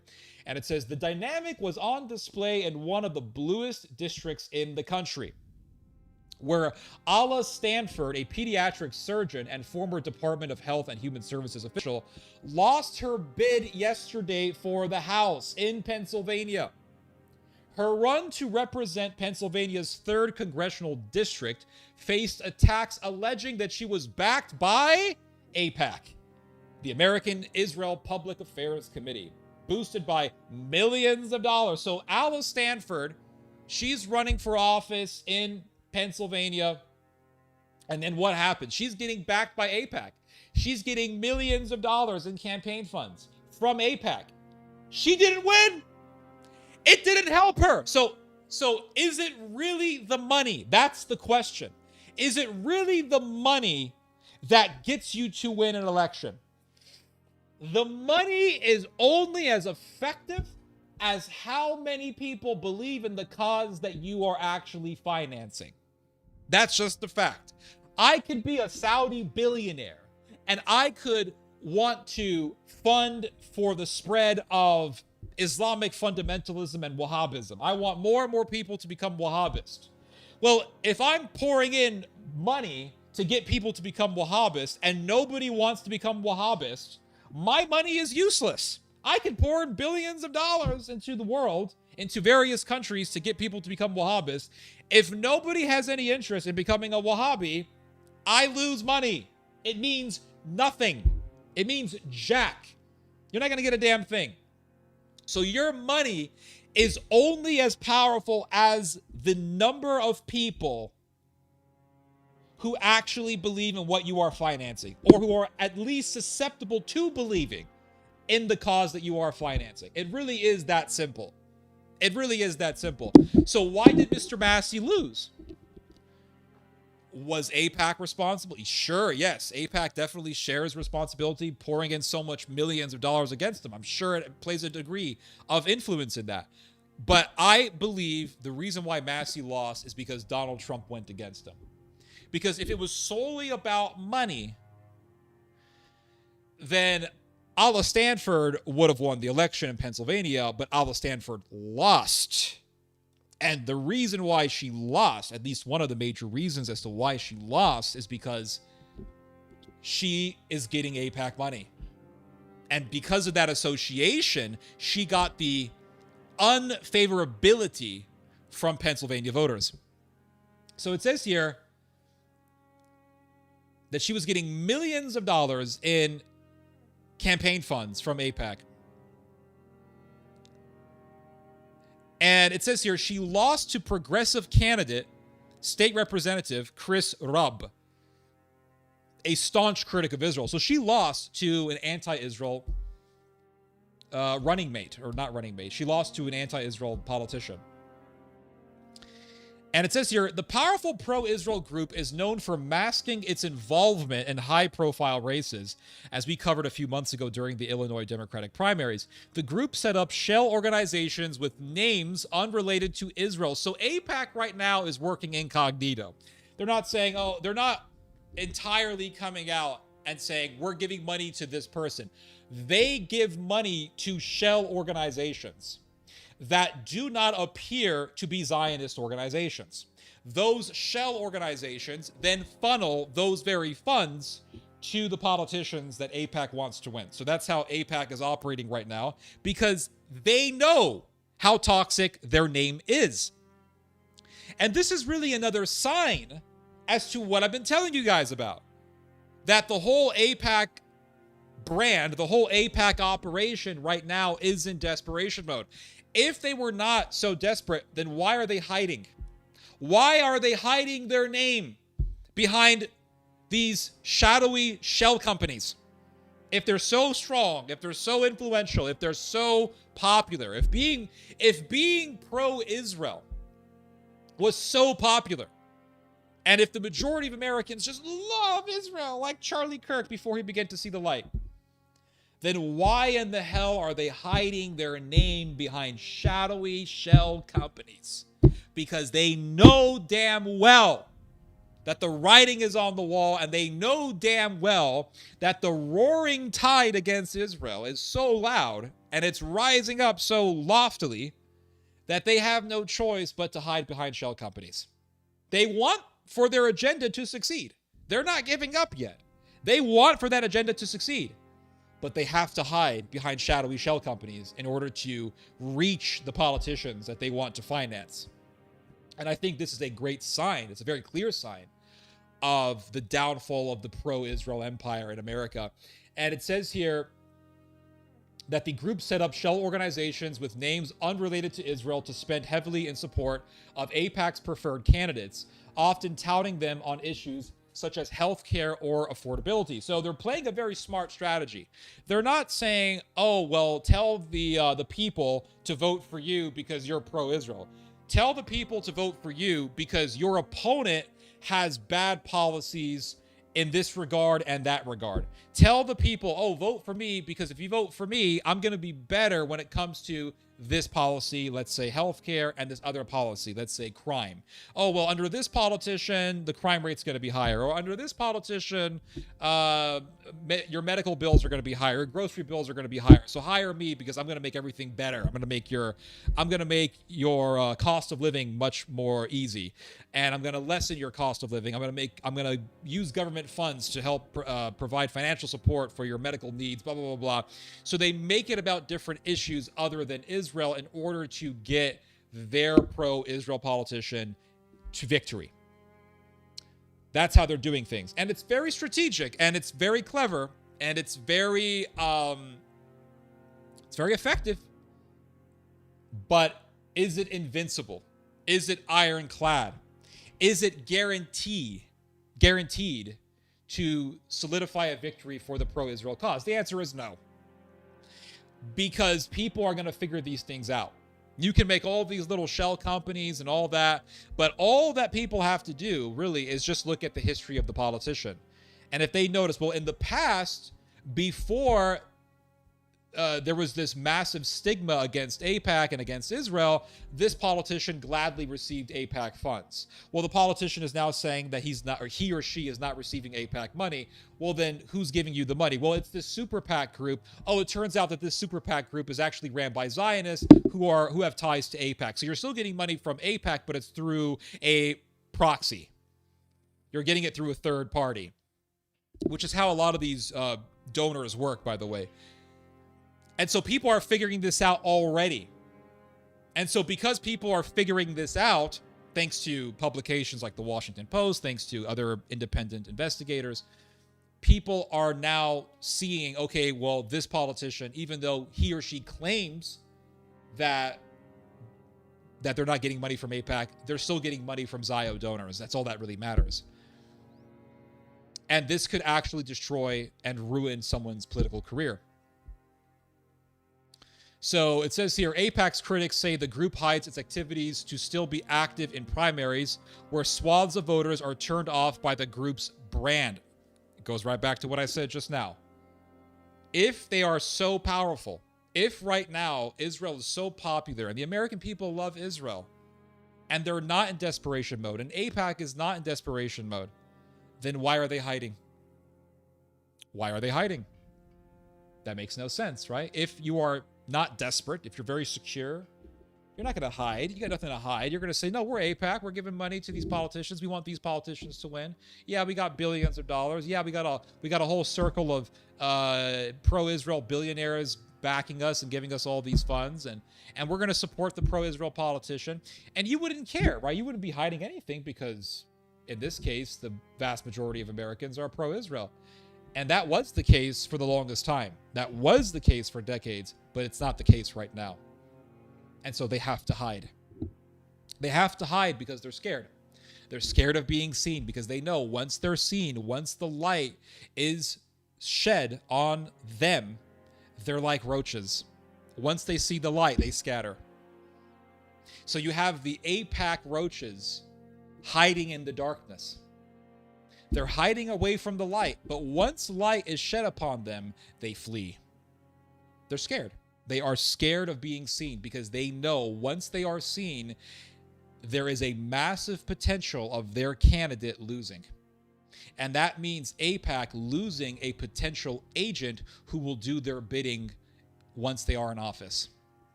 And they don't want to lose those politicians. They don't want to lose those officials.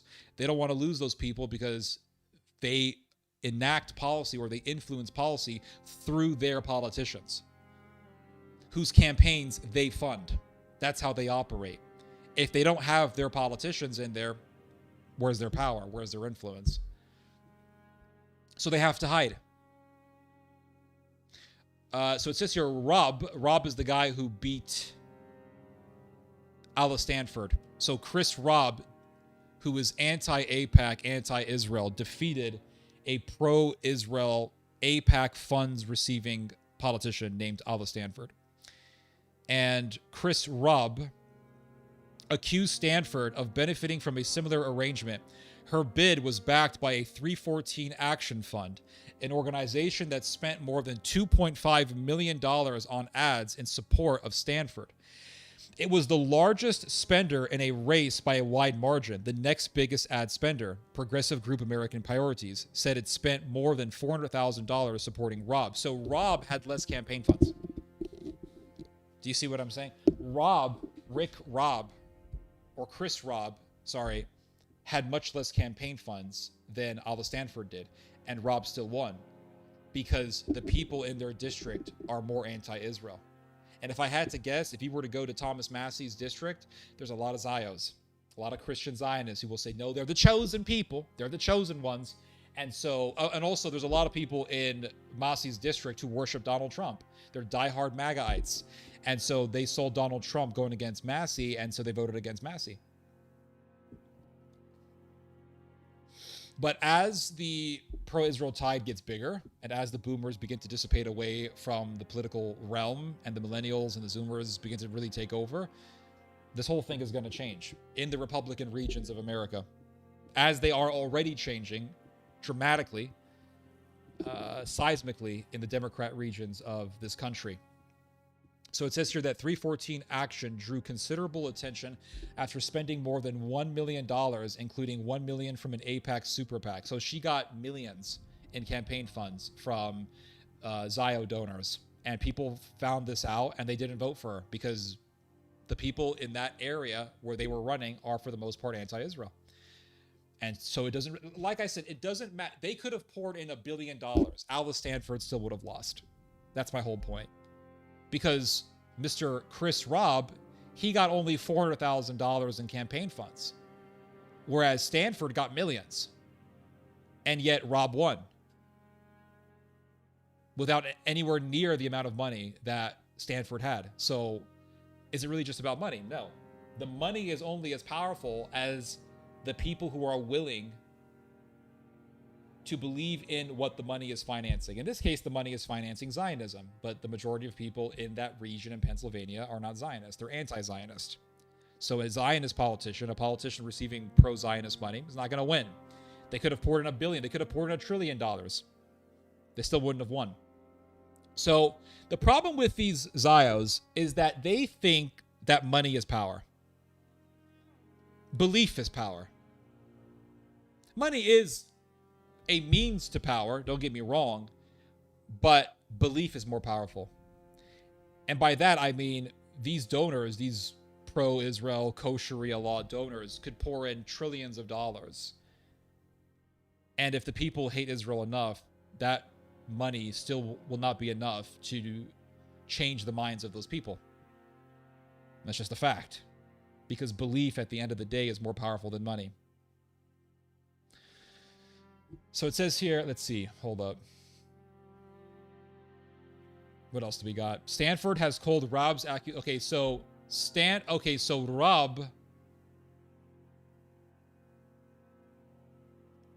Rob stated that Stanford has ties to AIPAC. Stanford called Rob's accusation a cheap shot. She accused Rob of essentially creating a conspiracy theory that has ruinously impacted her candidacy and life. So she's basically saying that because my ties to AIPAC were exposed, my political career is now ruined. That's what she's saying.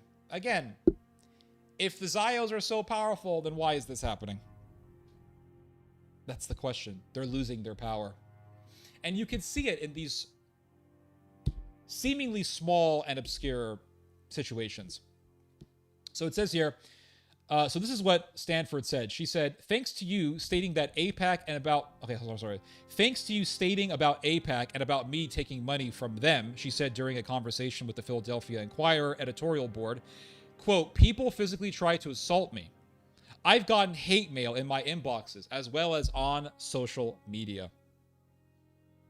So, here's the thing is, the anti-Israel stuff is very correct in pretty much everything it says. Israel's doing genocide, Israel's doing war crimes, atrocities against Palestinians, etc., etc. All that is true. But what I fear is this anti-Israel wave being used to promote racism against Jews. That's what I fear. You could say, well, Zionists deserve all the hatred in the world. Well, average Jews don't deserve hatred. My point is, people shouldn't be attacked just because they're Jews. And that's the danger that we are facing here. That is the danger that we are facing here. It's basically, and people are going to think that this is cringe or whatever, but it doesn't really matter. But what we are seeing is basically something of a revival of how people used to think in the 20th century. It's basically a return to how a lot of people used to think in the time when Nazism became very popular. Nazism became very popular, and this is going to sound crazy, it's going to sound whatever, cringe, but Nazism was very popular because at that time, a lot of people didn't like Jews. Even in America, a lot of people didn't like Jews. Jews were not popular. And one of the reasons as to why Jews were not popular is because they were associated with communism. Because there were a lot of Jews who were Marxists. It's a fact. It's an historical fact. Even one of the most prominent historians on the Holocaust, Mr. Michael Burleigh, who wrote a whole very large volume on the history of the Third Reich, says in this book that I read that it is very true that there were many Jews in the ranks of Marxist groups and organizations, and that Jews were quite overrepresented in the Marxist/Bolshevik movement. And Bolshevism was very destructive. This is an historical fact. As we all know, it was the biggest killer. The biggest killer of the 21st century was Marxism. That was the biggest killer. And they killed millions of people, as you guys already know. Ukraine, Russia, China. And so Jews, because there were a lot of Jews who were Marxist, Jews became to be seen as synonymous with Bolshevik. And so this is one of the main reasons as to why Nazism became so popular. So fast forward to our own time, and what do you see? You see Jew becoming associated or becoming synonymous with Zionism. Jew becoming synonymous with Jeffrey Epstein. Jew becoming synonymous with the atrocities done by the Israeli government. Jew becoming synonymous with AIPAC and the pro-Israel lobby. And the danger of that tribalistic way of thinking is that it leads us to becoming very susceptible to Nazi propaganda. And it leads a lot of people, and it already has led to a lot of people, becoming very open to the Nazi worldview, the Hitlerian worldview. And that is the danger that I'm seeing. The danger that I'm seeing is that the mustache man is coming back. He's going to have a comeback. That's what I fear for the future. So people being violently assaulted because they're pro-Israel. What is that about? What is that about? It's a violent hatred. It's a violent hatred that can most definitely pave a path forward to bringing the mustache man back from the dead. Let's see here. Stanford made some fervently pro-Israel remarks that raised many eyebrows in the district. Stanford, who was black, said using the word genocide to describe the war in Gaza was as hurtful as African Americans being called the N-word. And this is just absolutely insane. I mean, this woman deserved to lose. I don't really feel sorry for her because she lost. But what I will say is that political violence is not good. Because once you start doing political violence, then you have justified political violence, and then the other side can say, well, we can do the same thing, and then you got a ripple effect that can just spiral out of control, and before you know it, it becomes out of hand. Let's see, what else do we have here?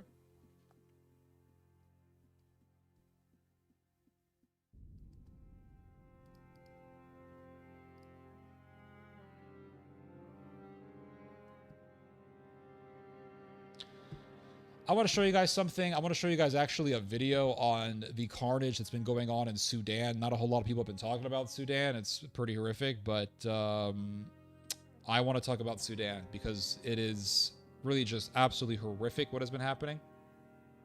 So I want to show you guys a documentary that came out by Reuters on the carnage that's been going on in Sudan. I'll read some of your guys' comments. Hold up. Let's see here.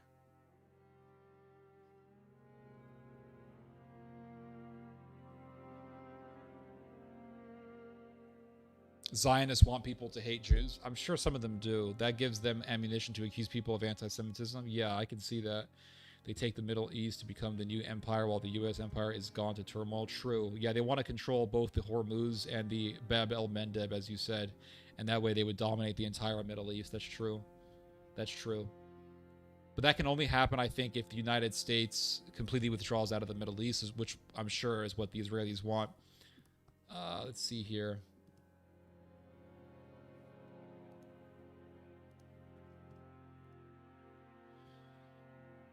They use the U.S. to weaken Iran and Turkey, and then they make a deal with China and make the new reserve currency the RMB. The petrodollar is gone. They own all the tech. Interesting. I think they definitely do want to control both of the straits in the Middle East, the Hormuz and the Bab el-Mandeb. They literally argued they can't fight anti-Semitism without getting politicians on board. Yeah, they also said that they can't fight anti-Semitism without controlling Twitter and all the rest of the popular social media platforms.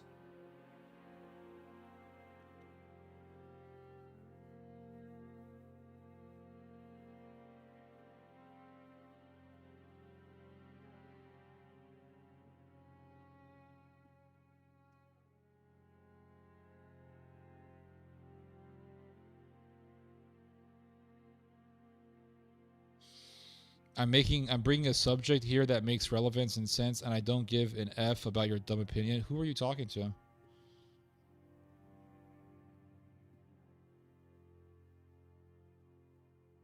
Oh, this Turkish dude is talking about that he wants everyone to hear his opinion about the Ottoman Empire, dude. I don't give a shit. Just spamming the whole thing. I guess we have the Turco bots in the chat. They want everyone to hear about the glory of the Ottoman Empire.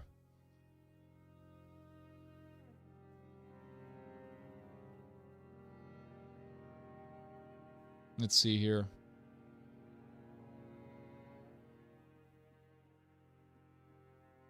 Every empire has its end, no matter what. The next online is true. Yup, America is not exempt from this. Absolutely. Very true.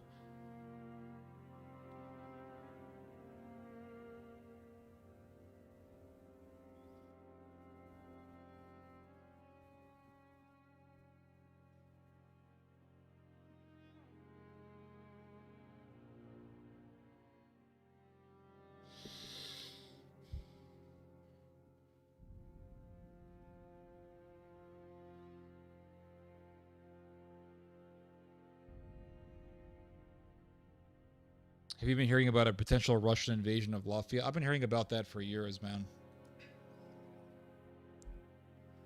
I wrote an article years ago saying that the Baltic states are a ticking time bomb. So I've known about this for a while. Let's see here.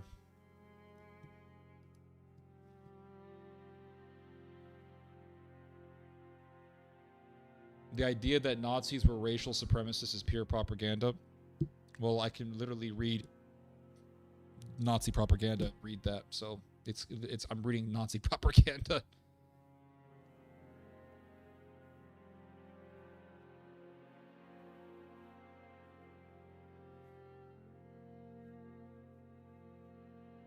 Do you think the eugenists are destined to win? No, I don't. I don't, because sure, they can do certain things, but their ideology. Here's the thing: is they start making designer babies, right? And it looks like they're winning. And as it appears as if they're winning, what happens is they become very emboldened. You see, evil people function in a way where once they see a little bit of success, they become very confident and they become very emboldened. And when people become very emboldened, they start acting recklessly. So it's designer babies one day, and then they'll say, oh, look at how powerful, look at how successful we are. We are God. That's what they're going to say. Look, we are God. Look at what we have created. We have made man in our own image. And then it escalates. So it goes from baby making to something else. It goes from baby making to something that is even more abominable. Maybe they start lobbying for certain laws that would kill certain people because of their genetic makeup. And then people look at that and they say, these people are monsters. And then they get hated. Eventually, after they have been so reckless, after so many years of them being so reckless, after so much destruction has been done by these people, they will incur the hatred of humanity. And humanity will say, these people must be stopped. And there will be such a taboo against them that they will have no choice but to shut up and go hide in the shadows like cockroaches. It's like the Nazis. You know, the Nazis had a lot of success in what they wanted to do. They were able to kill millions of people, and they wanted to kill those millions. So they had, I mean, I hate to say it, but they succeeded in their evil desires to a great extent. And as they were succeeding, right, they were invading Russia, they were defeating the Russians in battle, they were killing millions of people, they were euthanizing certain people. As they were succeeding, they got very confident. They said, wow, look, we've actually succeeded. Look, we've managed to kill all these people. Let's not stop. Let's continue on. And what happened? The world got so disgusted with Nazism that Nazism became the most taboo ideology on earth. Now they're trying to make a comeback, but for the longest time, they were immensely hated.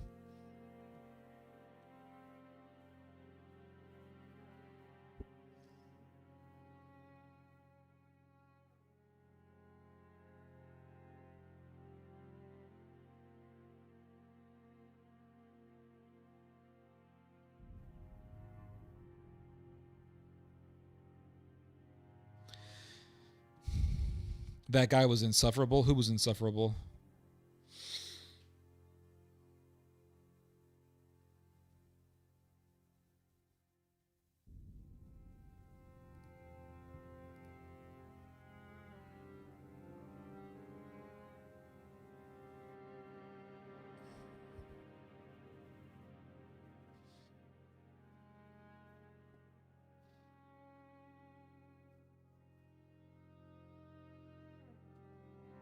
Mustache Man looks a lot like nationalism now. Yep.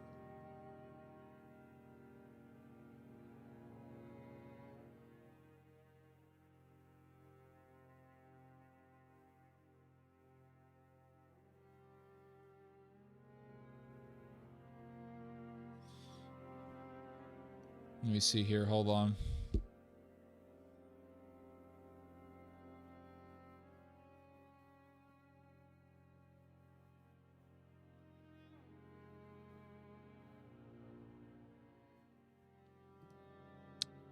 I'm going to get a quick drink of water.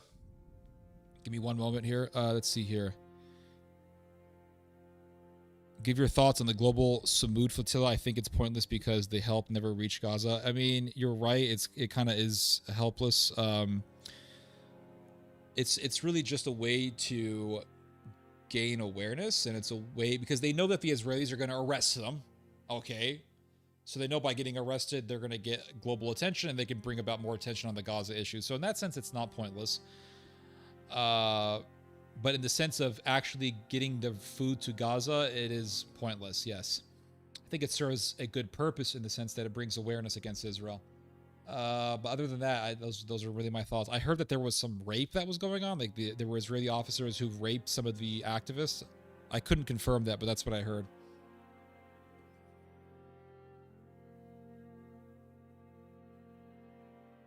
They might be striking. Striking who? What are you talking about?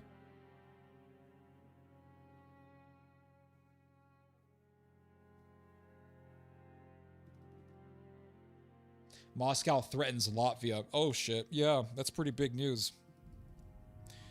Well, I wrote about this many years ago, and I've done videos talking about this. Latvia and Estonia and Lithuania and these countries. I mean, they... Anyway, give me 1 second here, guys. I'm going to get a quick snack. Iran closed their airspace.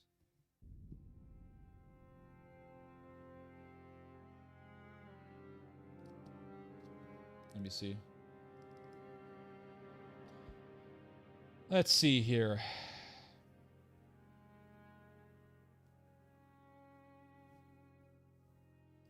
Well, they're supposedly discussing a deal, the Americans and the Iranians, but nothing's been agreed upon. Nothing's been set in stone. So I was going to talk about it, but I realized it's completely pointless to talk about it because it's just the same bullshit that we've been hearing about for years, and it's just the same bullshit, the same back and forth that we've been witnessing since the beginning of this Iran-America spat that sparked in late February of this year. And it's just, well, they can't have a nuke, and Iran is saying, well, we have a right to have enriched uranium, and we have a right to have a ballistic missile program, and America says, no, you don't, blah, blah, blah. And of course, the Iranians are never going to agree on giving up their ballistic missile program. That's just not going to happen. I thought Iran airspace was been closed for a while, Iran, blah, blah, blah, blah.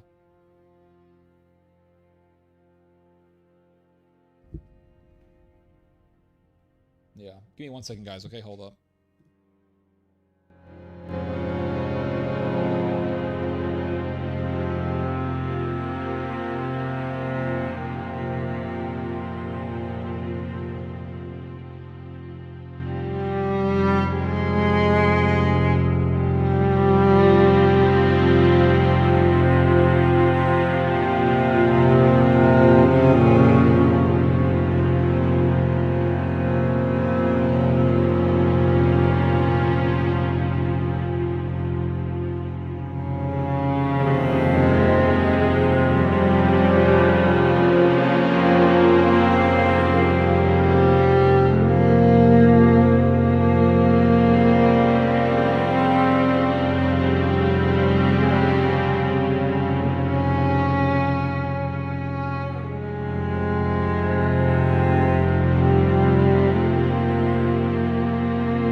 Thank you for your show. Very informative. Appreciate it. By closing this trade, America is weakening the world economy. Yup, exactly.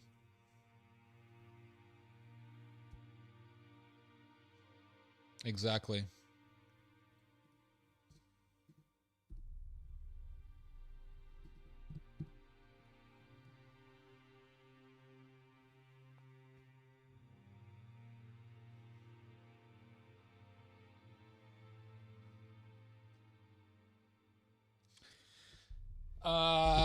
Let's have a smoke.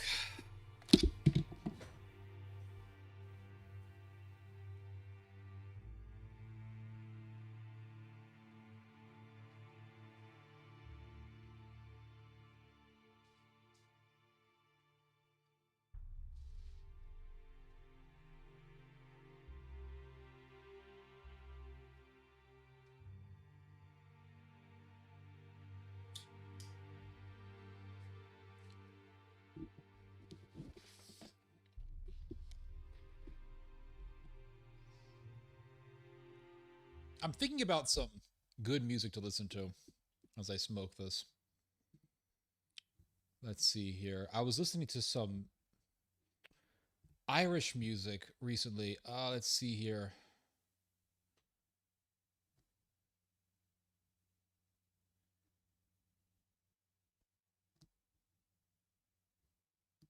Let me see here.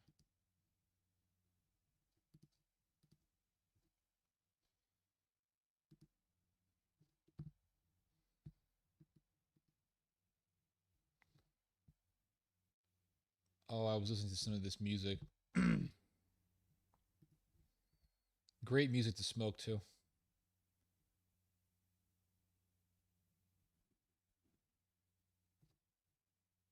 I think this is the song here.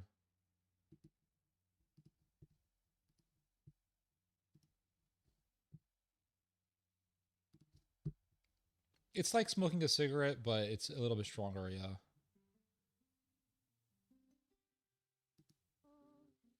Okay, I found this song early this week, and I thought, all right, this is gonna be my smoking song.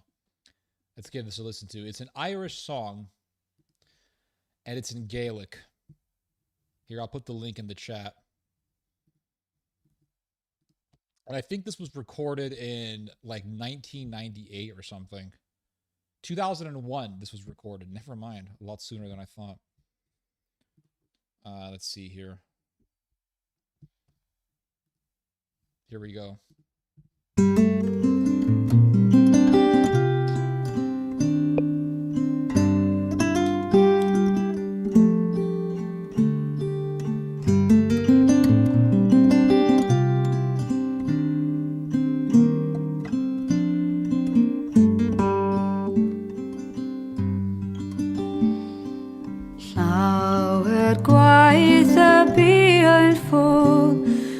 Carrying all the fancy and begiliad gwenydd gwyn ac eraill llan I feti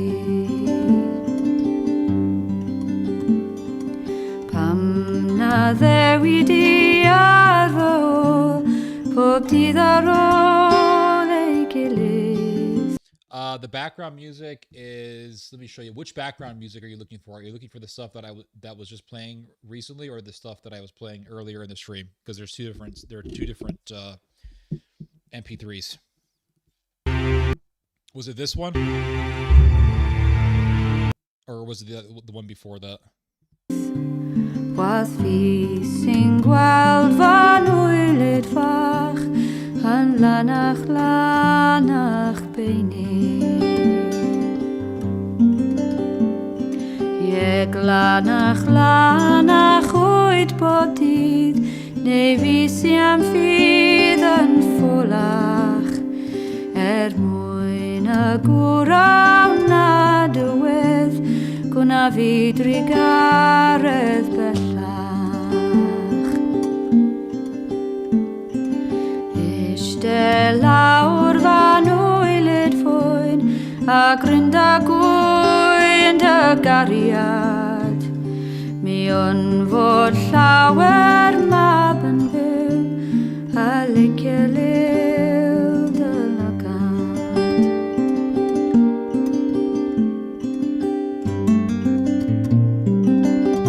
I just love this song. The guitar, the voice. There's a very mystical vibe that it has.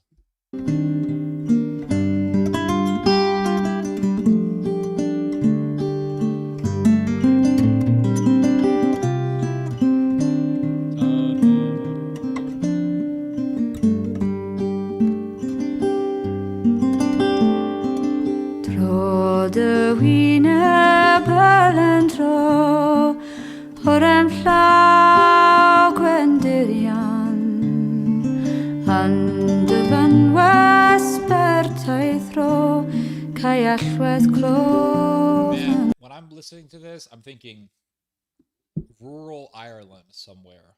Knights, archers, English longbows. I'm thinking of Bannerlord. Have you guys ever played Bannerlord? That is, I want to say, like, I know I'm a big Resident Evil fan. I've talked about Resident Evil on this channel for years, but I'm beginning to believe that Bannerlord is arguably the best game ever made. I mean, if not, it's definitely one of the greatest games ever made.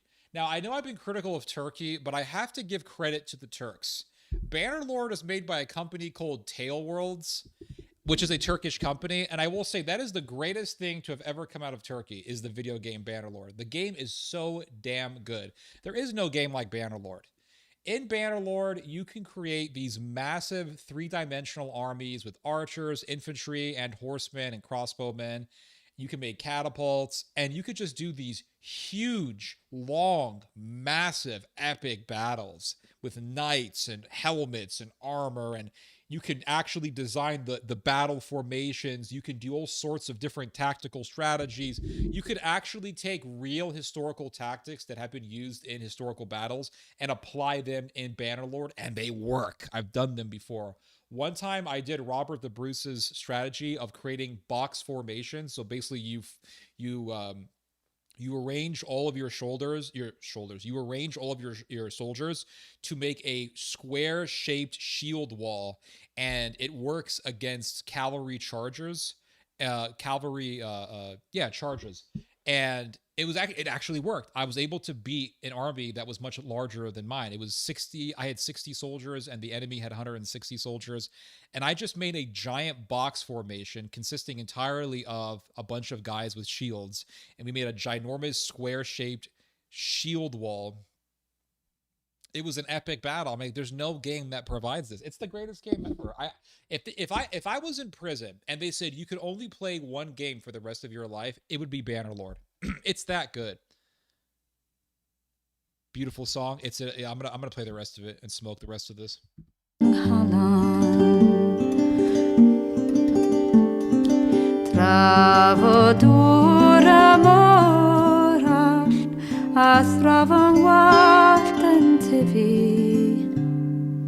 Trafo calon dan fy mron, mi fydda'n ffyddlon I ti.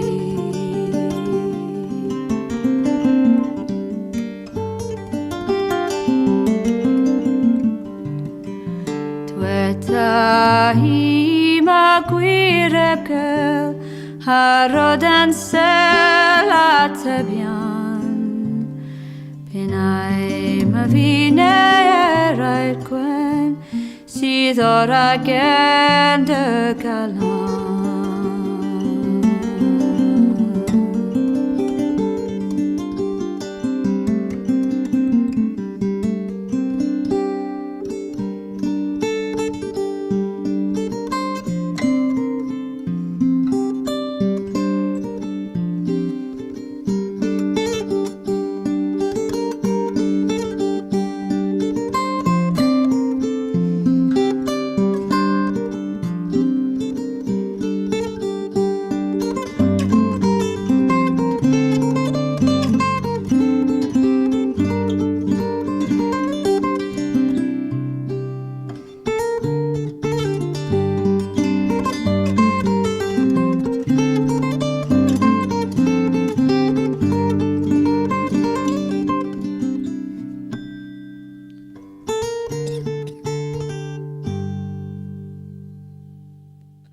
good damn piece of music, I tell you.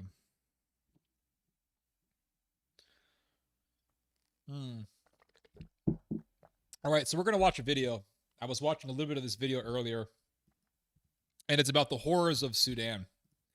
There has been really a genocide that's been going on in Sudan for years now, and you have these mass murderers who are a part of a paramilitary organization backed by the UAE. It's called the RSF, which stands for the Rapid Support Forces. And I know that name sounds like it's a legitimate group of people, but these people are mass murderers and they're rapists, and they have butchered people by at least the tens of thousands, and they rape and they mass murder everywhere they go. They are pillagers and serial killers and rapists, and they are Afro-Arabs, and they murder people who they see as racially inferior to them. They murder people who they see as non-Arab, and they are backed by the United Arab Emirates, who is currently a very strong ally of Israel in the Gulf Arab region. And the Israeli government is not talking about Sudan. And they always say, why are you talking about Gaza for? Talk about other atrocities. Okay, well, let's talk about Sudan. And then I look into Sudan. It turns out that Israel's best friend in the Gulf just so happens to be providing the arms, the weapons, to the Rapid Support Forces who are doing all of these horrific atrocities. And the reason why the UAE is providing arms to the RSF is because, well, they want that Sudanese gold. That's what they want. They want Sudanese gold. And Sudan has a lot of gold. Sudan has a lot of gold. And the UAE says, okay, give us the gold and we will give you weapons. So they have been unleashing a reign of terror in Sudan, especially in the Darfur region. And so Reuters just recently put out this documentary on Sudan, and I watched a little bit of it earlier, and I thought this is horrific. And I haven't seen the documentary in its totality. So we're gonna watch it together, and it's about, I think, 23 minutes long. Man, I just want to get the full video, but I don't want all this other stuff. It's very annoying. I think this is enough. I think this is good. Oh my gosh. Hold up. I'm sorry, guys. There we go. I think this will be enough. All right, we're going to watch this. Here we go. I'll make sure this is loud enough for you guys.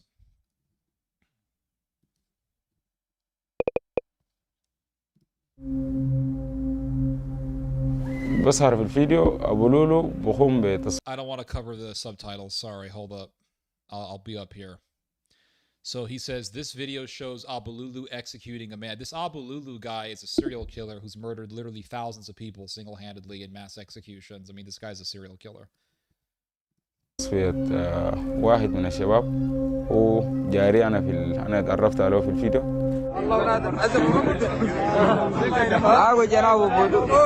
أنا والله شيف أنا زمن معي ولعب كثير معي. So yes, this video is going to be violent and graphic, guys, if you guys haven't figured that out already. يا زول شيف اثنين اثنين بس أو رزر أو شهاد أنا جاي نبل أو موت جوا الغياد. Just straight up, just murdered these people. It's absolutely horrific what's been going on in Sudan. And this is all backed by one of our greatest allies, by the way, the UAE, who's a very strong ally to Israel in the Gulf region. And you guys can look into this. I've talked about this before, but I'll bring it up again. Israel has been involved in a propaganda campaign against the Sudanese government. The Sudanese government is fighting these barbarians. I'm not saying the Sudanese government is saintly. No, they've done terrible things. But why is Israel attacking the Sudanese government but not the RSF. Well, because it turns out that the RSF is a proxy of the United Arab Emirates, and the UAE wants their hands on that Sudanese gold. And it also turns out that the Iranian government and the Turkish government are both backing the Sudanese government against the RSF. And Israel is an enemy of both the Turks and the Iranians. And so the Israelis are not going to go against the proxy that is warring against the Sudanese government, because the Sudanese government is an ally of Iran and Turkey. All right, this video is a little oddly shaped. I'll try to adjust it as we go.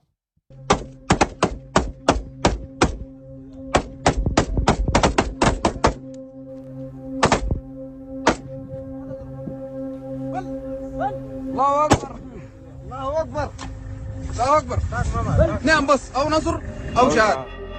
This man is no victory or martyrdom. All this talk is a bunch of bullshit, because these people they're not fighting anyone here. They're slaughtering unarmed civilians. So this guy's trying to act tough. The reality is that this guy is just the son of Sodom, and he's demonic, and he's a serial killer.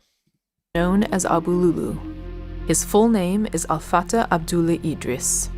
Identified in many similarly brutal videos, he has become the face of the horror that unfolded in the city of Al-Fashir in Sudan, where the Sudanese Rapid Support Forces, or RSF, violently took control on the 25th to the 27th of October, 2025. Thousands of people were killed in a matter of days, and tens of thousands fled in terror.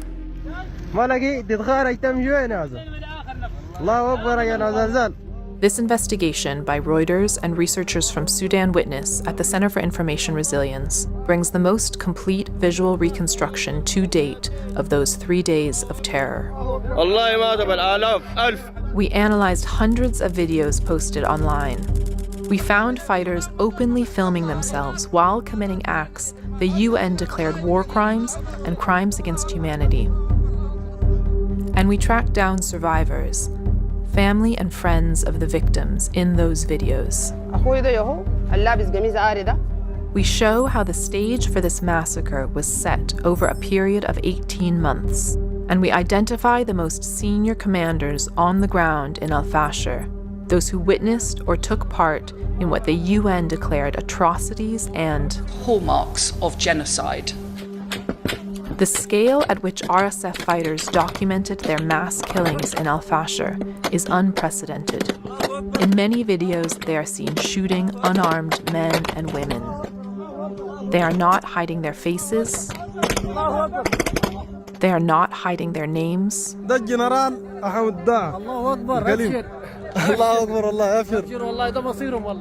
they are not hiding their crimes.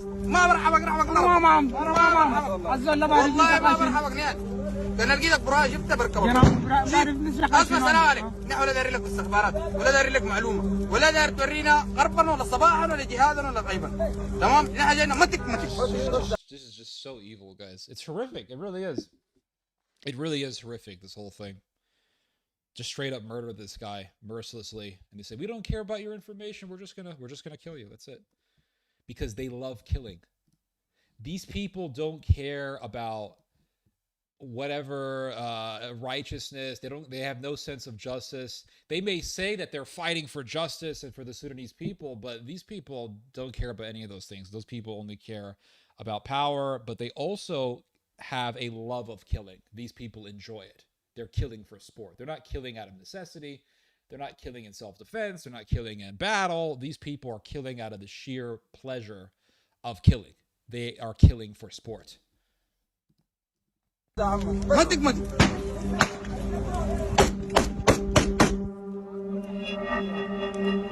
They narrated their videos. Who are their sponsors? It's the UAE. The UAE is sponsoring them. And the UAE is their biggest backers. And I'm guessing, I think Israel is also backing them. We know for a fact that the Israeli government has been providing at least ideological support for the RSF, because the Israeli government's propaganda outlets have been attacking the Sudanese government, but they don't attack the RSF. So why are they attacking the Sudanese government but not the RSF? And the reason is very simple. It's because the Sudanese government is an ally of Iran and an ally of Turkey. The RSF is a proxy of the United Arab Emirates, which has very close ties to the Israeli government. This is the reason why. So the Israelis don't really give a damn that people are being genocided. They don't care because it's about dominating East Africa, because Sudan is a Red Sea country. Sudan is on the Red Sea, and Israel is also on the Red Sea. And Israel's most important trade port is the port of Aliyat, which is right on the Gulf of Aqaba, which lies on, you guessed it, the Red Sea. So Israel doesn't want to have any Iranian allies or potential Iranian allies and or Turkish allies on the Red Sea, because Israel wants to have total unfettered access through the Red Sea without any sort of impediments, because it's through the Red Sea that Israel gets a lot of its imports and has a lot of its exports. And remember, the Bab el-Mandeb is also on the Red Sea, and it lies basically in between Yemen and Djibouti. And Iran has been using the Houthis to block the Bab el-Mandeb Strait, and so the Israelis don't want for any pro-Turkish or pro-Iranian proxies to be on the other side of the Bab el-Mandeb to impede Israel's access through that strait. So Israel doesn't really give a shit about how many people are being butchered or raped or whatever. What matters is a proxy against Iran, and Turkey's proxy is being funded, and it's killing a lot of people. And if they can take over Sudan and establish good relations with the UAE, and in turn establish relations with the Israelis, that's all that really matters. Follow the dollar, exactly, right? The love of money is the root of all evil, as the Bible says, and there you have it.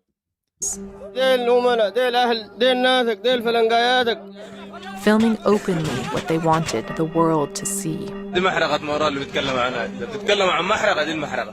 Sorry, this screen is a little wacky. I missed what this guy said. Something about the Holocaust. World to see. So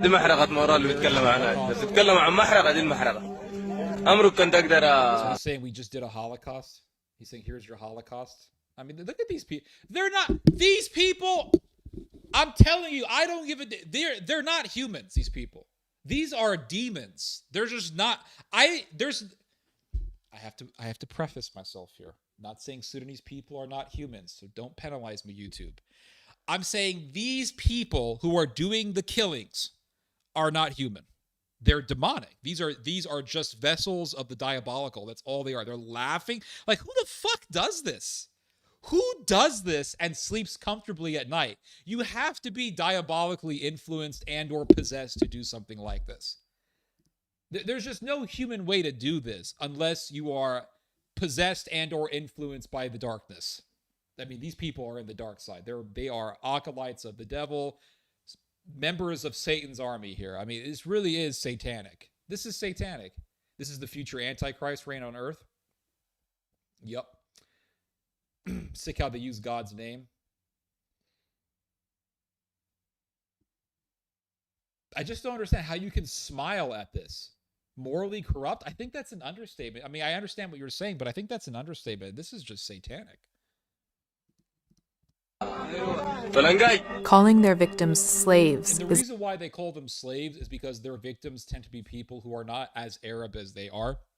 So basically, Sudan, ethnically speaking, is it's actually quite fascinating how the Sudanese demographic formed. At one point in time, once upon a time, a bunch of Arabs traveled into Sudan. They traveled to Sudan and they just dominated that region. And they came from the Arab Peninsula. They went to Sudan and they started to intermix with local women there. And what these Arabs did was they began to create their own family dynasties. And if you take the time to read about the Afro-Arabs of Sudan, what you'll find is that these Afro-Arabs are, even the ones who are alive today, are actually able to trace their lineage to the exact Arab merchant that screwed one of their African ancestor women. It's that they're able to trace from which Arab their lineage stems. So they'll say, well, we came from the line of Ibn whatever from the Arab Peninsula. So they're super focused, they're super fixated on their Arab lineage. Their religion is their Arab lineage. Arabism, Arab supremacism is their religion. You could say, well, they're Muslims, and sure, they are Muslims, but they have no issue killing fellow Muslims because those fellow Muslims are not as Arab as they are. So just as you have people who are Jewish who say, well, I'm Jewish, so I'm something special, you also have this other form of Semitic supremacism in the Arab world where people say, well, I'm Arab. And yeah, I am black, so to speak. I am African, but I also have this little bit of Arab blood. And that little bit of Arab blood, that Semitic blood, makes me more special than you.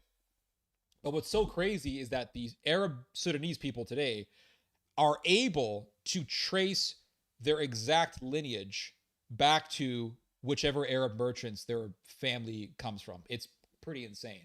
So they say, well, we come from the line of whatever, Abu something, and he came to Sudan on this date, and he screwed some black lady, and bam, we came about.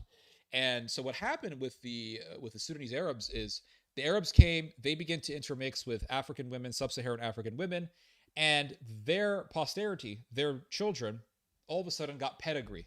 Well, he's half Arab, so he's something special. He's over the people who are just purely African.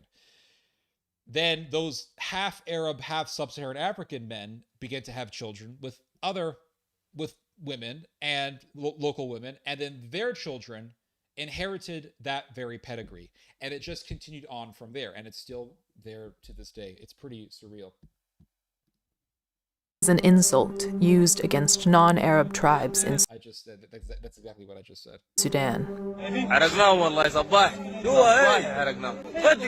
spent the morning burning them. We finished them. Praise God. I mean, I don't know. There's just not. This is just not human.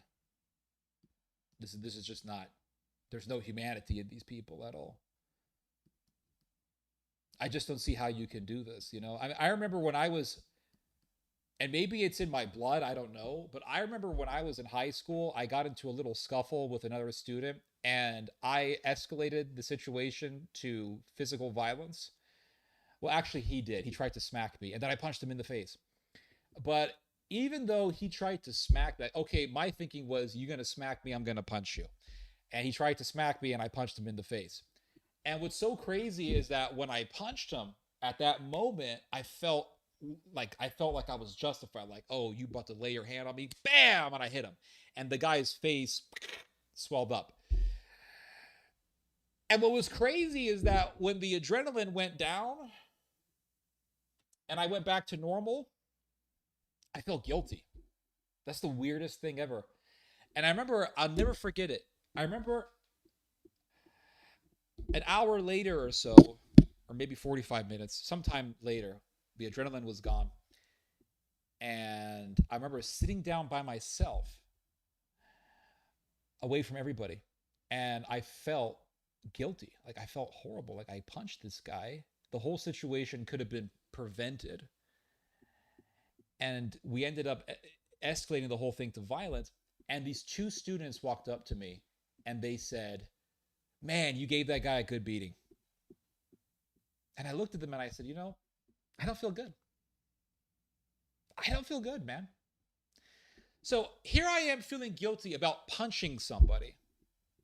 And these people are smiling, grimacing, grinning about mass murdering people and burning people. I can't fathom it. I just can't.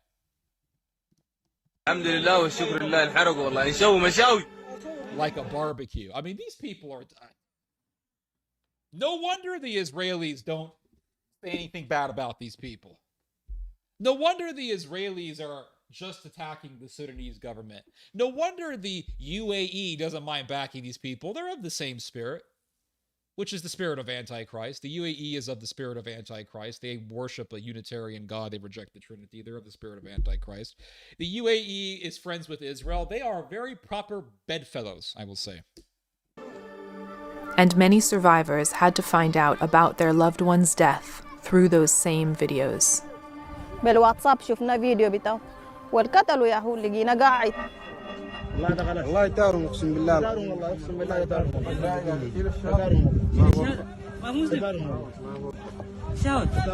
الله اكبر والله يدهم ابشر. هذا هو أخي بقيت مرسال تيراب تم قتله بواسطة جنجويد في أحداث الأخيرة بتاعت سقوط الفاشر. So she's bringing up the the fall of Al Fasher. So Al Fasher is a city. I think it's in the West Darfur region in Sudan. And a number of years ago, there was a huge massacre that happened in El Fasher. I think this took place in 2023. I remember talking about it in several videos. This was a massacre that was done by the RSF. The RSF besieged the city of El Fasher, and then they entered El Fasher. And they just butchered the population. And there was another massacre. I want to say it was the same massacre, but let me just look this up real quick. Massacre in Sudan. Yeah, there was the Al Fasher massacre. How many people were killed in the Al Fasher massacre? Sorry, Al Fasher is not a city, by the way. It's a whole region. 6,000 deaths were documented within the first 3 days. And it has been estimated that over 60,000 people were butchered in El Fasher by the RSF. 60,000+ people butchered, and America does nothing about it because the butchers, the murderers, are being backed by one of our greatest allies, the UAE. And the UAE is very important because it's right near the Strait of Hormuz, and so we have to use the UAE as a check against the Iranians on the Strait of Hormuz. And also the UAE just left OPEC because the UAE wants to be able to sell as much oil as it wants without the restraints of OPEC. And the UAE wants to make massive amounts of money through the petrodollar. And we don't want to lose the UAE. So the UAE does a proxy war in Sudan for gold, backs the RSF. The RSF butchers 60,000+ people, and we don't care.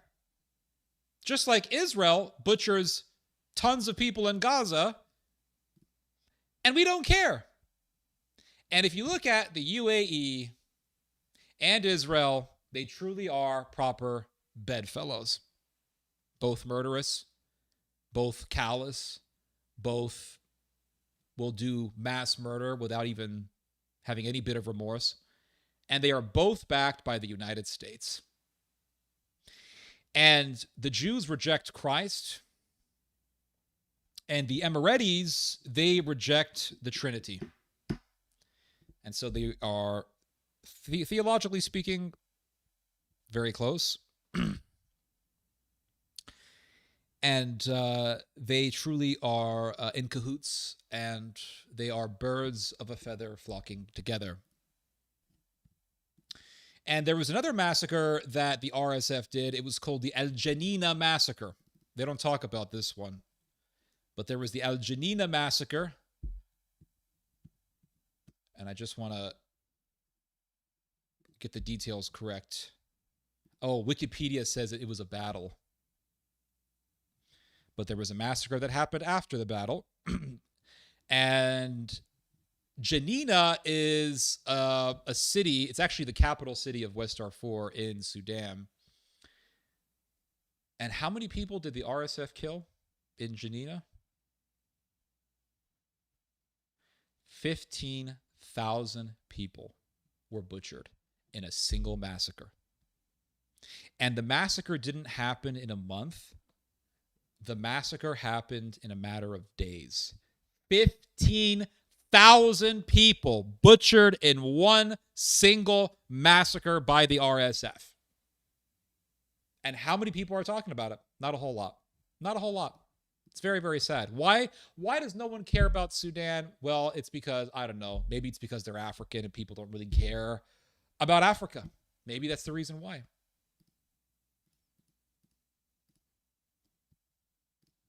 Let's go back to this video here.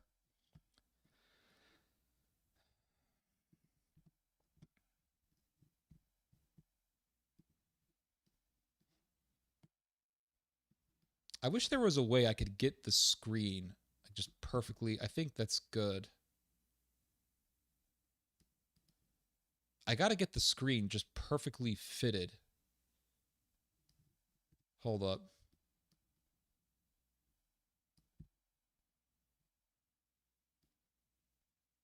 Okay, that works. All right, that works. We'll just watch it from here. Let me just raise it a little bit. All right, that works perfectly. All right, let's watch this. آخر حاجة هنا بس جابوا لنا الفيديو ما قاعد بيقصر معانا هو داعمنا وأي حاجة.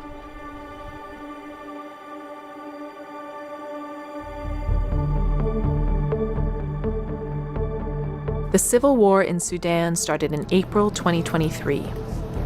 It is a conflict between two military strongmen who were on the same side until they started fighting each other. Abdel Fattah al-Burhan is the head of Sudan's armed forces. The reason why they started fighting each other, from what I understand, it's because the Sudanese government wanted the RSF to integrate into the regular Sudanese armed forces. So the RSF initially was actually known as the Al Janina, or was it Janina? No, sorry, was it what was the Janjaweed? So the RSF was called the Janjaweed.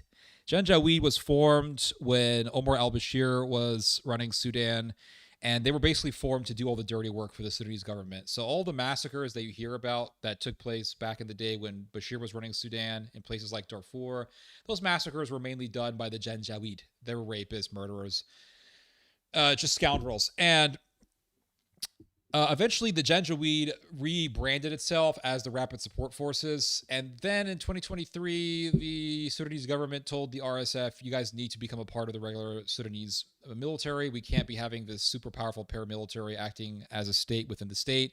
And so the RSF rebelled. And that's what happened. So they started killing each other. The SAF, and is the internationally recognized leader of the country. Mohammed Hamdan Dagalo, who is better known as Hemeti, is the leader of the paramilitary forces, the RSF. Some people refer to them as the Janjaweed, an older name tied to Arab militias. Both sides have been accused of atrocities, including war crimes, and both parties have consistently denied those allegations. Since the fighting started, famine and violence have driven 14 million people from their homes, and hundreds of thousands are estimated to have died. It is the greatest humanitarian crisis of the 21st century, and the world must not look away. Al-Fashir, the capital of North Darfur, had a population of more than 1 million before the war. In October 2025, it was the last remaining SAF stronghold in the region that had not been captured by the RSF. It was defended by the SAF together with local armed groups known as the Joint Forces. The UN estimated 260,000 civilians were stuck inside as the RSF besieged the city for 18 months. In November 2025, only 3 weeks after the fall of Al-Fashir, a team of Reuters journalists visited several refugee camps in Chad at the border with Sudan. Hundreds of civilians from Al-Fashir were arriving here. Most had walked for days, looking for safety.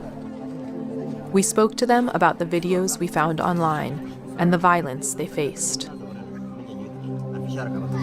Nawal had walked for 4 days to get here. She told us how Al-Fashir had been under attack for months and how she got hurt. والله طلعت كان في عمارة كده ندونوا في العمارة ذاك من الأسلحة الثقيلة من الدهانات والمسيرات. بعد ذاك طلعت من العمارة مشيت البيت عشان نجيب موية. بس أصابني طلقة بتاع قناص. لكن ما أعرف أتابع لياته. وأنا هنا طلعنا بس جلباب وسفنجة جلباب وتوب بس. بدون قرش بدون نعال بدون أي حاجة ما عندنا بدون بطانية بتاع خطة ما عندنا ولا حاجة. Instrumental to the RSF's siege on Al-Fashir was a large trench they dug around the city over the course of several months. This is a satellite image of the northeast corner of Al-Fashir, taken in May 2025. If we zoom in closer, we can compare this area with an image taken 5 months later, in October 2025. In this image, we can see a line appear here. This is a trench dug by the RSF.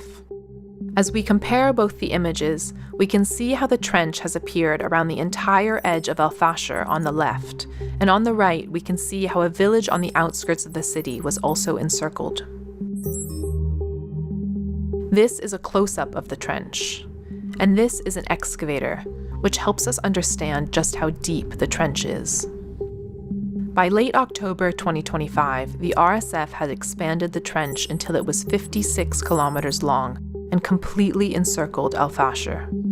This capped a siege on the city that lasted for 18 months and ultimately enabled the RSF to trap and kill thousands of people during their final assault. Again, like this level of carnage. You see all these bodies. To trap and kill thousands of I mean, just look at this. People during their And this dude just posing for a photo. Like, who does this? Who thinks this way? It's just, there's no humanity. Final assault. Survivors told us how the RSF first tried to starve the city into submission. ما في أكل ولا في شراب الزول لو طلع عشان يجيب موية كل مسيرات تجي والدانات بتجي الحمد لله. So they killed people as they were looking for food. That sounds like the IDF. When the IDF sniped people who were simply trying to get to food distribution centers in Gaza. It's the same evil. لله عانينا ما في أكل اضطرينا في الأعوام الأخيرة بناكل العنباس يا هو علف البهائم وبعد بناكل الجلود برضو بقى ما في اضطرينا حتى التراب برضو الناس تسف التراب. On the 25th of October 2025, the 1.5-year siege ended with the final RSF assault and takeover of the city. This video was filmed on the first of those 3 days of fighting.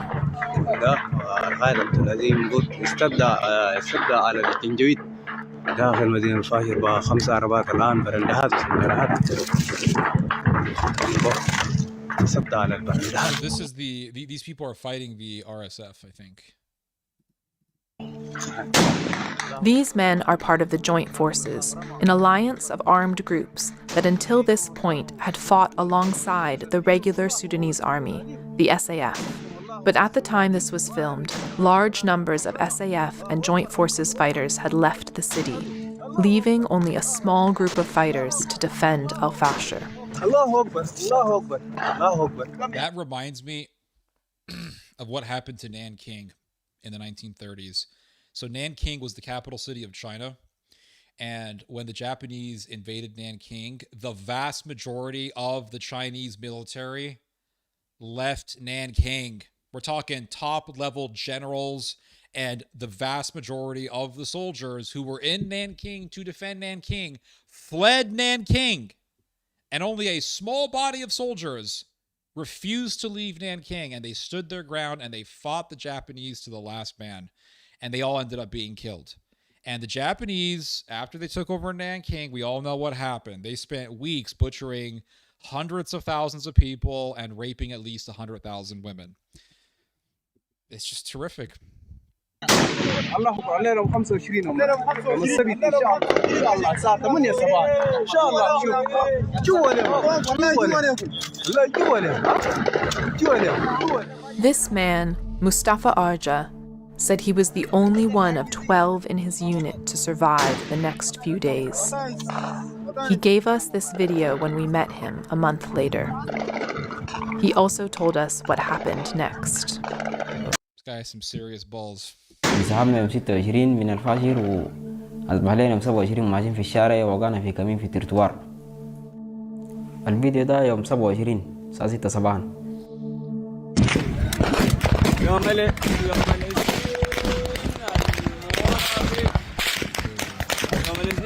When you see bullets like that flying at you and they're hitting the dirt right in front of you, that's horrifying.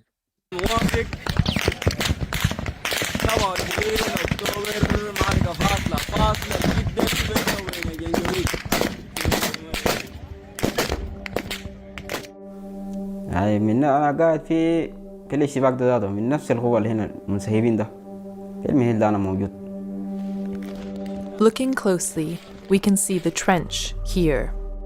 The Joint Forces fighters look like a group of largely unorganized armed men, wearing a mix of military and civilian clothing. We can also see several vehicles parked in between fighters. ترتوار هناك اشتبكنا والعدو جانا من 3 محاور من جنوب ومن غرب ومن شرق.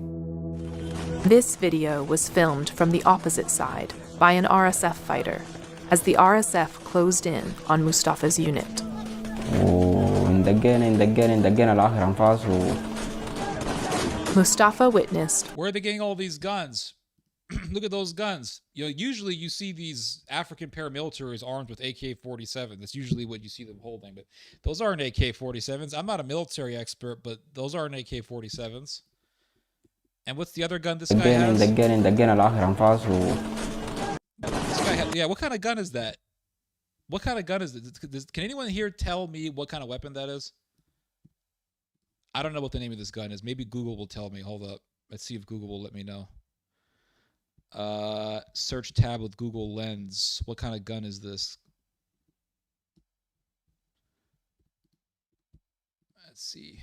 Thompson submachine gun. Distinctive vertical foregrip and receiver shape are consistent with M1928 or similar variants. The vertical structure and top-mounted ammunition feed mechanism resemble a belt-fed weapon like an MG3 or similar automatic weapon. M240 machine gun, the vertical grip and general silhouette. Okay, hold up. Let's see if any of this is true. Thompson machine gun. I don't think this is a Tommy gun. Let's see. No, it's not a Tommy gun. I'm using AI, guys, so it has error. Let's see here. Belt-fed machine gun. M240 machine gun. That is not an M2. No, I'm sorry. This is not what we're dealing with here. So this, we don't even know what kind of gun this is.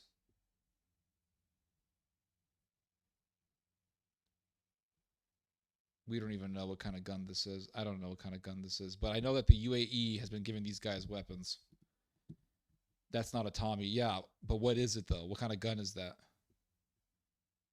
It looks maybe European. It looks like one of those European guns. It's a FAL, F-A-L. Okay, hold up. Let's look this up. F-A-L rifle. Oh, yeah, I think you're right. It looks similar.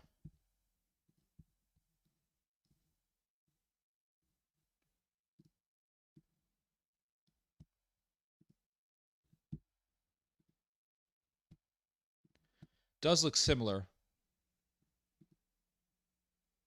It does look similar. I think you're right. FAL. That looks like it. That looks like the gun. Where does it come from, the FAL? FAL rifle. That looks like the gun. Belgium. He said it's an old 20-inch barrel version. Okay, I think your friend is right. It comes from Belgium, so this is a European rifle. So where are they getting these European rifles? It is chambered in 7.62 times 51 millimeter NATO, although originally designed for the intermediate 280 British. So this is a European weapon. Users. Okay, hold up. Who's using it? Look at this. This is a NATO weapon. Irish soldier armed with a heavily upgraded FAL. Angola, Argentina, Australia, Bahrain, all these African countries, Bangladesh. These are all U.S. allies, by the way. Israel. Ooh! FN made and locally made under license by Israeli military industries. Jamaica, man. Ivory Coast, man. Liberia, Mexico. Seeing a whole lot of NATO allies in this list. Seeing a whole lot of NATO. UAE. United Arab Emirates. Yemen. Zambia. Free Syrian Army. Oh, backed by NATO. Free Syrian Army. That's a proxy of NATO right there. Islamic State. That's a Mossad proxy. Rapid Support Forces. Oh, there they are. Your friend is right. Good eye your friend has there. Rapid Support Forces uses the FAL. Belgium. Croatia. I'm seeing a whole lot of West Germany, Turkey. Seeing a whole lot of NATO countries. Sweden use it. Europe. Yeah, it's a European weapon. So how are the UAE guys getting, or sorry, how are the RSF guys getting this weapon? Rapid Support Forces are using the FAL. And where are they getting it from? FAL rifle, RSF, Sudan.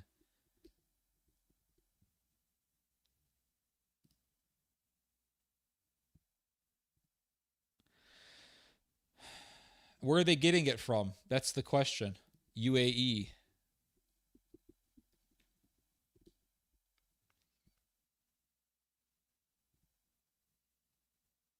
I'm guessing they're getting it from the UAE.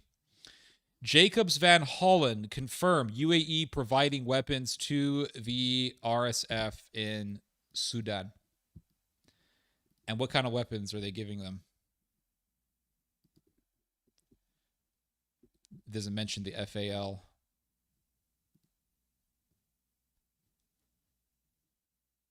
Let's see here. FAL.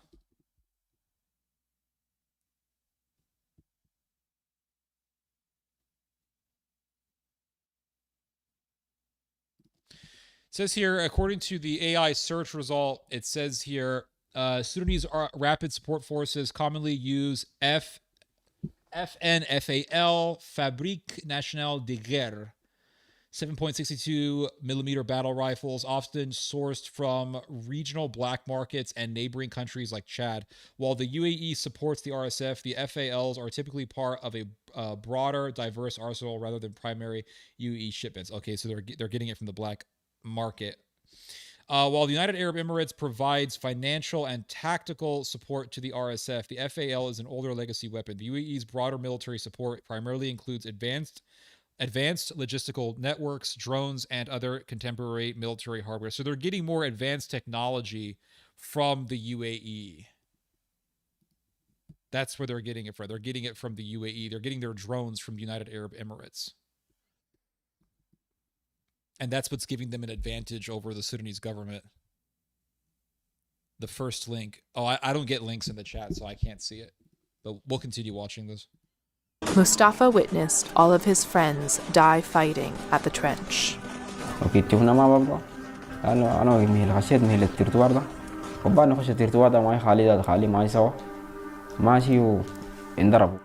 Mustafa managed to escape by following the trench sideways and fighting his way out. The exact location of that gunfight became the scene of a massacre, visible in satellite imagery taken a few days later. We see a group of 34 burnt-out vehicles clustered in front of the trench. The Reuters and Sudan Witness team verified 53 videos filmed by RSF fighters at this location. We used this video to create a panorama of the scene to better understand how the massacre unfolded. We can see how this vehicle got stuck here. It shows how effective the trench was at blocking Joint Forces fighters and civilians trying to escape by car. On foot, they were a lot more vulnerable. Here we see that same vehicle, stuck in the trench, and we see how RSF fighters are shooting at unarmed people lying on the ground.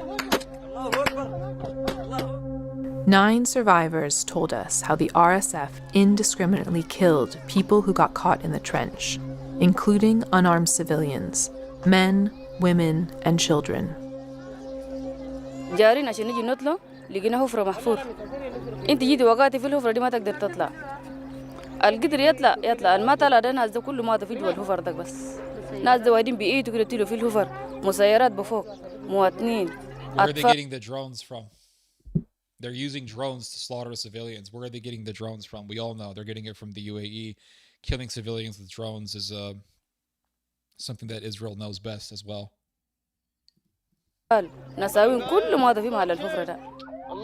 In this video, we can see just how deep the trench was.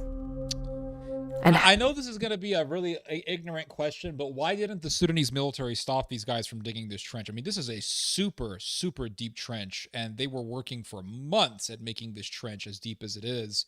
And this is the trench that enabled them to massacre civilians by the thousands, because imagine you're running and then you see this trench and you have to go through this trench.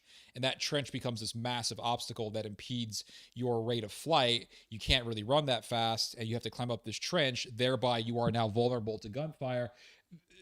But the question I have is, why didn't the Sudanese military kill these guys as they were digging the trench? And the only thing that I can come up with, the only thing that I can think of is that the Sudanese military was so bogged down and so occupied in other places that they could not deal with this. That's the only thing I can think of when it comes to explaining this. But maybe someone else can explain this better. How the RSF insulted their victims.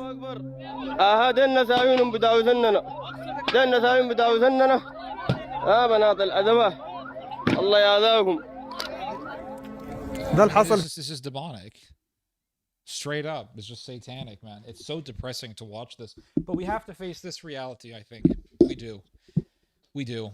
If we don't, if we sit here and act as if this isn't happening, then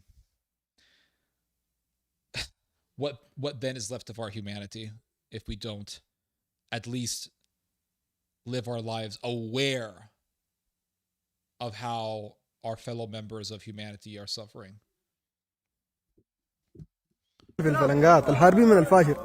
While Mustafa's video showed an active gunfight took place here, most of the videos were filmed by the RSF after the fighting had ended, and many showed violence against people who were unarmed. RSF commander Abu Lulu was seen in many of the most violent videos at the trench.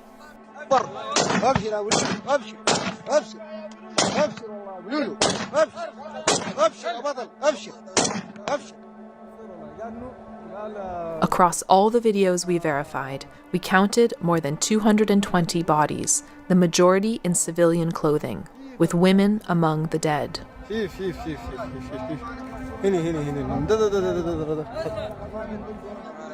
We also found several videos showing the killing of captives, wounded and unarmed men in civilian clothing. At times, their executioners insulted or mocked them first. And again, Abu Lulu is one of them.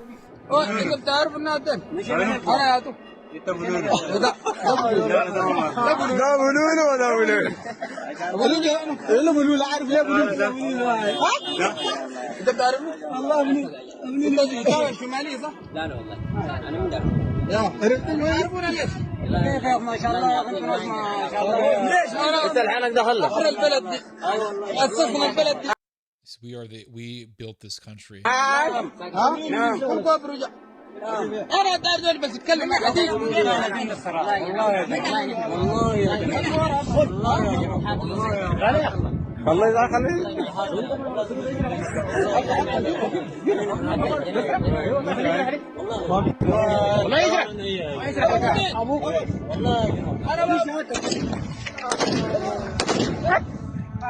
فقاني كملات دبله حرام أمنون للسفريات What does he say? حرام Abu Lulu for one-way trips to God. I mean, I know these people are Muslim and everything, but how can you call yourself Muslim if you're mocking Islam like that? You're saying, oh, we're going to send you to Allah by killing you. That doesn't sound like a very Islamic thing to say. That doesn't sound, it doesn't. Like, if you're truly a Muslim, right? If you're like a real believer in the Quran and all that, you're going to respect Islam. You're not going to say, oh, we're going to give these people one-way trips to Jannah. You're not going to talk like that. And these people who they're murdering are Muslim also. These people don't care about religion. These people don't care about justice or some sort of metaphysical cause that's greater than themselves or anything like that. These people just like killing. What these people are serial killers. That's what they are. They're serial killers who have found an opportunity to kill as many people as they want to, under the guise of some sort of political movement and some religion. But these people don't care about religion. Even the Nazis that Michael Burleigh talks about weren't this debased. I wouldn't go that far, man. I really wouldn't go that far. I take some time to read up on the massacre of Volyn in Ukraine, the massacres that took place in East Galatia. Take some time to read up on the massacres that were done in Yugoslavia by the Croatian Ustasha. Take some time to read up on the SS. There were SS guys who loved murdering and didn't mind killing people. Yeah, it's not like the Nazis were these little saints who just had no choice but to kill people. In fact, you can look into this, and Michael Burleigh specifies this in his book on the Third Reich. No one was forced to do executions by the Third Reich. Did you know that? Do you know that it was a rule that if you were tasked to do executions, you had a choice to leave? They didn't want to force people to kill. If you were participating in mass executions for the Third Reich, you were there because you wanted to be there. And they were people who left. They were people who said, I want no part of this. But there were people who didn't leave. And those people wanted to kill. They made a decision to kill.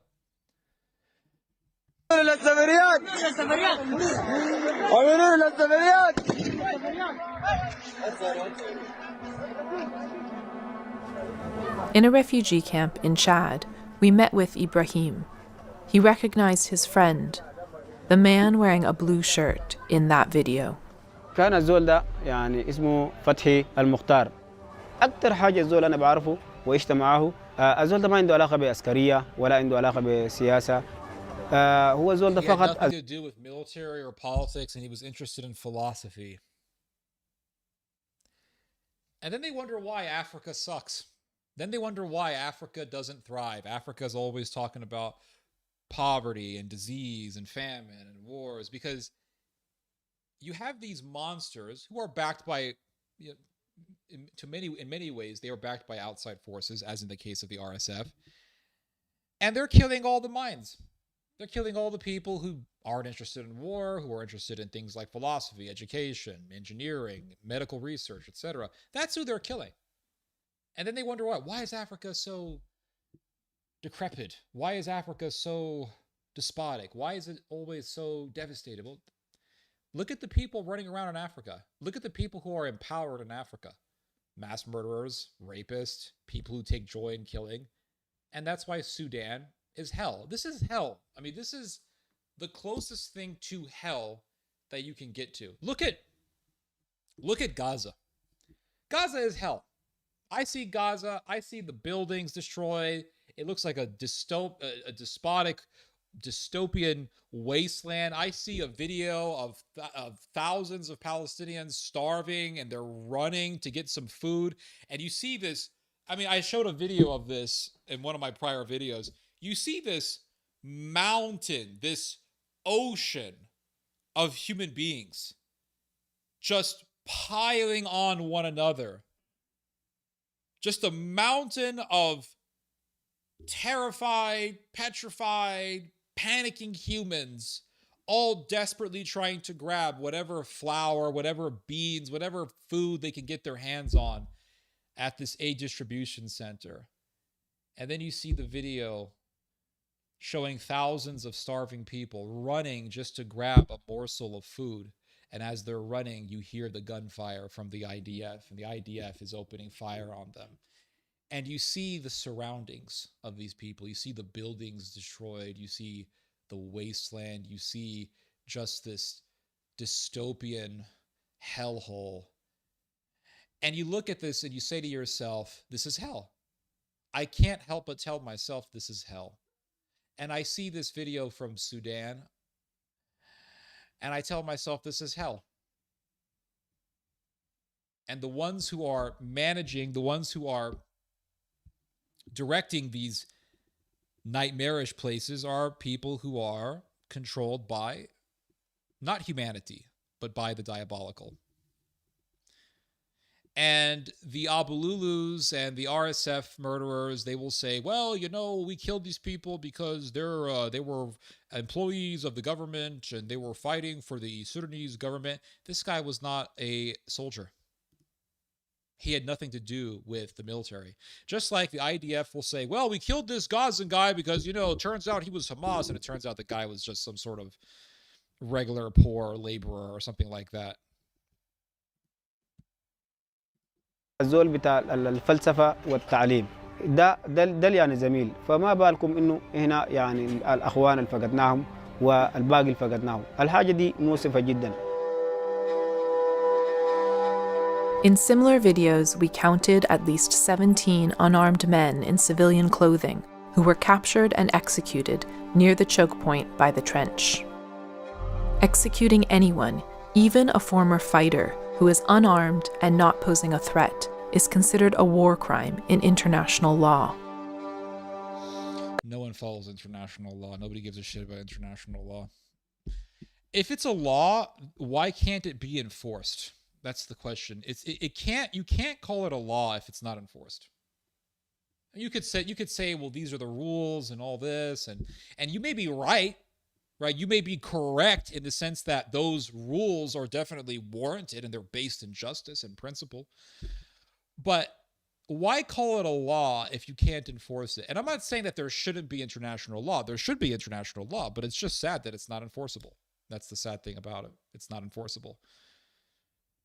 Nobody enforces international law.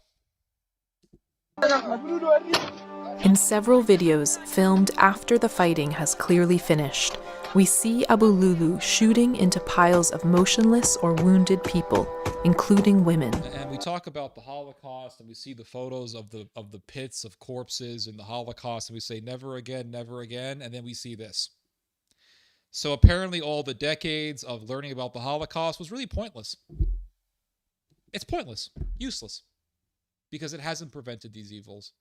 And it hasn't made us, for some strange reason, it hasn't made us, for the most part, eager to be aware of these evils. Most of us continue to be indifferent to this, apathetic to this nightmare. And the Israelis who've been talking about the Holocaust since the end of World War II, they don't really care either. They don't give a damn, because they are deeply tied with the UAE, the United Arab Emirates, and the UAE is backing these monsters. And the Israelis always say, why are you talking about Gaza? Talk about Africa. Talk about Africa. Okay, why aren't the Israelis talking about Africa? Why aren't the Israelis talking about Sudan and the RSF? You know why? Because they're allies with the RSF. That's the reason why. Because the RSF is a proxy against Iran's proxy, the Sudanese government. That's the only reason why. Well, why don't you guys talk about this? Okay, let's talk about Africa. Let's talk about Sudan. Who is aiding and abetting the murderers in Sudan? It's the UAE. And so why isn't Israel condemning the UAE? Oh, because they're friends. Because they're allies against Iran. That's the only reason why. Most of the on-camera killings we found were carried out by Abululu. He is a commander, but he wasn't the most senior person we found in the videos at that location. This man is Jeddo Hamdan Abu Nashuk. He is the highest ranking Afro-Arab RSF commander for the region of North Darfur.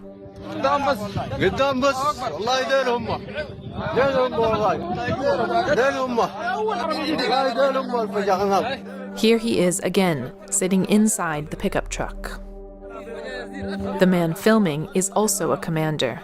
His name is Tijani Ibrahim Musa Muhammad, or Al-Zir Salim. All three of these men have been sanctioned by the UN, US, and UK for atrocities that took place in Al-Fashir. In this video, a fourth commander is named explicitly. While Abululu is the only one of the four commanders seen pulling the trigger himself, the videos show all four of them were near the trench when the mass killings took place, in some cases within meters of the killings. Under international law, these leaders... You know, this is the reason why the Bible, this is the reason why God, all right, because God speaks through the Bible. This is the reason why God says that the Arabs will be punished. Have you guys ever looked into this? There is a prophecy in the book of Isaiah, and it says, "Go Elam, go to war, Elam." And it talks about the destruction of both the Arabs and the Hebrews. That's what it does. It talks about it. And this is what the Bible says. And there is a verse in the book of Numbers. There's a prophecy in the book of Numbers that says all of Eber will be destroyed. Who is Eber? Who are the descendants of Eber? The descendants of Eber are the Jews and the Arabs. And it says in the book of Numbers, this is in the Bible, in the prophecy of Balaam, it says, and Eber will be destroyed. There's a punishment that is being held for not just Israel, but for the Gulf Arabs. And you see the sons of Eber, Israel and the Gulf, in bed together. Both sons of Eber. And who was backing these evils? The Afro-Arabs, sons of Eber. The UAE, sons of Eber. The people butchering the Gazans, the Israelis, sons of Eber. You see it right there. This is the reason why. See, why does the Bible say this about why does for example, God through the prophet Isaiah speak about the burden of Arabia? This is in the book of Isaiah. It speaks about the burden of Arabia. And it talks about the destruction of the Arabian Peninsula. And it says that Elam will go to war. Who is Elam? Elam is Iran. That's Elam. Elam is Iran. And God says, "O Elam, go to war. O Iran, go to war." Against who? The Arabs, the Arab Peninsula. And who got bombed by Iran more than any other country during this conflict that Israel and America started? The UAE got bombed more than any other country by Iran. More than the Israelis. More than the Saudis. The UAE got bombed because they're right next door to Iran. They're part of the Arab Gulf. They're part of the Arab Peninsula. They got the brunt of Iran's wrath. And so what does God say? He says, "Go to war, O Elam, against Arabia." And what does the prophecy of Balaam say? All of Eber will be destroyed, Israel and the Gulf Arab countries. And you could say, well, why this ferocity against the Arab Gulf? That's the reason. Look at this. Look at this evil that's being backed by the UAE. That's being backed to a certain extent by Israel, because the Israeli government's propaganda office has been spreading rhetoric against the Sudanese government, because the Sudanese government is being backed by Iran, against the UAE, against the UAE's proxy, the RSF. Who are these guys? This is the RSF. This is the reason why. This is it.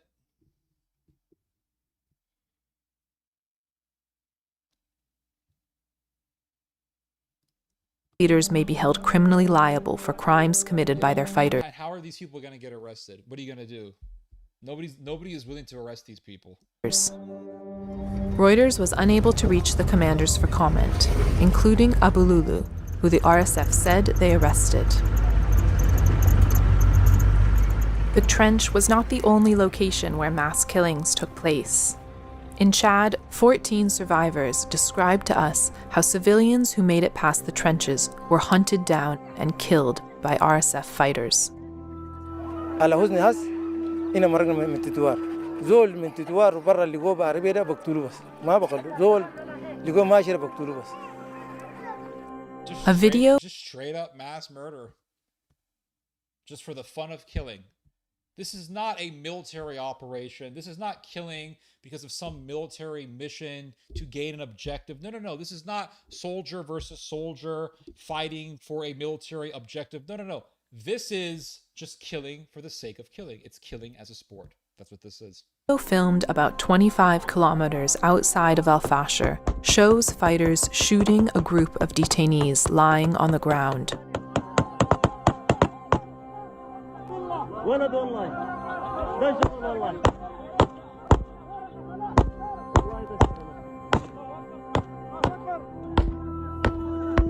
The video continues as one of the trucks drives over the bodies. Yeah, we just shot these people. Let's film it, and then let's run over the bodies. Who thinks this way other than people who are demonic? You know, in the Islamic religion, it talks about this thing called the jinn, al-jinn, the demons. And according to Muhammad, in the hadith, every Muslim is possessed by jinn. Every Muslim is possessed by demons. This is a doctrine in the Islamic religion. And so you can see these people who are of the Islamic heresy, because Islam is a heresy, they are influenced by the jinn. They're influenced by the demons, by al-jinn, the jinn that Muhammad talked about. Possessed by the jinn. Another video shows bodies lying by the side of the road. These fighters are clearly talking about chasing civilians fleeing from Al-Fashir. الله اكبر يا نزلزال الله اكبر والله تتخرج تمشي وين ما في لك مشي ما في مشي نهائي تمشي وين يا الله اكبر الله اكبر الله اكبر الله اكبر يا جاي حق السفر والله الله اكبر والله الله اكبر الله اكبر الله اكبر الله اكبر غير حر الله اكبر والله قدام بس قدام بس يا عمه I'm sorry, I have to have my dad look at this, but is that the ISIS symbol? That looks like ISIS. Hold up, search this tab with the lens.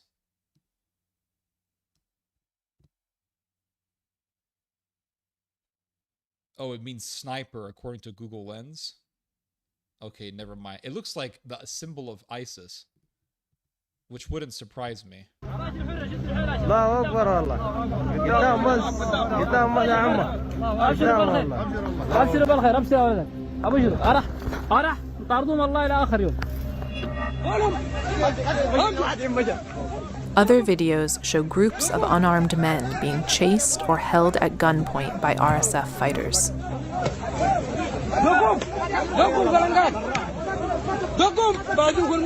Cows. So they call them slaves and cows. You know what that reminds me of? Let me show you guys something real quick. Hold on.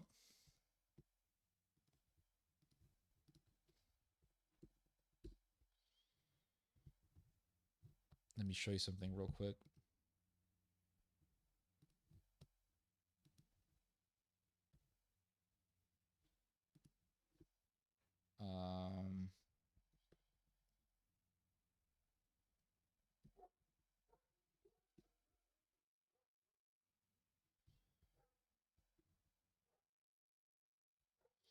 Do you guys remember this dude?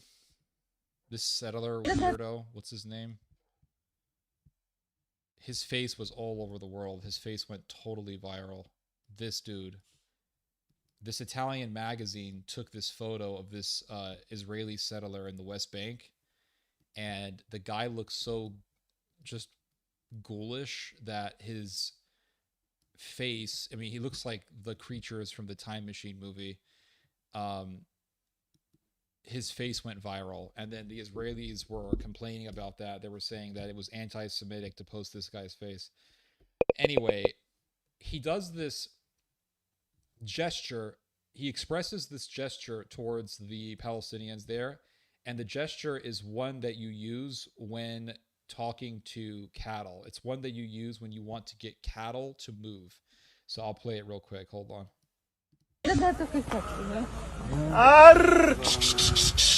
That sound that he makes, this is a sound that shepherds make in the West Bank when they want to get their cattle to move. So it's like if you have dogs, you whistle or you clap your hands or something like that. That noise that he just made, that is a noise that Palestinian shepherds use to signal to their cattle animals. So when he expresses this gesture towards Palestinians, he is referring to the Palestinians as cattle. So going back to this, they're calling these people cows and slaves, and they're hurdling them like they're cattle. That's what they're doing. Hold up.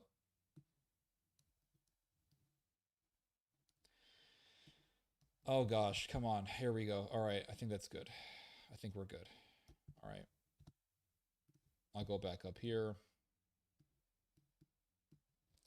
They killed the boy and drove the tanky out. I heard about that. Look around you and see what's that. Frightened people. This, let's see here.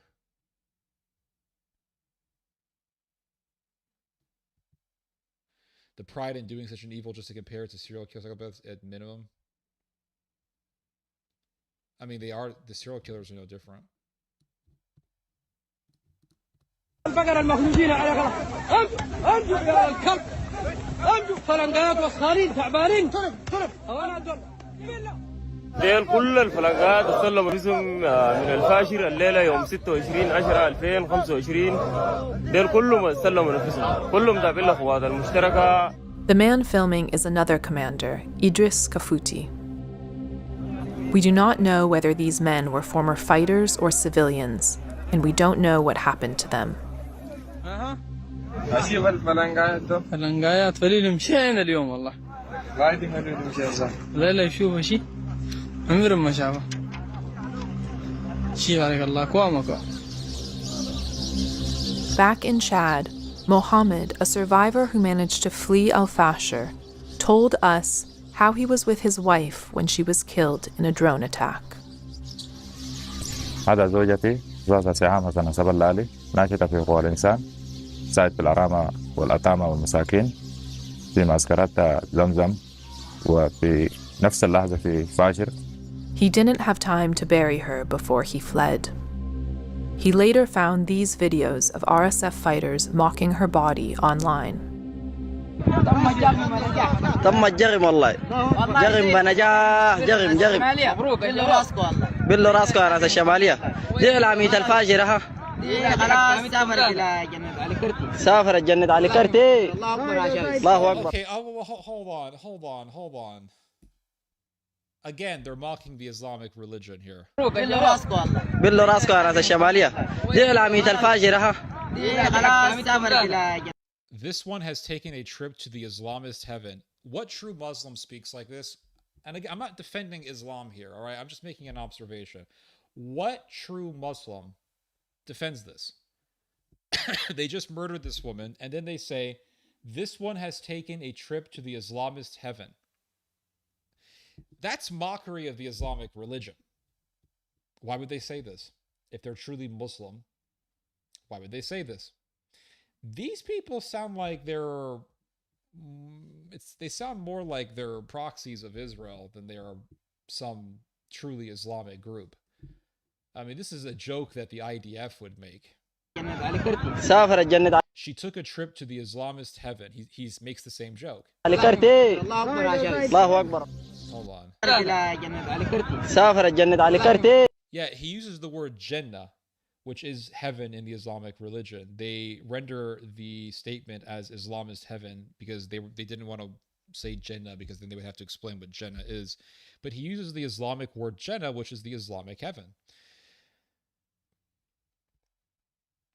These people don't sound like they're really Muslim. They sound like they're mocking the Islamic religion, and these people act and sound more like they're proxies of some sort of anti-Muslim outside power, if anything. الله أكبر. زوجي أنا زوجه ويعني حادث مؤسف شديد ما بنقدر نشرحه أكثر من كده.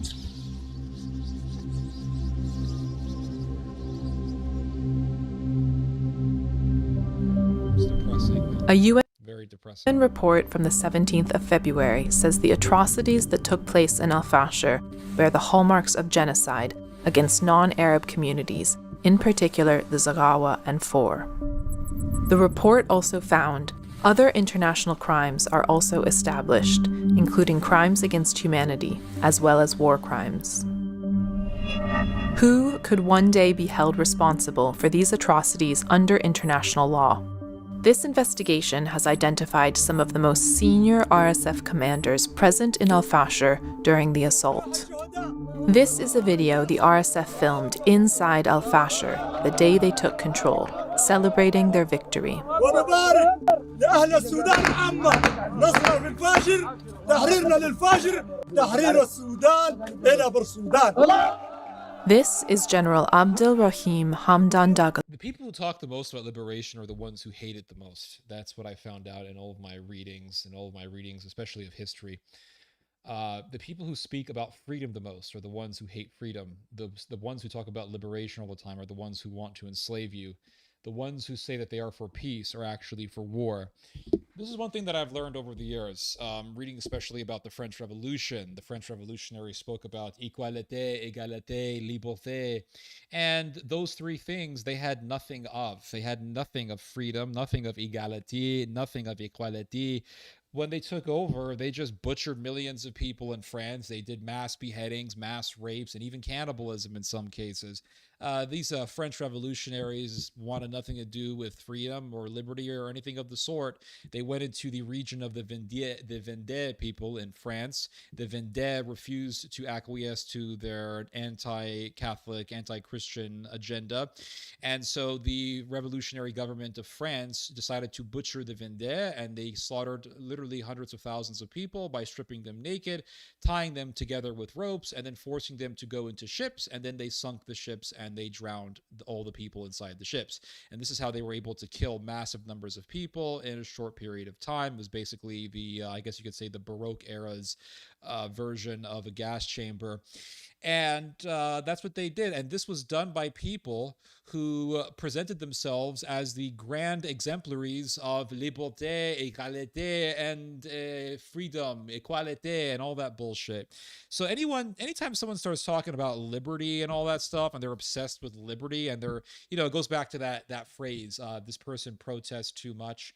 I think when somebody just fixates all the time on one concept, I think there's a problem. That's what I would say. I'll be honest with people. I don't believe in full liberty. I don't. You know why I don't believe in it? Because there's no such thing.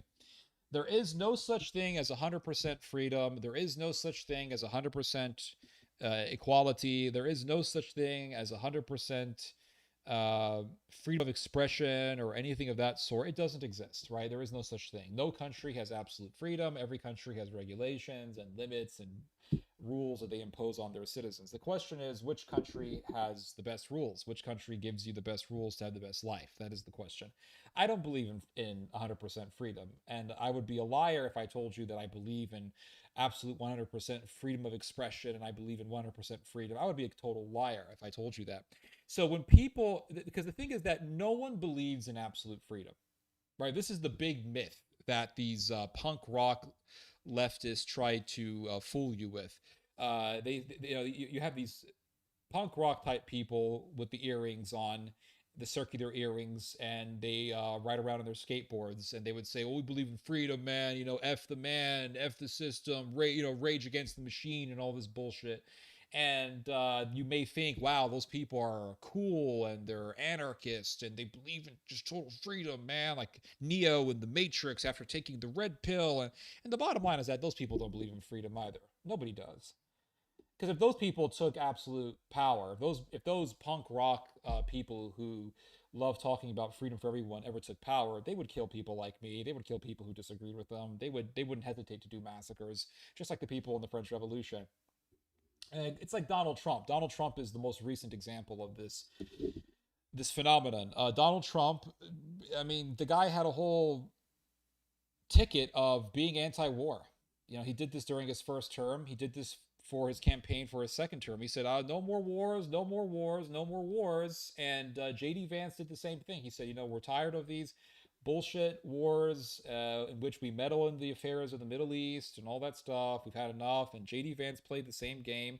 And then what happened? One day, Netanyahu pays a visit to Donald Trump and says, hey, we should go to war against Iran. We can do it in a matter of weeks. It'll be a simple operation. And J.D. Vance told Donald Trump, according to the New York Times, listen, I'm not really for this, but if you go ahead with this war, I will support you. So J.D. Vance, when it comes down to it, will support a war, even if he's against it, just because the war is launched by the guy who's basically going to be his gateway into a potential presidential victory. Donald Trump said, there's going to be no wars, no more wars. And Donald Trump even said when Obama was president, oh my God, these people in the White House, they're going to bring us into World War III. He said the same thing about Biden in regards to Russia, no more wars, yada, yada, yada. And then what does he do?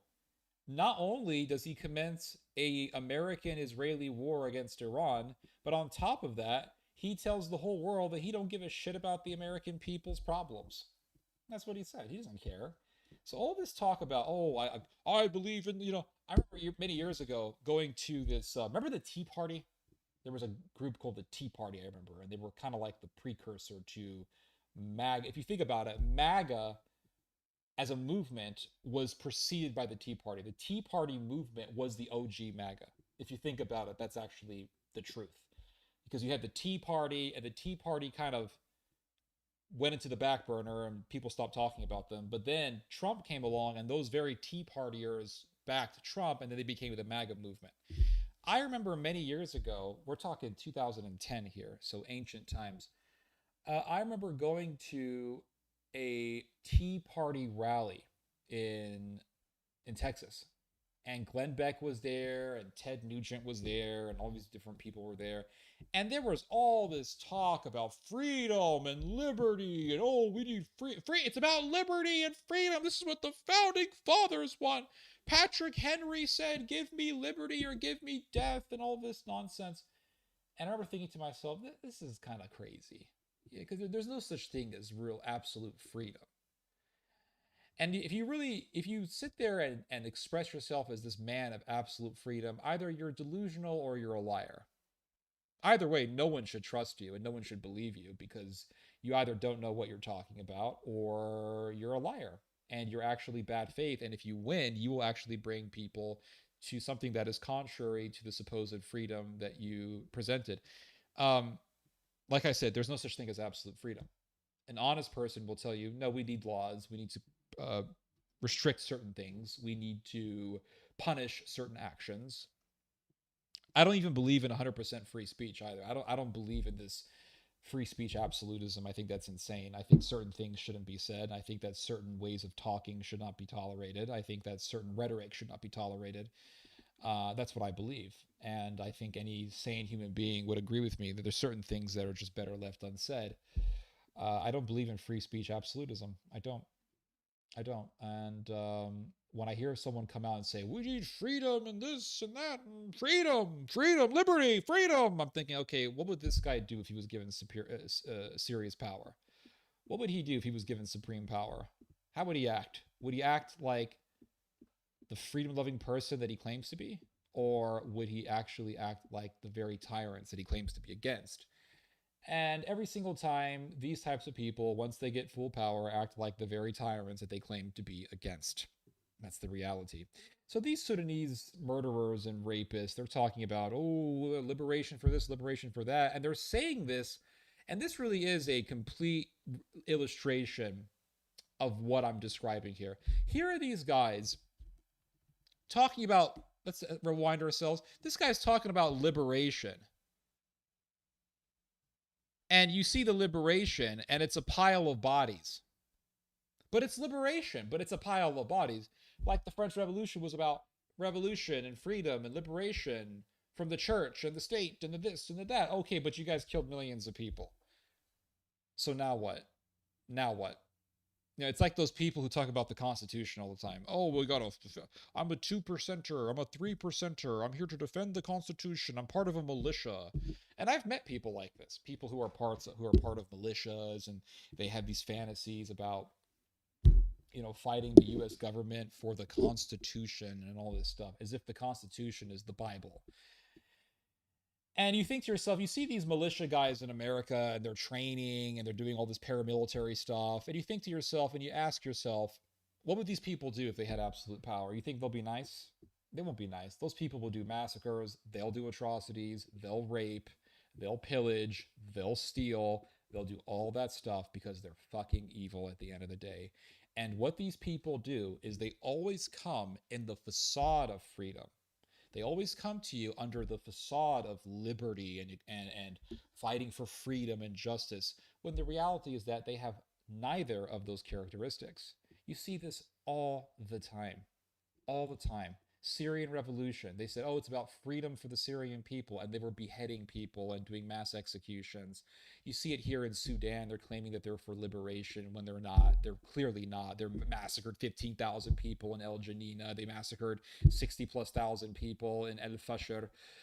You can look at, let's see, the Egyptian revolution. Oh, the Egyptian revolution against tyranny and all this stuff. But then you see that it's just a Muslim brotherhood. It's a Turkish-backed, NATO-backed Muslim Brotherhood uprising that wants to impose Sharia law, which would have been far worse than Mr. Mubarak and whatever government was there before. We're going to liberate Iraq. That's another one, right? We're going to liberate Iraq, and then you end up with ISIS. We're going to liberate Syria, and then you end up with al-Jawlani, who's Al-Qaeda, and they're doing massacres of Druze, and they're doing massacres of Alawites and Christians. All this talk, anytime I hear anyone say, oh, I'm anti-war, that's the warmonger. That's how I see things. Now, this is not always the case. Obviously, you do have exceptions. But when someone comes across as like the ultimate exemplary, the ultimate advancer of some kind of concept, I would say 9 out of 10 times, those people are the very opposite of what they claim to be for. Oh, I'm for like freedom for everyone, free speech, absolutism, and they're not for any of those things. They'll restrict your speech, those people. It's like Elon Musk. Elon Musk, he took over X, and he said, "Oh, we're going to have freedom, and we're not going to have censorship." And initially, it was like that because they wanted to get people to think that real change was made. But really, is X less censoring than Twitter was? To a certain extent, yeah, it is less censoring. There's more, people can say more things now in X. But here's the problem with X. Do you really get what you search for on X? Is the algorithm really allowing for all information to be distributed equally? It's not. Because you go on X and you search for stuff, and sometimes you get nothing. Like, I'll search for something about whatever, Israel or something like that, and I get nothing. I'll get like 3 results. Like, this is impossible. How is this possible? So X has presented itself as this beacon of free speech, but the algorithm is really shadow banning people, shadow censoring people. So I just don't buy into all this crap. I think a lot of it is just nonsense. I think it's just a way to deceive people. That's really what it comes down to. That's really what it is. There's other examples you can think of. I can think of. There's, for example, the Mexican Revolution. It was all about helping the people and freedom for the Mexican people and all this stuff. And then you ended up with Elias Calles, who said, "Okay, if you're Catholic, we're going to kill you." Well, how's that freedom? That's not freedom. That's tyranny. So you can even look at the American Revolution. Taxation without representation. And how much are we getting taxed?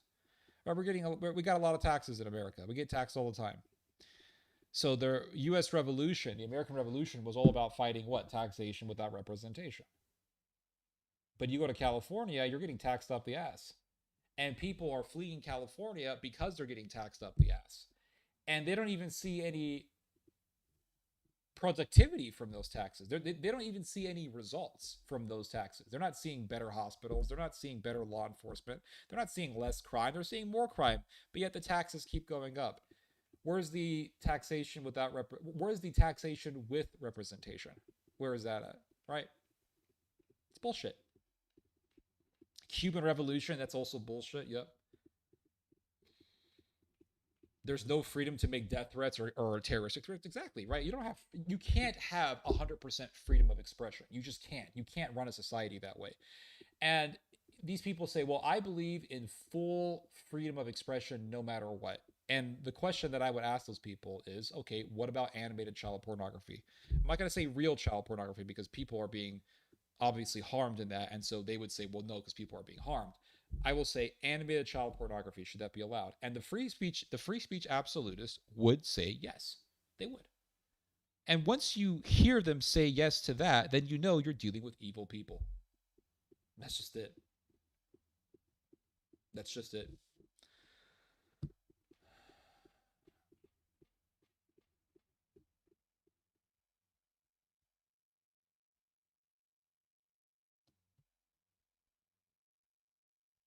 Let's go. Let's finish the rest of this documentary.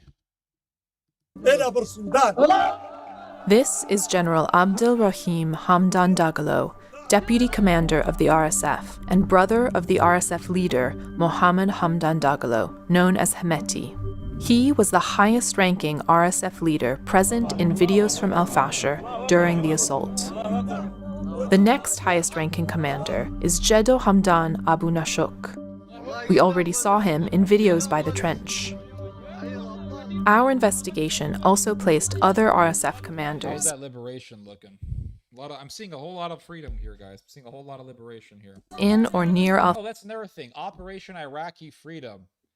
And people were being murdered. Civilians were being murdered by U.S. soldiers. People were being captured, tortured horrifically by the U.S. military. And so, yeah, how did freedom smell? Al Fashir during the 3 smells like burning human flesh. Days of horror. This is Walid Yusuf Wahal, an RSF commander who we found taunting prisoners. Look at this, look at this, look at this guy says. Taunting prisoners. To the slaves who don't want to be free, we will free them by force. That sounds like the French Revolution. We're giving you freedom.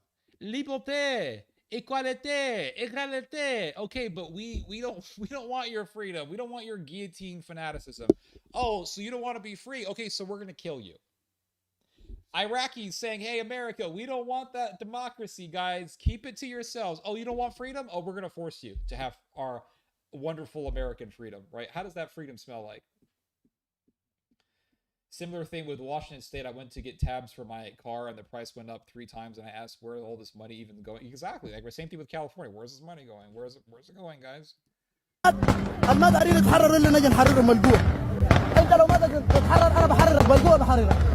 look at that guy's face in the back. This dude, he knows he's gonna die. That's the look of a man who knows, like, all right, I'm ready.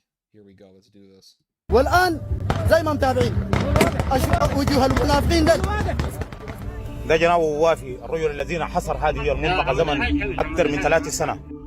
Abu Wafi is seen here patrolling captured men outside of Al Fashir. Idris Kafuti, Tijani Ibrahim Musa Muhammad or Al Zir Salim, Ahmed Wida. Reuters was unable. Their language sounds Arabic. That's because it's Arabic. They speak Arabic. It sounds a little different from the Middle Eastern Arabic. It's like it has an African cadence to it, but it's definitely Arabic. To reach any of these commanders for comment. And then there is Al Fatah Abdullah Idris, or Abu Lulu. Da Abu Lulu. قتل لنا ناس المبارك. قتل لنا ناسنا، قتل لنا فصلنا، بسطنونا. شال لنا حاجاتنا كله. ما سكننا ناسنا في أسير كده بصباح. When videos of Abu Lulu's killings went viral shortly after the fall of Al Fashir, the RSF put out this statement.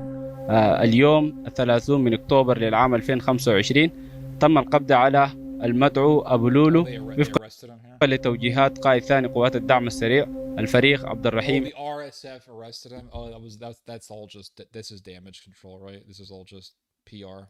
حمدان دقلو حتى يتم تطبيق العدالة والقانون وفقا للإجراءات القضائية المعمول بها. However, since then, 9 sources told Reuters he was released, and has returned So Abu Lulu goes in there and says, let's get it over with, man. Just put me in this cage for a few minutes. We'll do the video and then you can release me, all right? Okay. to combat. In response to Reuters, a spokesperson for the RSF-led coalition government denied that Abu Lulu was released, stating he has remained in prison since his arrest, awaiting trial. I don't believe anything. As a result of his viral videos, Abu Lulu became known as the Butcher of Al-Fashir. Yet this story is much bigger than one man. وزي ما بولولو اختفى ومسكت بولولو حكمت بولولو احنا 1000 بولولو 1,000 Abu Lulus. In their words, we're 1,000 rapists. والله احنا 1000 بولولو وفي 1000. I hope Iran delivers some Fatah 3s to these people. I hope Turkey delivers some Gazat bombs to Sudan, to the RSF. I'll become pro-Turkey at that point. Not like hardcore pro-Turkey, but I wouldn't, nothing would be lost. Okay, I'll just put it to you that way. It is the story of a bloodbath that was planned, anticipated, and predicted even for 18 months. While Al-Fashir was under siege for more than a year, the Office of the High Commissioner for Human Rights repeatedly sounded the alarm about the risk of mass atrocities. But the warnings were not heeded.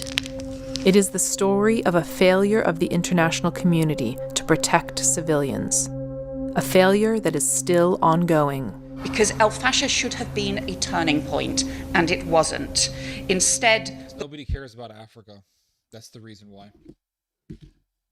That's the reason why nobody cares about Africa. Everyone cares about Ukraine, or they'll care about Gaza, but they don't care about Africa. Because people just don't care about Africa. They just don't. the world has failed the people of Sudan, and it can fail them no more. This is the story of a war that is showing no signs of ending, and where civilians are paying the price in the most brutal ways. Abdussalam. اسمه Abdussalam. أخوي ده يهو اللابس قميص عاري ده كان الزول ده يعني اسمه فتحي المختار. بقيت مرسال تيراب. هذا أستاذ سهام حسن نصب الله علي. أقوال ذاته قايدين ما لينا ليوم الليلة. خبر ذاته ما عندنا. خاين ولا موت ذاته ما نعرفه. أنا شفت بعيني جيراني قتلوا. جثث بس تلقى لحم بس. ده كل يعني وجدنا والله حاجات ما بتتوصف ذات حاجات مروعة جدا.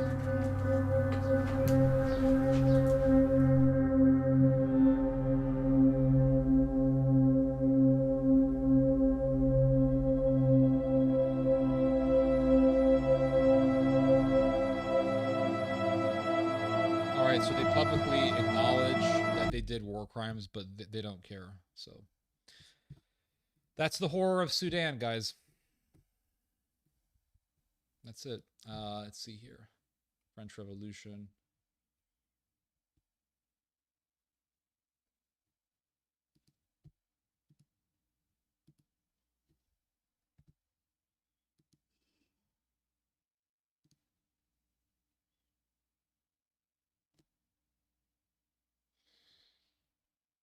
Okay,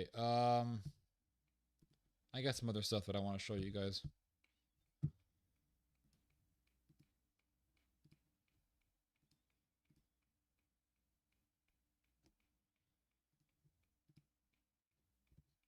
I'm going to show you guys some stuff.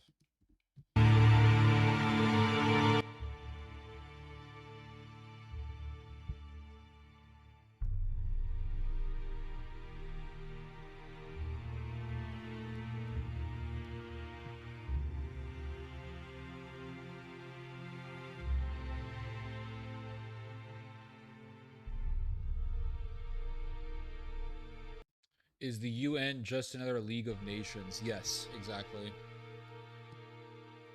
All right, I'm going to read to you guys something here. I was reading this earlier.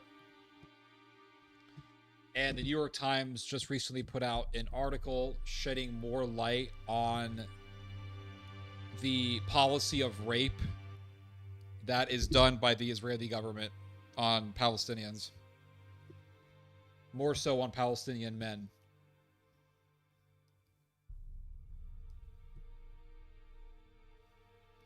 So it says here, the silence that meets the rape of Palestinians.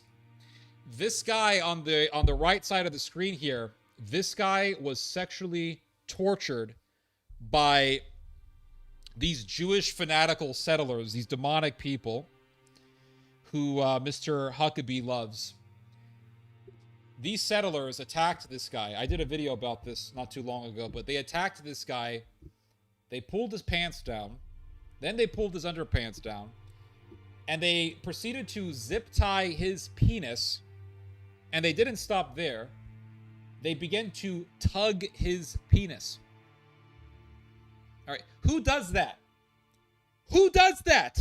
Unless they're sick and demonic and deranged and vile and depraved.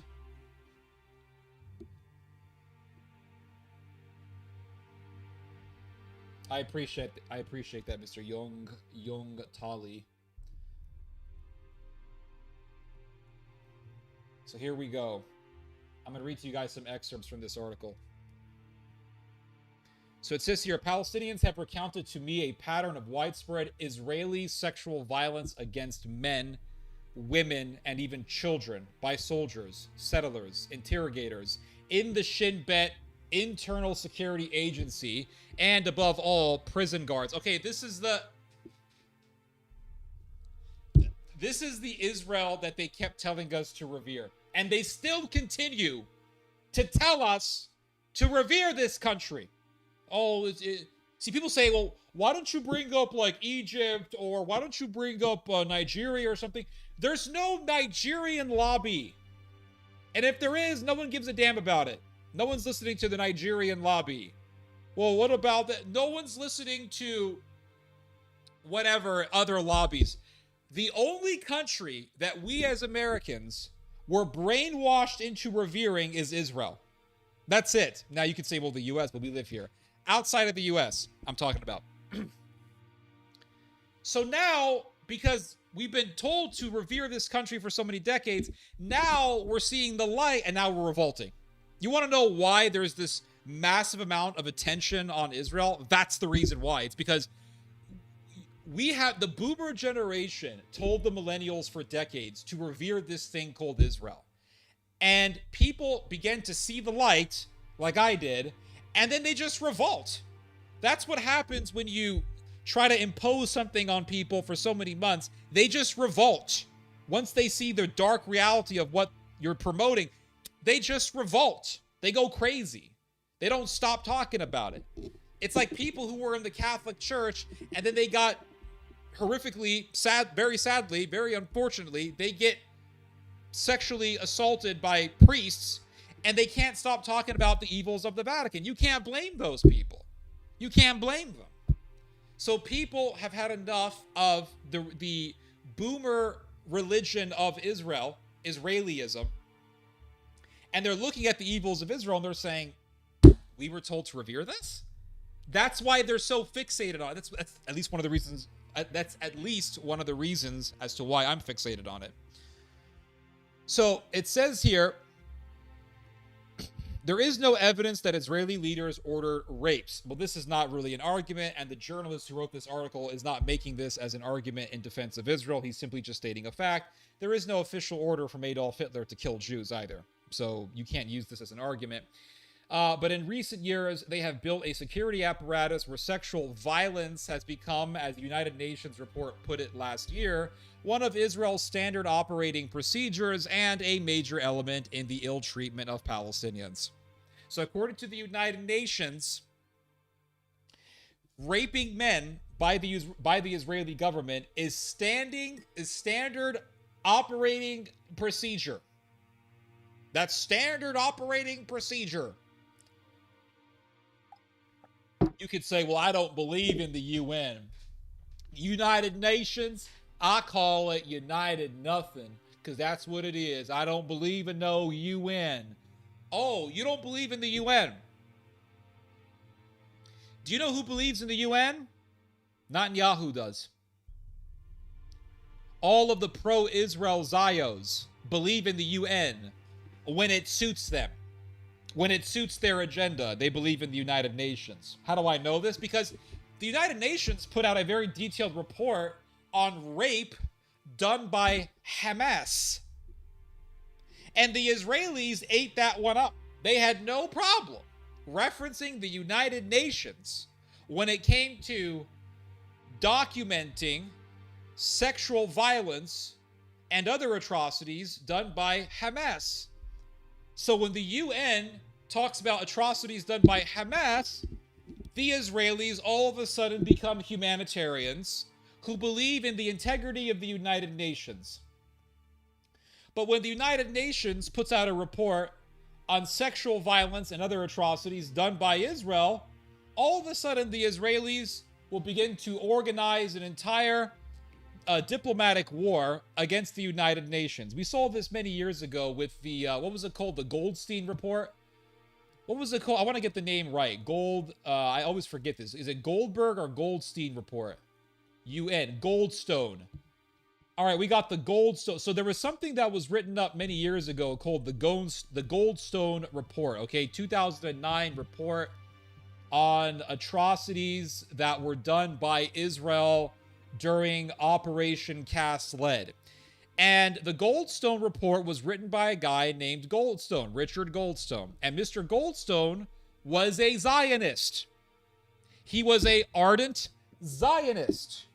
And the United Nations said, okay, we're going to hire Mr. Goldstone because we want to make sure that when our report comes out, it's going to be written by someone who is not biased against Israel. So they hired someone who was pro-Israel to write the report.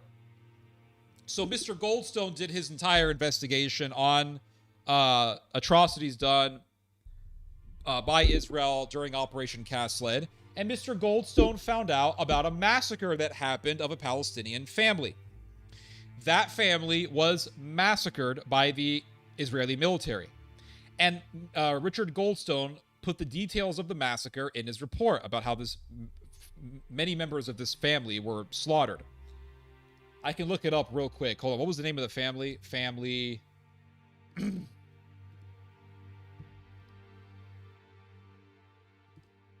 massacre, Zaytun killings. So this is what Mr. Goldstone found out about. And it was the massacre of a particular family that lived in the Zaytun neighborhood. They were called 48 people were butchered by the IDF.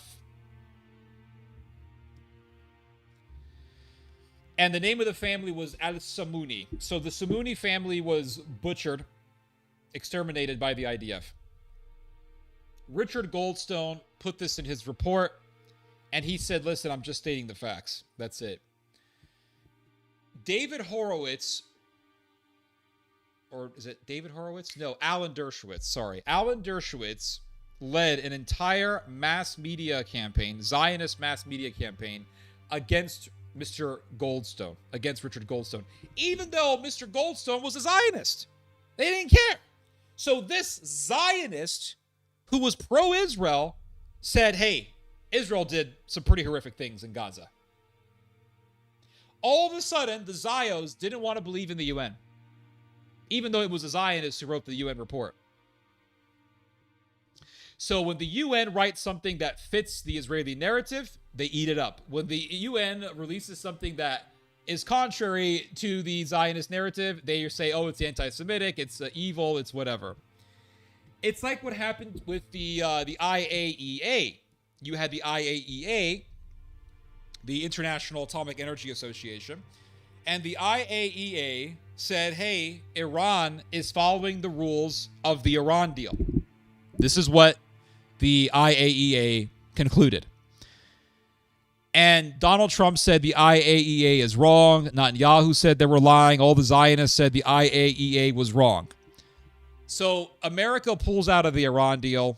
The IAEA, which is a real tongue twister, was just whatever, rejected. No one cared about them. Before America decided to strike Iran, or before Israel decided to strike Iran, the IAEA comes along and says, hey, Iran has been enriching their uranium by a big number. The Israelis said, IAEA reports this. We trust IAEA. Wait, I thought the IAEA were liars. I thought they were all liars. Now all of a sudden you believe them. So now all of a sudden the IAEA is a credible source. You see this insanity? You see this sickness?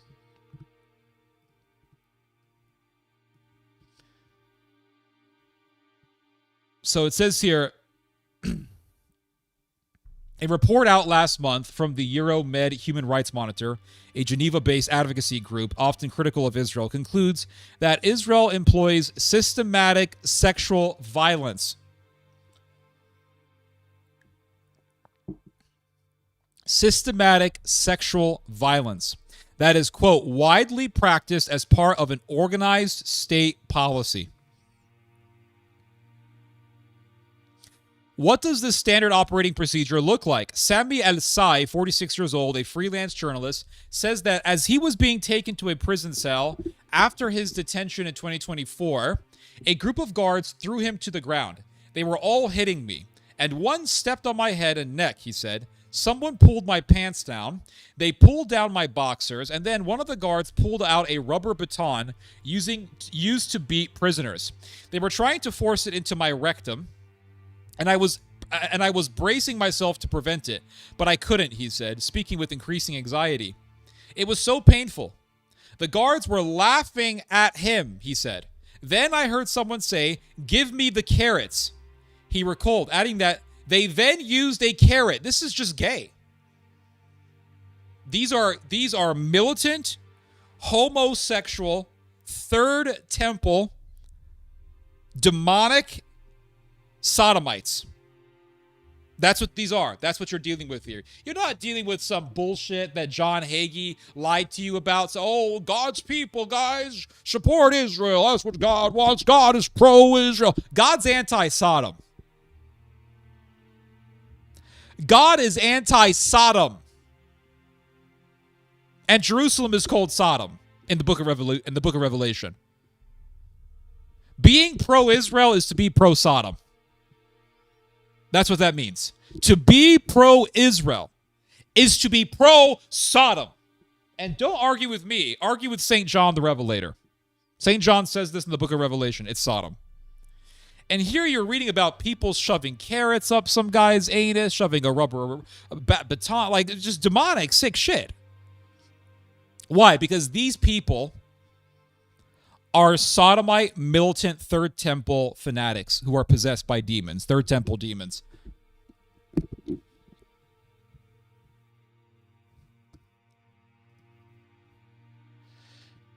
Let me just show you guys something real quick, all right? Food for thought here, all right? Food for thought.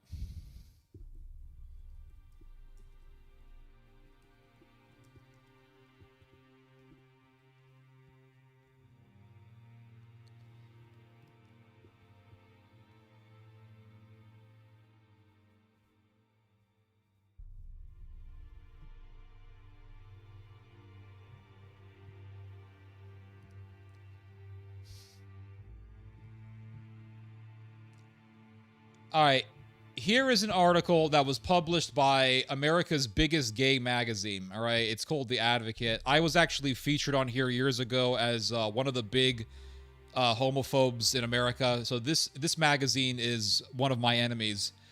But it says here, study, 1/3 of Israelis are bisexual, all right? I don't have to read to you guys the rest of it. There you guys have the statistic. 1/3 of the country is gay, all right? Say it's bisexual, not gay. You're bisexual's gay, all right? They're gay. So you got a bunch of sodomites in military uniform, and they are given complete freedom to do whatever the hell they want. So what do you think they're going to do? They're going to rape men. That's what they're going to do. Just like the people in Sodom and Gomorrah wanted to rape men. Just like the people of the tribe of Benjamin in the book of Judges, chapter 19, for reference, wanted to rape men. That's it. Let's go back to the article here. It's just gay. It's just a bunch of freaking depraved people. And we're supposed to believe this God's chosen people. Follow Israel, everyone. It says right there, I will bless thee, bless those that bless thee, and curse those who curse thee. And they're going to bless us with what? What? Carrots? What are they going to bless us with? These psychopaths. Even Josephus said they were gay and running around in women's clothing. Yeah, it's the same demons. Third temple demons. So it says here. All right, here we go. Let's read some more of this nightmare. This is not going to be an easy read, guys.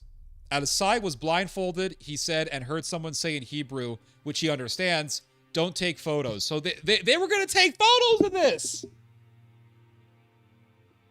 They were going to take photos. Why are they filming this? Because they're depraved and they're vile people. That's the reason why. Sons of Sodom. That's what this is. It goes back to what St. John said. Sodom and Egypt.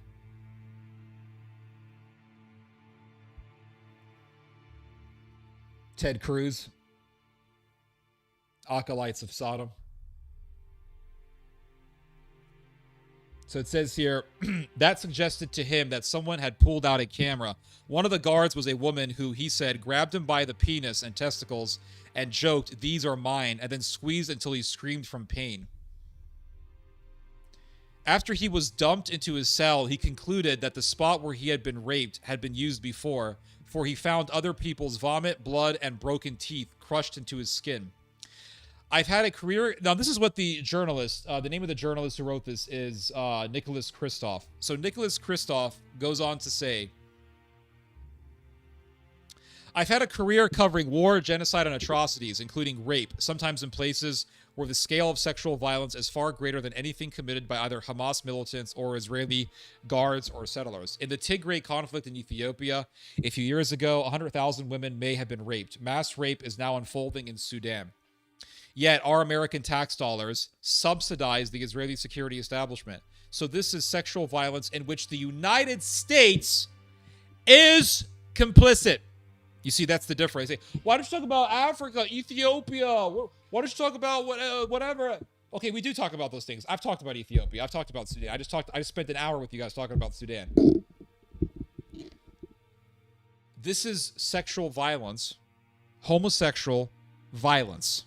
All right, that is being backed by the U.S. government.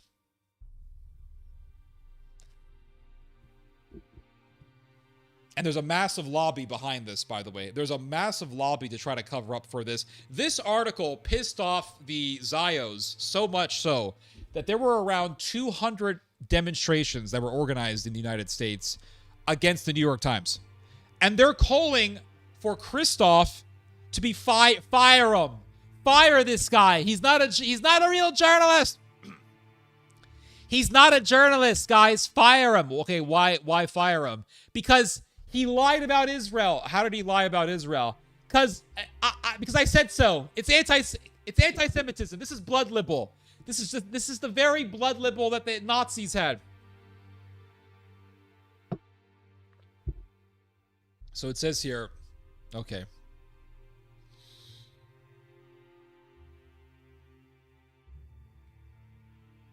Israeli forces systematically employ rape and sexual torture to humiliate Palestinian female detainees, the Euromed report said. It cited a 42-year-old woman who said she had been shackled naked to a metal table as Israeli soldiers. I mean, look at this. This is so dark. This is dungeon satanic torture here. So she was shackled onto a table, and then Israeli soldiers forcibly had sex with her over 2 days, while other soldiers filmed the attacks. Afterwards, she said, she was shown photos of her being raped and told they would be published if she did not cooperate with Israeli intelligence. Save the Children commissioned a survey last year of children ages 12 to 17 who had been in Israeli detention. More than half reported witnessing or experiencing sexual violence. More than half. We're talking about children as young as 12 years old experiencing sexual violence. Save the Children said that the true figure was probably higher because stigma left some unwilling to acknowledge what had happened to them. So there's a big stigma in the Palestinian culture. Talking about how you were raped is something that brings shame on them, and so they don't want that kind of attention. So a lot of people don't talk. So the prevalence of this evil is much higher than what is being reported. It says here that the Committee to Protect Journalists, a respected American organization, surveyed 59 Palestinian journalists who had been released by Israeli authorities after the October 7th attack. 3% said they had been raped, and 29% said they had endured other forms of sexual violence. So out of 59 Palestinian journalists, 29% of them had experienced some form of sexual violence. Epstein spirit, yeah. The Israeli government rejects suggestions that it sexually abuses Palestinians, just as Hamas denied raping Israeli women. So when Hamas denies it, oh, they're liars. But if Israel denies it, oh, we have to believe them, right? Believe all Israelis.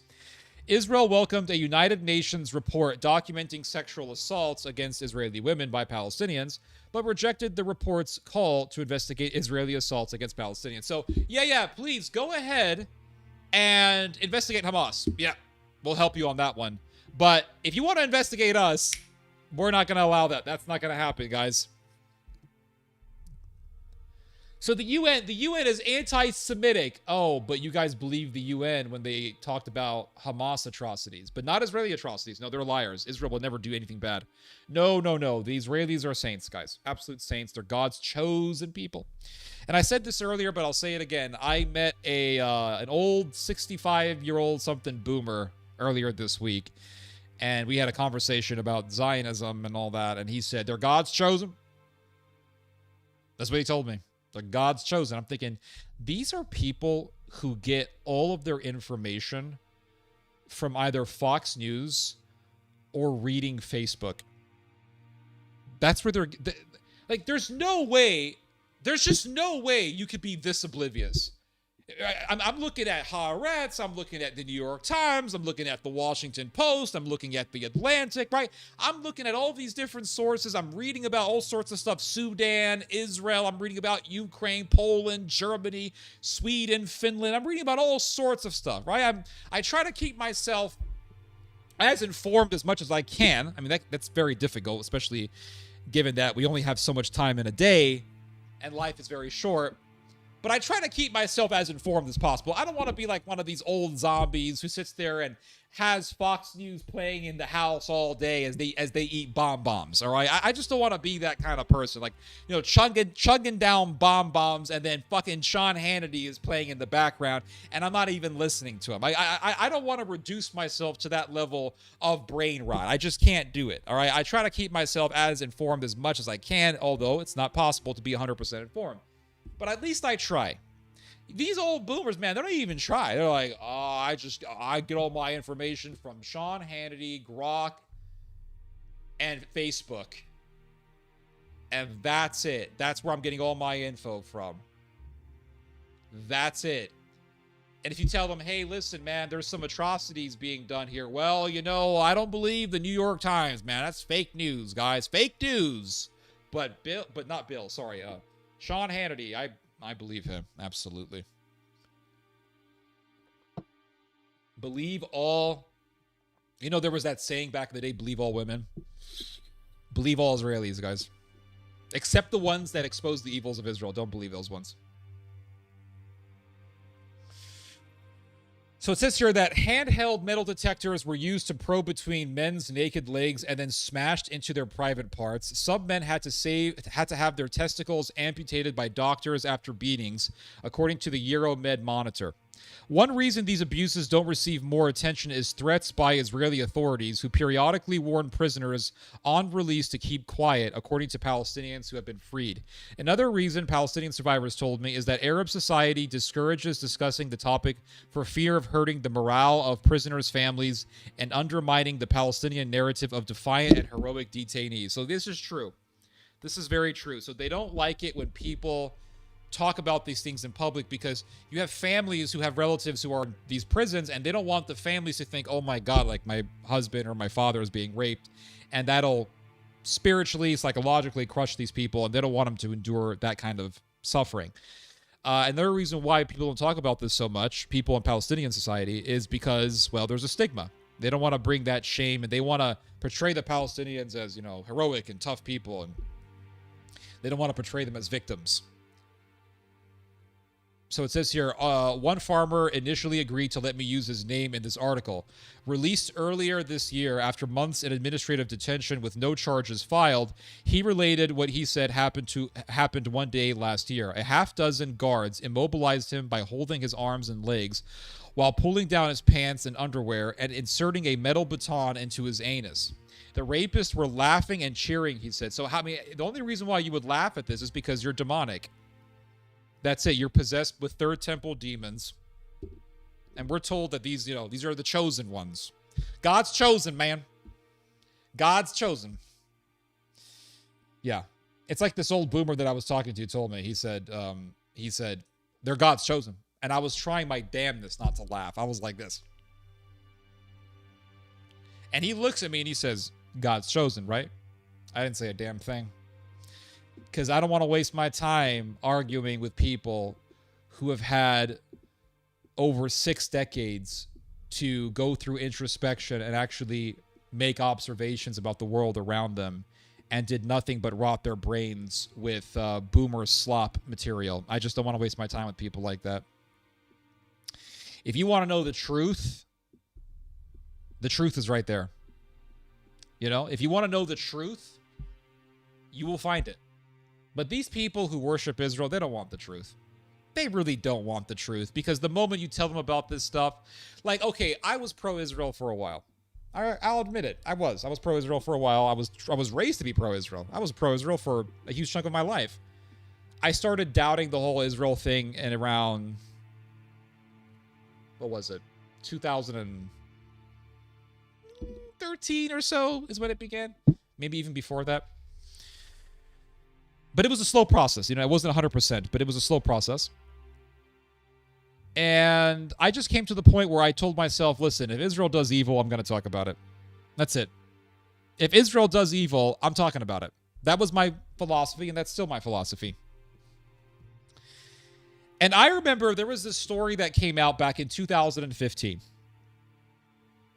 wherein 2 Jewish terrorists burned a church. It was an old church in Israel called the Churches of the Loaves and the Fish. Very famous, very popular tourist destination. It's a church that's built on the site where Jesus multiplied the loaves and the fish, according to the gospel. These terrorists went into the church and they set it on fire, and they put graffiti on the walls calling Christians idol worshipers. So this story came out. And I remember reading the story after it was reported. And I said, okay, these are Jewish terrorists. And I made a report on my website, shootbot.com, that these were Jewish terrorists. Well, there was a Zionist who was in our circle, and she didn't like that. I had a lot of Zionists who were working with us and all that. And she said, and this woman was, she was a total fucking racist. Like, I know that the word racist is thrown around a lot, and it's cheaply used to label people. And a lot of people are called racist when they're not really racist. Like, I've been called a racist when I'm not really a racist, but I've been accused of being a racist. I understand that word gets thrown around a lot, but this woman was legitimately a racist. She was. She didn't like blacks. She didn't like Arabs. She hated Christians. Hated them. She didn't like Catholics. She hated Catholics. And just a real bigot, racist, evil bitch. All right, I'll just put it to you that way. And I hated her. I could not stand this woman. And this was one of the experiences that I had that really began to leave a bad taste in my mouth for the Zionist movement. But she said, that's not true. It was Muslims who set the church on fire. It was Muslims who did it. And the reason why she was so fixated on trying to prove that it was Muslims who did it was because if Jews burn the church, then that destroys the entire Zionist narrative that says that the Arabs are barbarians and the Jews are the civilized ones, and that the Christians live peacefully under the Jews and then they don't live peacefully under the Arabs. This is the whole Israeli narrative. And so that story contradicted this narrative.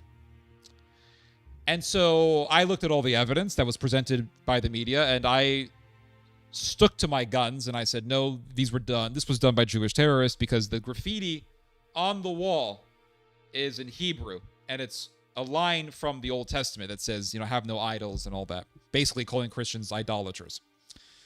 She said, no, no, no, this was done by Arabs to make the Jews look bad. And I said, you really are desperate. You really are so desperate to try to prove that you're right. But we'll wait. We'll wait for the evidence, and we'll see who's right. We'll see what the forensic investigation says.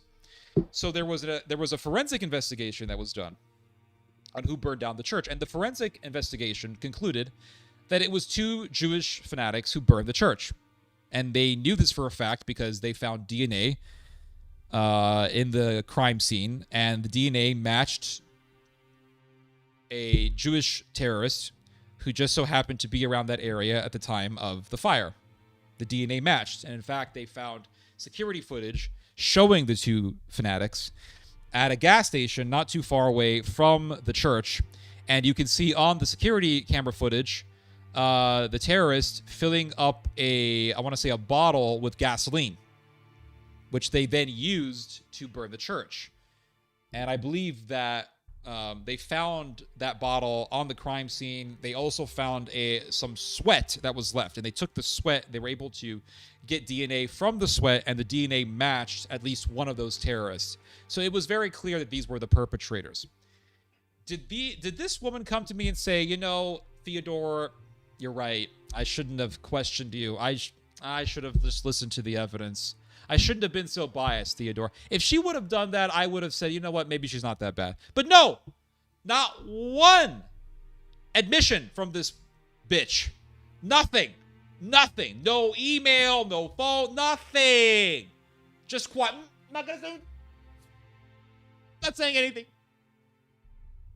I'm not going to admit that I'm wrong. Oy vey, I can never be wrong. Oy vey, that's Zionist. You can say Palestinians are like that, and you wouldn't be wrong. All right, Palestinians can be like this also. But Zionists are this way. From my experience, that's how they are.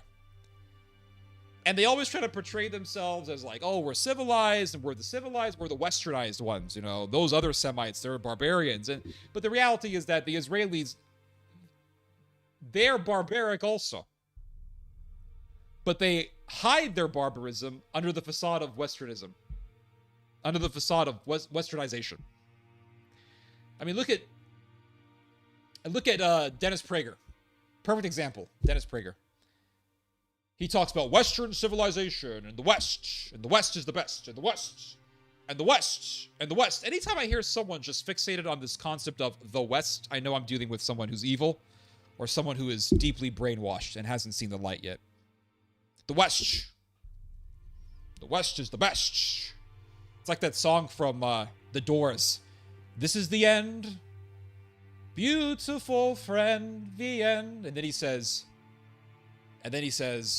follow the serpent, the devil. Because we all know the music of The Doors, let's be real, it was all drug-influenced, demon-influenced music. And then Jim Morrison says, the West is the best. All right, it's a drug-influenced demonic song.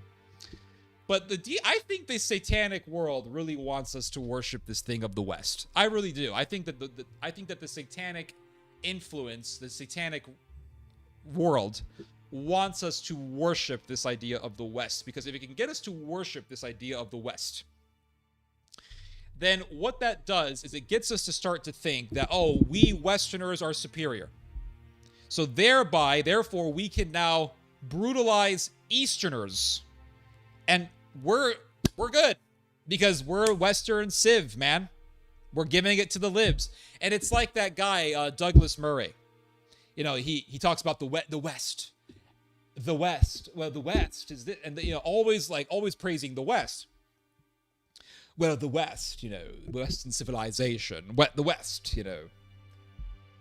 But then he's talking about a pro-Palestine rally in London. And he says, if the army is not sent to the pro-Palestine rally, then the people will have to go to the rally, and it will be very brutal. Very, very brutal indeed. So and if you look at the rally that he's talking about, it's full of old people. Old, white British dudes and British women who feel sorry for Gazan kids. And Douglas Murray says that the people will have to go, the British patriots, all right, will have to go to this rally and kill people. Like, kill the elderly people. Like, I mean, just the guy is evil. I'm surprised. You see, I wonder why Douglas Murray wasn't arrested for that one. Because, you know, they say in England, if you write something in Facebook that could be perceived, or that could even be perceived as incendiary, that could be perceived as hate speech, you could be arrested. Why wasn't Douglas Murray arrested for saying, if the army is not sent, then the people will have to be sent, and it will be very brutal. Very, very brutal. Why wasn't he arrested for that? For incitement? Why? I suspect Douglas Murray is an agent of Israel or the MI5 or whatever, some agency. He's got to be an agent. He's some sort of an intelligence asset, either for the Mossad or the British or both. He's doing some sort of strategy of tension, Gladio operation. I just don't believe this guy's working from a vacuum here. But he's coming under the facade of, you know, Western civilization.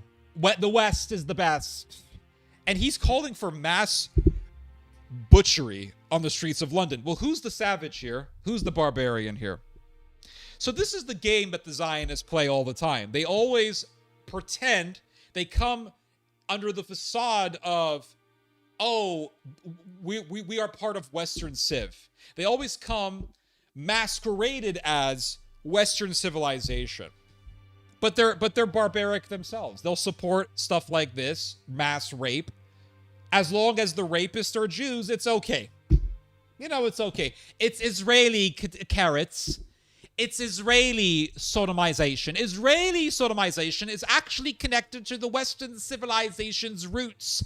In ancient Athens, my friends, ancient Athens had a concept of homosexuality. It wasn't connected to this woke, liberal, left-wing nonsense that we have today, but it was a form of homosexuality in which you had the warrior ethos in Athens and in Sparta, and so the concept of homosexuality was there, but it did not negate the masculine nature of the men. It did not deny masculinity like the left does. So it was totally civilizational and kosher. It was civilizational homosexuality, not woke left homosexuality. And I believe that Israel really encapsulates this form of homosexuality that is really rooted in the context of the influence that emanated from Athens and Sparta, real Greek civilization. It's A-OK. As we all know, from reading Tacitus, reading his history, we find out that the Spartan had a custom in which the older Spartan soldier would sodomize a younger Spartan soldier, and by doing so, he would give that young man strength. And this is really where the roots of Israeli homosexual torture comes from. It comes from a place of civilization and not a place of barbarism, unlike the damn dirty Arabs over there in the Middle East. And when you look at the actions of the Israeli government when using carrots and metal and plastic batons and laughing while doing so. This is all really traits of true Western civilization in the context of Athens and Sparta. I mean, like, really, this is how these people think. Like, this is it. This is how these people operate. You don't believe me. That's how these people think. All these, like, pro-gay... Believe me, I know, all right? I've researched these people. All these, like, pro-gay... Zionists are obsessed with ancient Greece. Go look at their writings. Not just the Zionist types, but like the hardcore far-right nationalist types in Europe. They're all obsessed with homosexuality. All of them are. They're all obsessed. Go look at the new right movement in Europe. The Austrian far right, the French far right, the German far right. I looked into all this stuff. British far right. No, not Tommy Robinson. I'm talking about people who are at the right of Tommy Robinson. They're more right-wing than Tommy Robinson. Tommy Robinson, honest to God, the dude's just a Zionist. I don't think Tommy Robinson is even a Nazi. I think that guy is just a fucking Zionist who got Zionist money, and he's a whore for the Israelis, and that's it. All right, I'm talking about real Nazis, not some stupid Zio.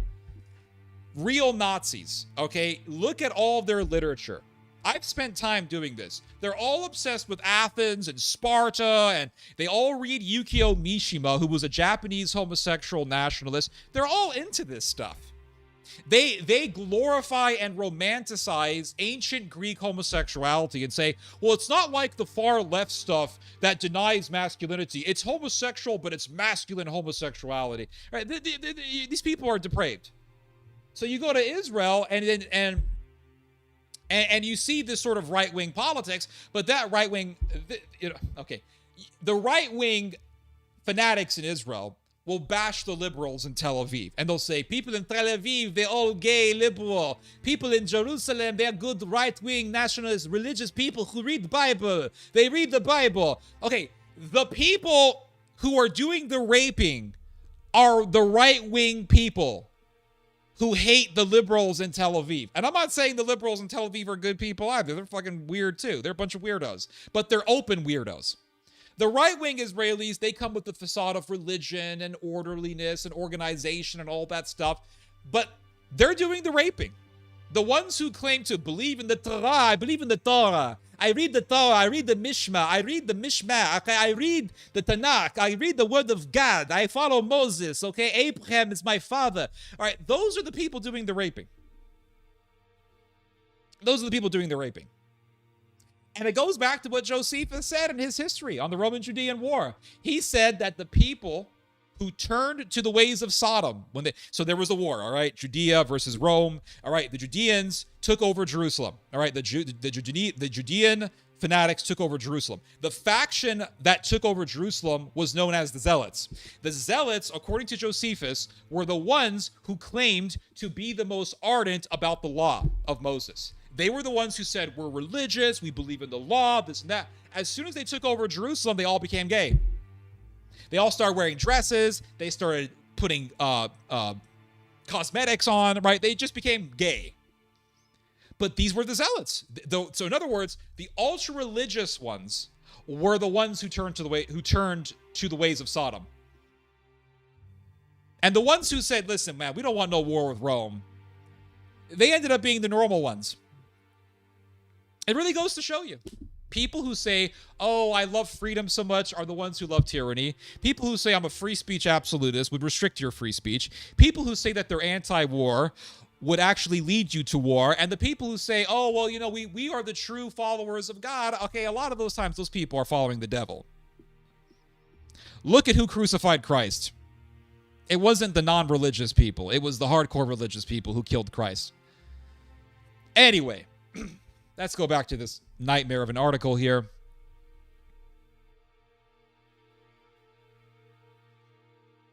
So it says here, several hours later, he said he fainted and was taken to the prison clinic. After he woke up, he said he was, look at this. So they rape this guy. Then they take him to the prison clinic. He goes to sleep, probably in shock. He wakes up, they rape him again. He was raped once more again with the metal baton. I was bleeding, he recalled. I broke down completely. I was crying. After being returned to his cell, he said he asked a guard for pen and paper to write a complaint about the assaults. The request was denied. And that evening, a group of guards came to the cell. Who is the one who wants to file a complaint? One guard jeered, he said, and another guard pointed him out. The beating started immediately, he recalled, and then they raped him with the baton for a third time that day, he said.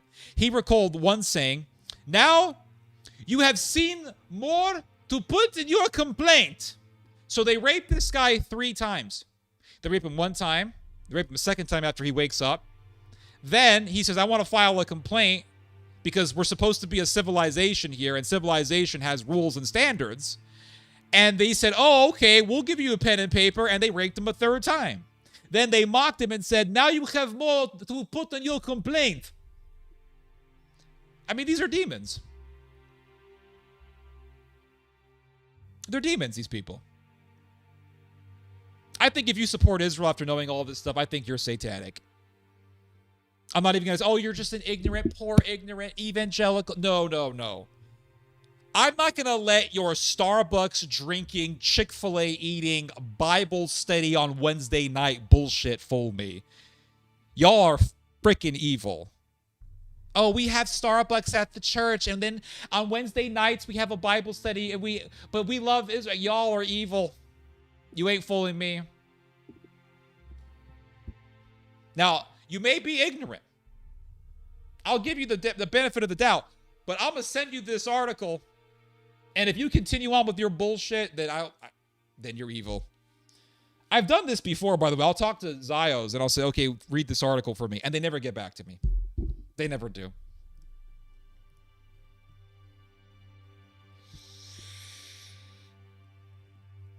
So it says here, a few days after I interviewed him, the farmer called to say that he didn't want his name used after all. He had just been visited by Shin Bet and warned not to cause trouble. And he also feared that his family would react badly to the attention. So the Shin Bet contacted this guy and they said, you better not report to the media. Rampant sexual abuse of Palestinian prisoners is a thing. It's been normalized, said Saudi Bashi, an Israeli-American human rights lawyer who is the executive director of the Public Committee Against Torture in Israel. I don't see evidence that it has been ordered, but there's persistent evidence that the authorities know it's happening and are not stopping it. Another Israeli lawyer, Ben Marmarelli, told me that based on the experiences of the Palestinian detainees he has represented, rape of Palestinian prisoners with objects is going on across the board. So this Israeli lawyer who represents these victims, he says this stuff is happening across the board. It's happening all the time. It's happening all the time, guys. One Palestinian prisoner from Gaza reportedly was hospitalized in July 2024 with a tear in his rectum, cracked ribs, and a punctured lung. Investigators obtained a prison video purportedly showing the abuse. The authorities detained 9 reservist soldiers, but Israel's right-wingers, the religious ones, by the way, erupted in outrage with a mob of furious protesters, including politicians, breaking into the prison to show support for the guards. So they said, okay, we're going to arrest the rapists, right? Because we're civilized here. We don't tolerate this stuff. And the officers went to the State Timon prison where these guys were working to arrest them. And a bunch of Jewish lunatics, fanatics, stormed the State Timon prison camp. And they said, you're not going to arrest the rapists. These are God's chosen. You're not going to do that. I follow God and God only. You're not going to arrest these rapists.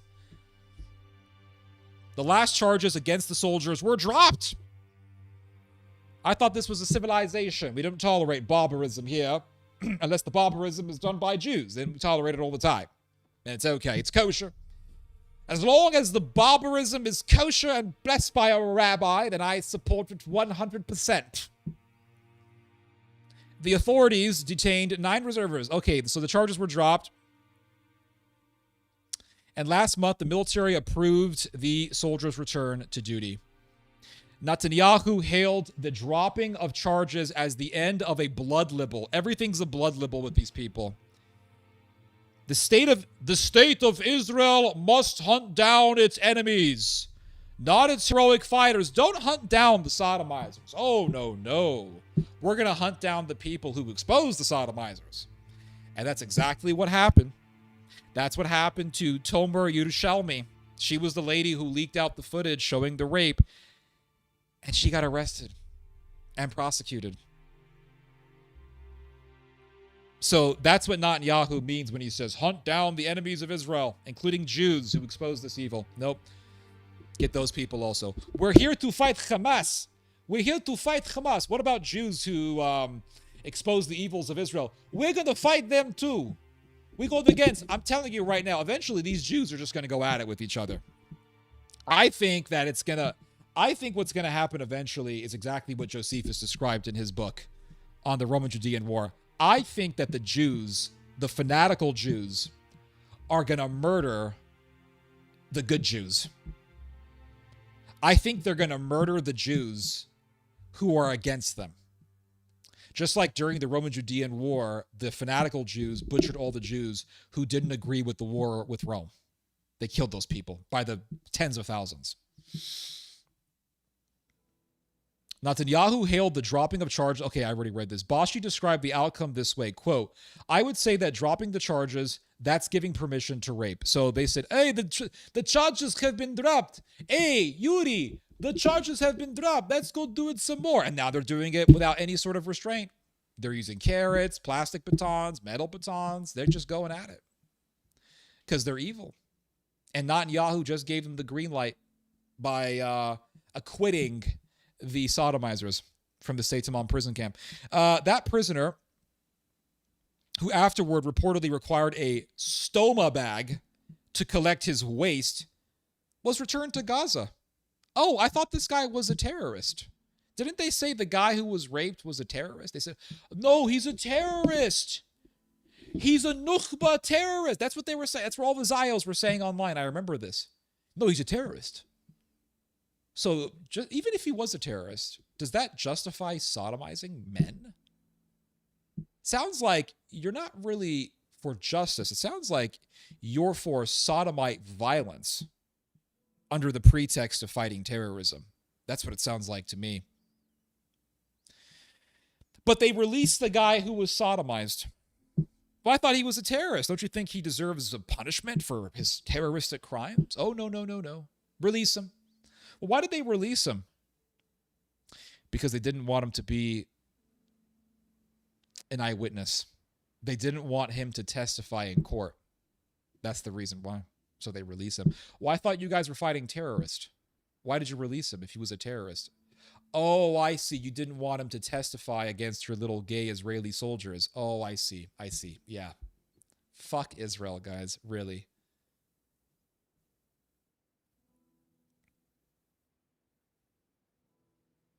And the guy who got raped to the point where his rectum was bleeding and they broke his ribs and they damaged his lungs and he has to shit out of a plastic bag. This guy didn't want to do an interview with the New York Times. Well, hold on a second. If this guy was some sort of a liar who wants to do a blood libel against Israel, wouldn't he talk to the New York Times? Why wouldn't he talk to the New York Times? Oh, I see. Because he actually was raped and he doesn't want any more shame on him. You can't say, well, he's afraid of Hamas because, of course, why wouldn't Hamas want this sort of story to be put out to the public to make Israel look bad? Of course, Hamas wants these types of stories to be reported. That benefits their narrative. But why did the victim, if he was this rapist, liar who just wants to defame Israel and do a blood libel against Jews, why would he refuse to speak to the New York Times? Unless, of course, he's a real victim who doesn't want the shame and the stigma.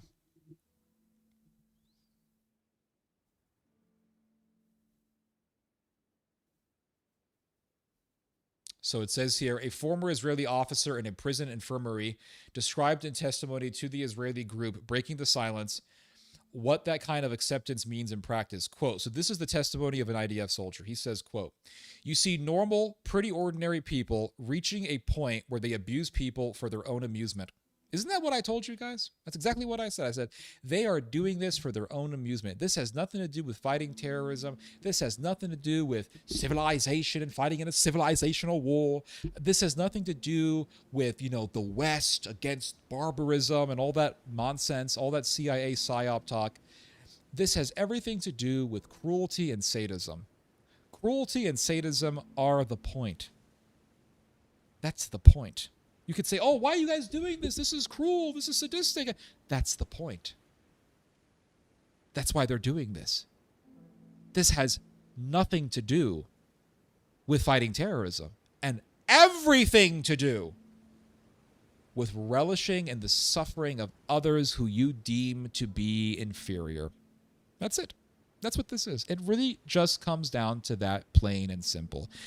And it's like the massacres in Sudan. Why did these RSF killers in Sudan murder all these women and children, elderly people, and El-Fasher and El Janina in the Darfur area of Sudan? Why? For the sheer pleasure of killing. That's it. Killing for sport. That's what this is. Because these people are demonically possessed and influenced. And Satan hates humanity. And the reason why Satan hates humanity is because the human being is the only creature that was created in the image of God.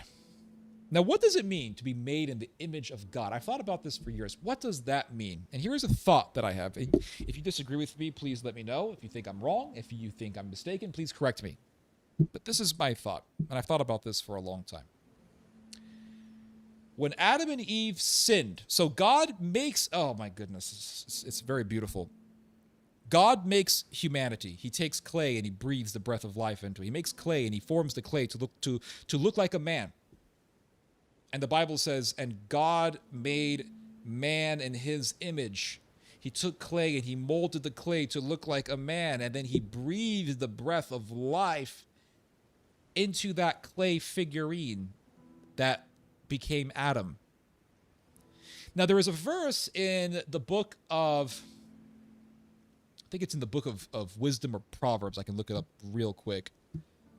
It's a beautiful verse that I've heard no one really bring up.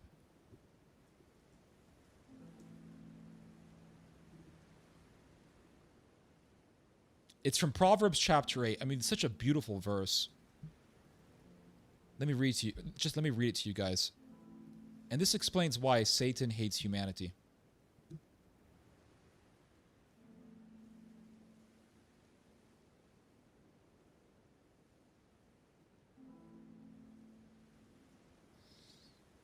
Look what it says here.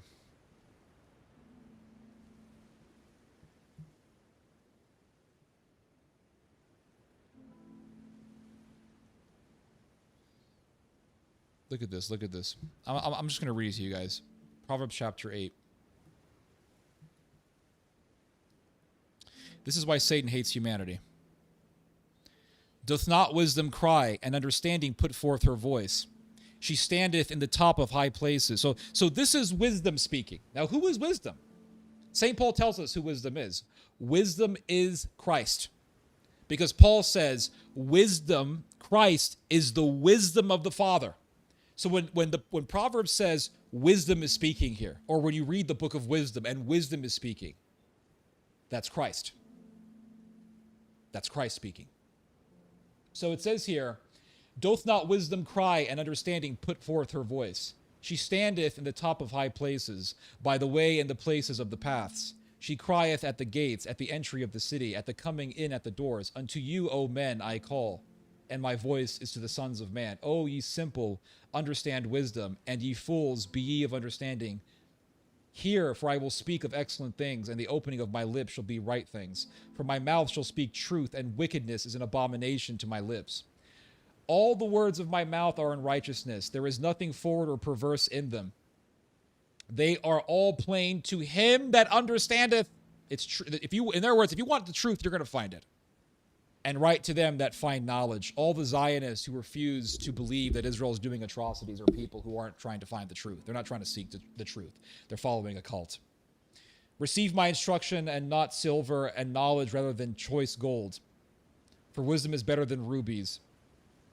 And then if you scroll down, look at what wisdom says. This is the Son of God speaking. I lead in the way of righteousness, in the midst of the paths of judgment, that I may cause those that love me to inherit substance, and I will fill their treasures. The Lord possessed me in the beginning. Now look at this. The Lord possessed me in the beginning of his way, before his works of old. So wisdom is saying, before everything was created, I was with God the Father. I was set up from everlasting, from the beginning, or ever the earth was. So what does St. John say? In the beginning was the Word, and the Word was with God. The Word was with God. Wisdom was with God. And the Word was God. So this is God speaking. And God is saying, I was with God. Well, how does God be with God? Because this is God the Son, the second person of the Holy Trinity. And he says here, when there were no depths, I was brought forth. When there were no fountains abounding with water, before the mountains were settled, before the hills was I brought forth. While as yet he had not made the earth, nor the fields, nor the highest part of the dust of the world, when he prepared the heavens, I was there. When God was creating everything, there was the Son. When he set a compass upon the face of the depth, when he established the clouds above, when he strengthened the fountains of the deep, when he gave to the sea his decree that the waters should not pass his commandment, when he appointed the foundations of the earth, then I was by him, as one brought up with him, and I was daily his delight, rejoicing always before him. And so when God made man, it says he made man in his image. What happened after Adam and Eve fell? It says in the book of Genesis that they heard God walk. How does God walk? How do you hear God walking? This was wisdom. Wisdom, who was with God the Father from eternity. They heard God walking. They heard God walking. How does God walk? And it says that they walked with God. They saw God and walked with him. Or if you go fast forward in the book of Genesis, it says that Abraham saw 3 men and he bowed down to one of them and he spoke to this man as God. He addressed him as God. Well, no man has ever seen the Father. So who was Abraham looking at? And who was Adam walking with? And who did Adam and Eve hear walking after they fell? No man has seen the Father. So who did they see? They saw God the Son. They saw wisdom. And God the Son was in the shape of a man. So when God says, I made man in my image, what is that image? I think, and correct me on this if you think I'm wrong, but I think God the Son is in the form of a man. That's why they saw him as a man. And so when God the Father said, I'm going to make man, he said, let us make man in our image. Let us make man in my, and it says that God made man in his image. Image of God. What is the image of God? Since no man has seen the Father, how can the Father be an image? It's the Son that is the image. And we were made in his image. We were made modeled after the Son. And that is why God the Son walked. And that is why God the Son appeared as a man. And that is why God the Son spoke and walked with man. God the Son is in the form of a man. And that is why God the Son was born as a man in the incarnation. We were made in his image. And by God the Son taking upon humanity and becoming one with the fullness of humanity, the Son of God restores the image in which we were built. Because it says that we were made in God's image, but when man fell, that image that we had in us shattered like a mirror. And so what God the Son does by becoming the totality of man, as Theodore the Studite says, brings forth those pieces together and reunites us to that very image that is Jesus Christ. And so the devil is looking at all this and he says, here is this creature made in God's image, and I am supposed to bow down to this image. And the Quran says this, that the devil refused to bow down to man, but the Quran took it from Christian tradition. And so the devil refused to bow down to humanity because of his pride. And he said, who is this God that I have to follow? He wants us to follow some creature. We're angels. We're above these things called humans. Why do we have to bow down to them? And because of his pride, he was able to convince all these angels to follow him, and he warred against God. And so the devil ever since then has been at war against humanity because humanity was made in God's image. In other words, humanity was made modeled after the Son. We have the shape of God the Son. We are made in the shape, in the image of God the Son. And so by God becoming man, God enables us to return back to that image of God. And to put those pieces together, those pieces that were shattered by our fall. Anyway, it's for the sheer joy of killing. That's what this is. How much left of this article do we have? Not much. So let's read the rest of it.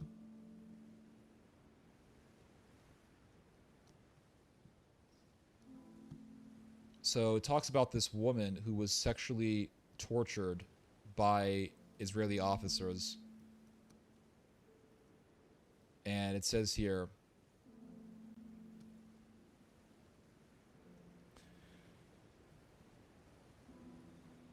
for the next few days, she said she was repeatedly stripped naked, beaten, and searched by teams of male and female guards alike. The pattern was always the same. Several guards, men and women together, would come to her cell, forcibly strip her naked, handcuff her hands behind her back, and bend her forward at the waist, sometimes forcing her head into the toilet. In this position, she would be beaten and groped all over, she said. They had their hands all over my body, she said. To be honest, I don't know if they raped me, she said, because she sometimes lost consciousness from the beatings. When she was about to be released from prison, she said she was called into a room with 6 officials and given a stern warning never to give interviews. They threatened that if I spoke up, they would rape me, and kill my father. Again, these people are just satanic. Not surprisingly, she declined to be named in this article. Some of the worst sexual abuse appears to have been directed at prisoners from Gaza. A Gaza journalist shared with me his account of the abuse he suffered after he was detained in 2024. No one escaped sexual assaults, he said. Not all were raped, I would say, but everyone went through humiliating, filthy sexual assaults. On one occasion, he said, the guards zip-tied his testicles and penis for hours while beating his genitals. For days afterwards, he said he urinated blood. On one occasion, he said he was held down and stripped naked, and as he was blindfolded and handcuffed, a dog was summoned. With encouragement from a handler in Hebrew, he said the dog mounted him. They were using cameras to take photos, and I heard their laughs and giggles, he said. He tried to dislodge the dog, he said, but it penetrated him. I mean, it's just horrific. It truly is demonic, this stuff. The journalist said that when he was released, an Israeli official warned him, if you want to stay alive when you return, do not speak to the media. So yeah, the last part you guys heard about already. I already talked about it, but it's just demonic stuff. Absolutely demonic.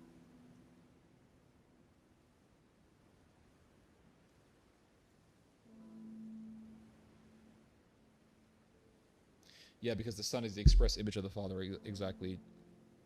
Jesus is in the Old Testament. Absolutely. The Epiphanies.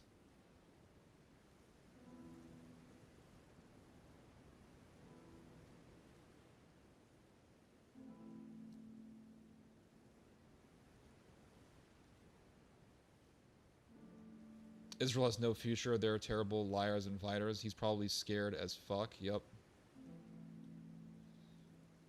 Saturnia's children of Zion. That's a good way to put it. They debated in the Knesset whether it was okay to rape. That's right. Yep, I saw that video. I've showed that video in several of my own videos. The Israeli accent's very funny. That UN envoy for Israel, Danny Danon, looks like swings. I mean, that guy's a creep. I know exactly who you're talking about. That's why Greek fraternities separate men from women. Are you Greek, by the way? Seaside vibes? Or are you Caribbean? I think you're Caribbean. I think I remember you from an earlier stream.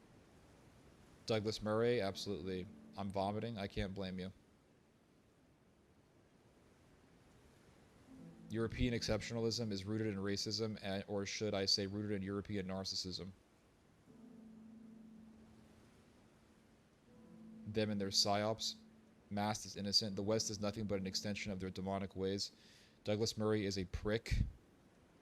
True. The West gave us communism and fascism. True. They played the victim and have weaponized the Holocaust experience. Yup. Great song. I'm not sure Israelis are even Jews anymore. It seems more like pagan Moloch worshippers. I agree.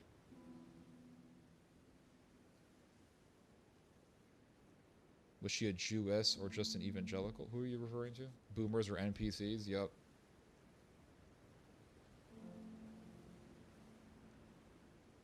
Two wrongs don't make a right. Sorry you feel that way.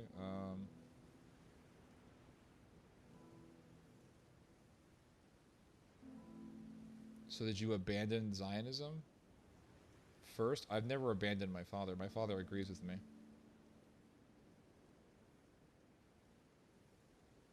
Some boomers are Cabbage Patch babies.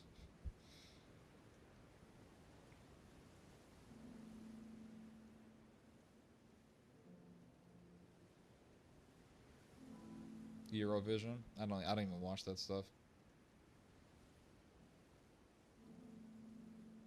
Many of them follow Darkcraft. True, they do. Yeah, they're into that Kabbalah stuff. I used to defend Israel as a Christian, but there are evils happening there I can only defend, period. They are more extreme than the radical Muslims, downright demonic.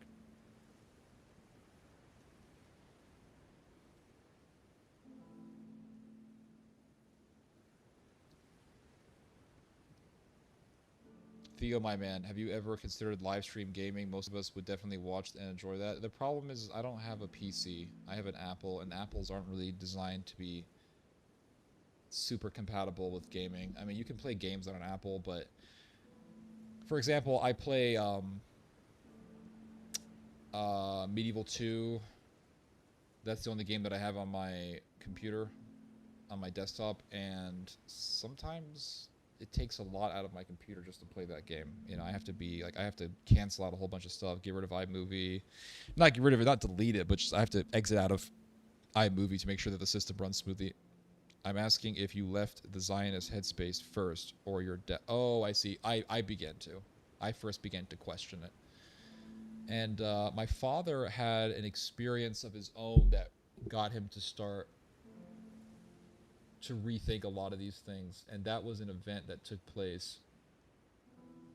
So what happened was, my father was invited to speak at Kufi, and I'm just going to say it. There's a guy by the name of David Brogg. All right, David Brogg, he's a public figure. He ran for political office, I believe, in some state, I don't remember. And David Brogg he's a Zionist who lobbies Zionism amongst Christians. Well, he used to, at least. He did it for years, and he worked for Christians United for Israel, which is an organization that was started by John Hagee and his circle of Zionists. And so my father was invited to speak at Christians United for Israel, and it was supposed to be a big event, and they advertised the event as one that would be attended to by my dad. They said, Walid Shubat's coming to town. That's my dad's name. And they said, Walid will be speaking. And at that time, my father was very famous. He was very famous in evangelical Christian circles. And from what I understand, they sold nearly all their tickets for the event, if not all of their tickets for the event. And then maybe like a week or so before the event, they canceled my father. And they basically used my dad to get the ticket sales, because my dad was very famous at that time. But they didn't want my dad to speak there because, I don't know, my father doesn't buy into this nonsense of, you know, don't preach Jesus to Jews or something like that. I don't know why. They just didn't like my father. And so they used my dad to get the ticket sales. And then once they got their ticket sales, they canceled him on the last minute. And my father was very pissed. Very pissed. And from what I understand, it was David Brogg, this Zio evil individual. He is an evil individual who got my dad canceled. And then they replaced my father with Joe Lieberman, who's a big Jewish Democrat. They replaced my dad with Joe Lieberman. And Joe Lieberman is a very boring speaker. And he's monotonous. And no one wants to listen to Joe Lieberman. So they wanted Joe Lieberman to speak there. But they knew that if they advertised the event as somewhere where Joe Lieberman was going to be speaking, they would not have sold the ticket sales. They wouldn't have gotten the ticket sales that they got. So they said, oh, Walid Shubat's going to come to town. Oh, okay. Then on the last moment, David Brogg has my dad canceled, and then Joe Lieberman comes to town instead. And so the people came to the event. They said, hey, where's Walid? Oh, you're listening to this boring Democrat named Joe who's going to talk to you about Israel. What? And the people who bought the tickets, you know, they got screwed over because they came to see Walid, my dad, and they ended up getting stuck with Joe Lieberman. So my dad got backstabbed by the Zionists, by the evangelicals working at Kufi. And that was one of the beginning wake-up calls of how these people operate. Yeah, well, yeah. Coming in from Kenya, would love to hear you talk about what Turkey is doing in Somalia. Oh, I've talked about this a great deal with Somaliland. Yeah, the spaceport. That's true. Yeah, Turkey is building a spaceport in Somalia, or they're planning on building one at least, and they want to go to the moon from Somalia. Not to the moon, but they want to, I don't know, launch satellites into space from Somalia. So I think Somalia is rising up, man. Turkey's really helping Somalia.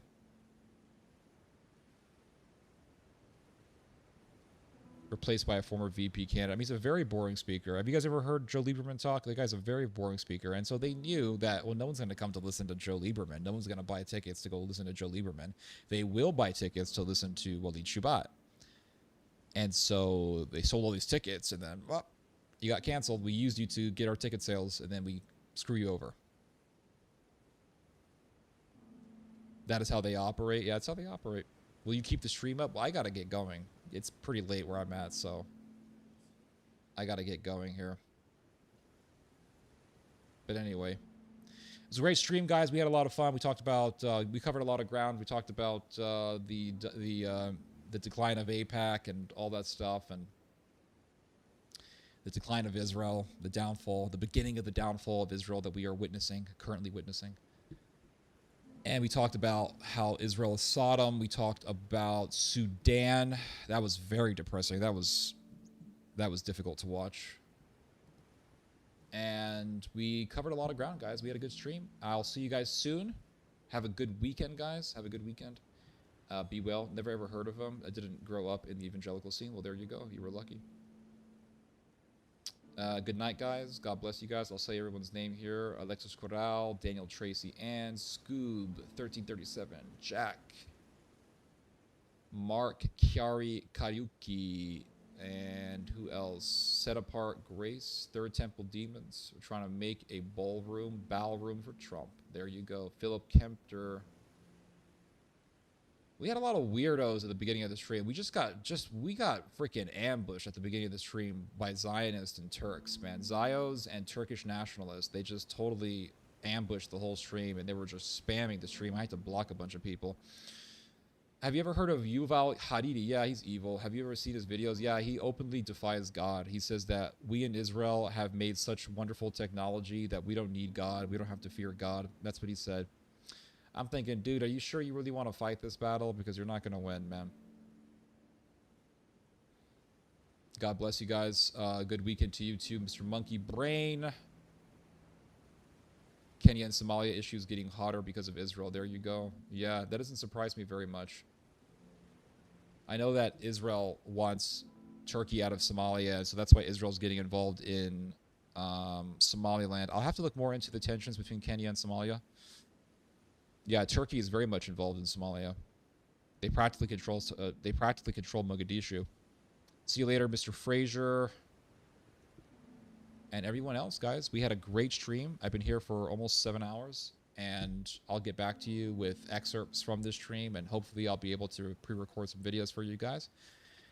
And so, yeah, you guys just heard, well, you guys heard a lot of theology today. A lot. I'll see you guys soon. God bless you guys. And yes, you guys just heard some theology. God bless.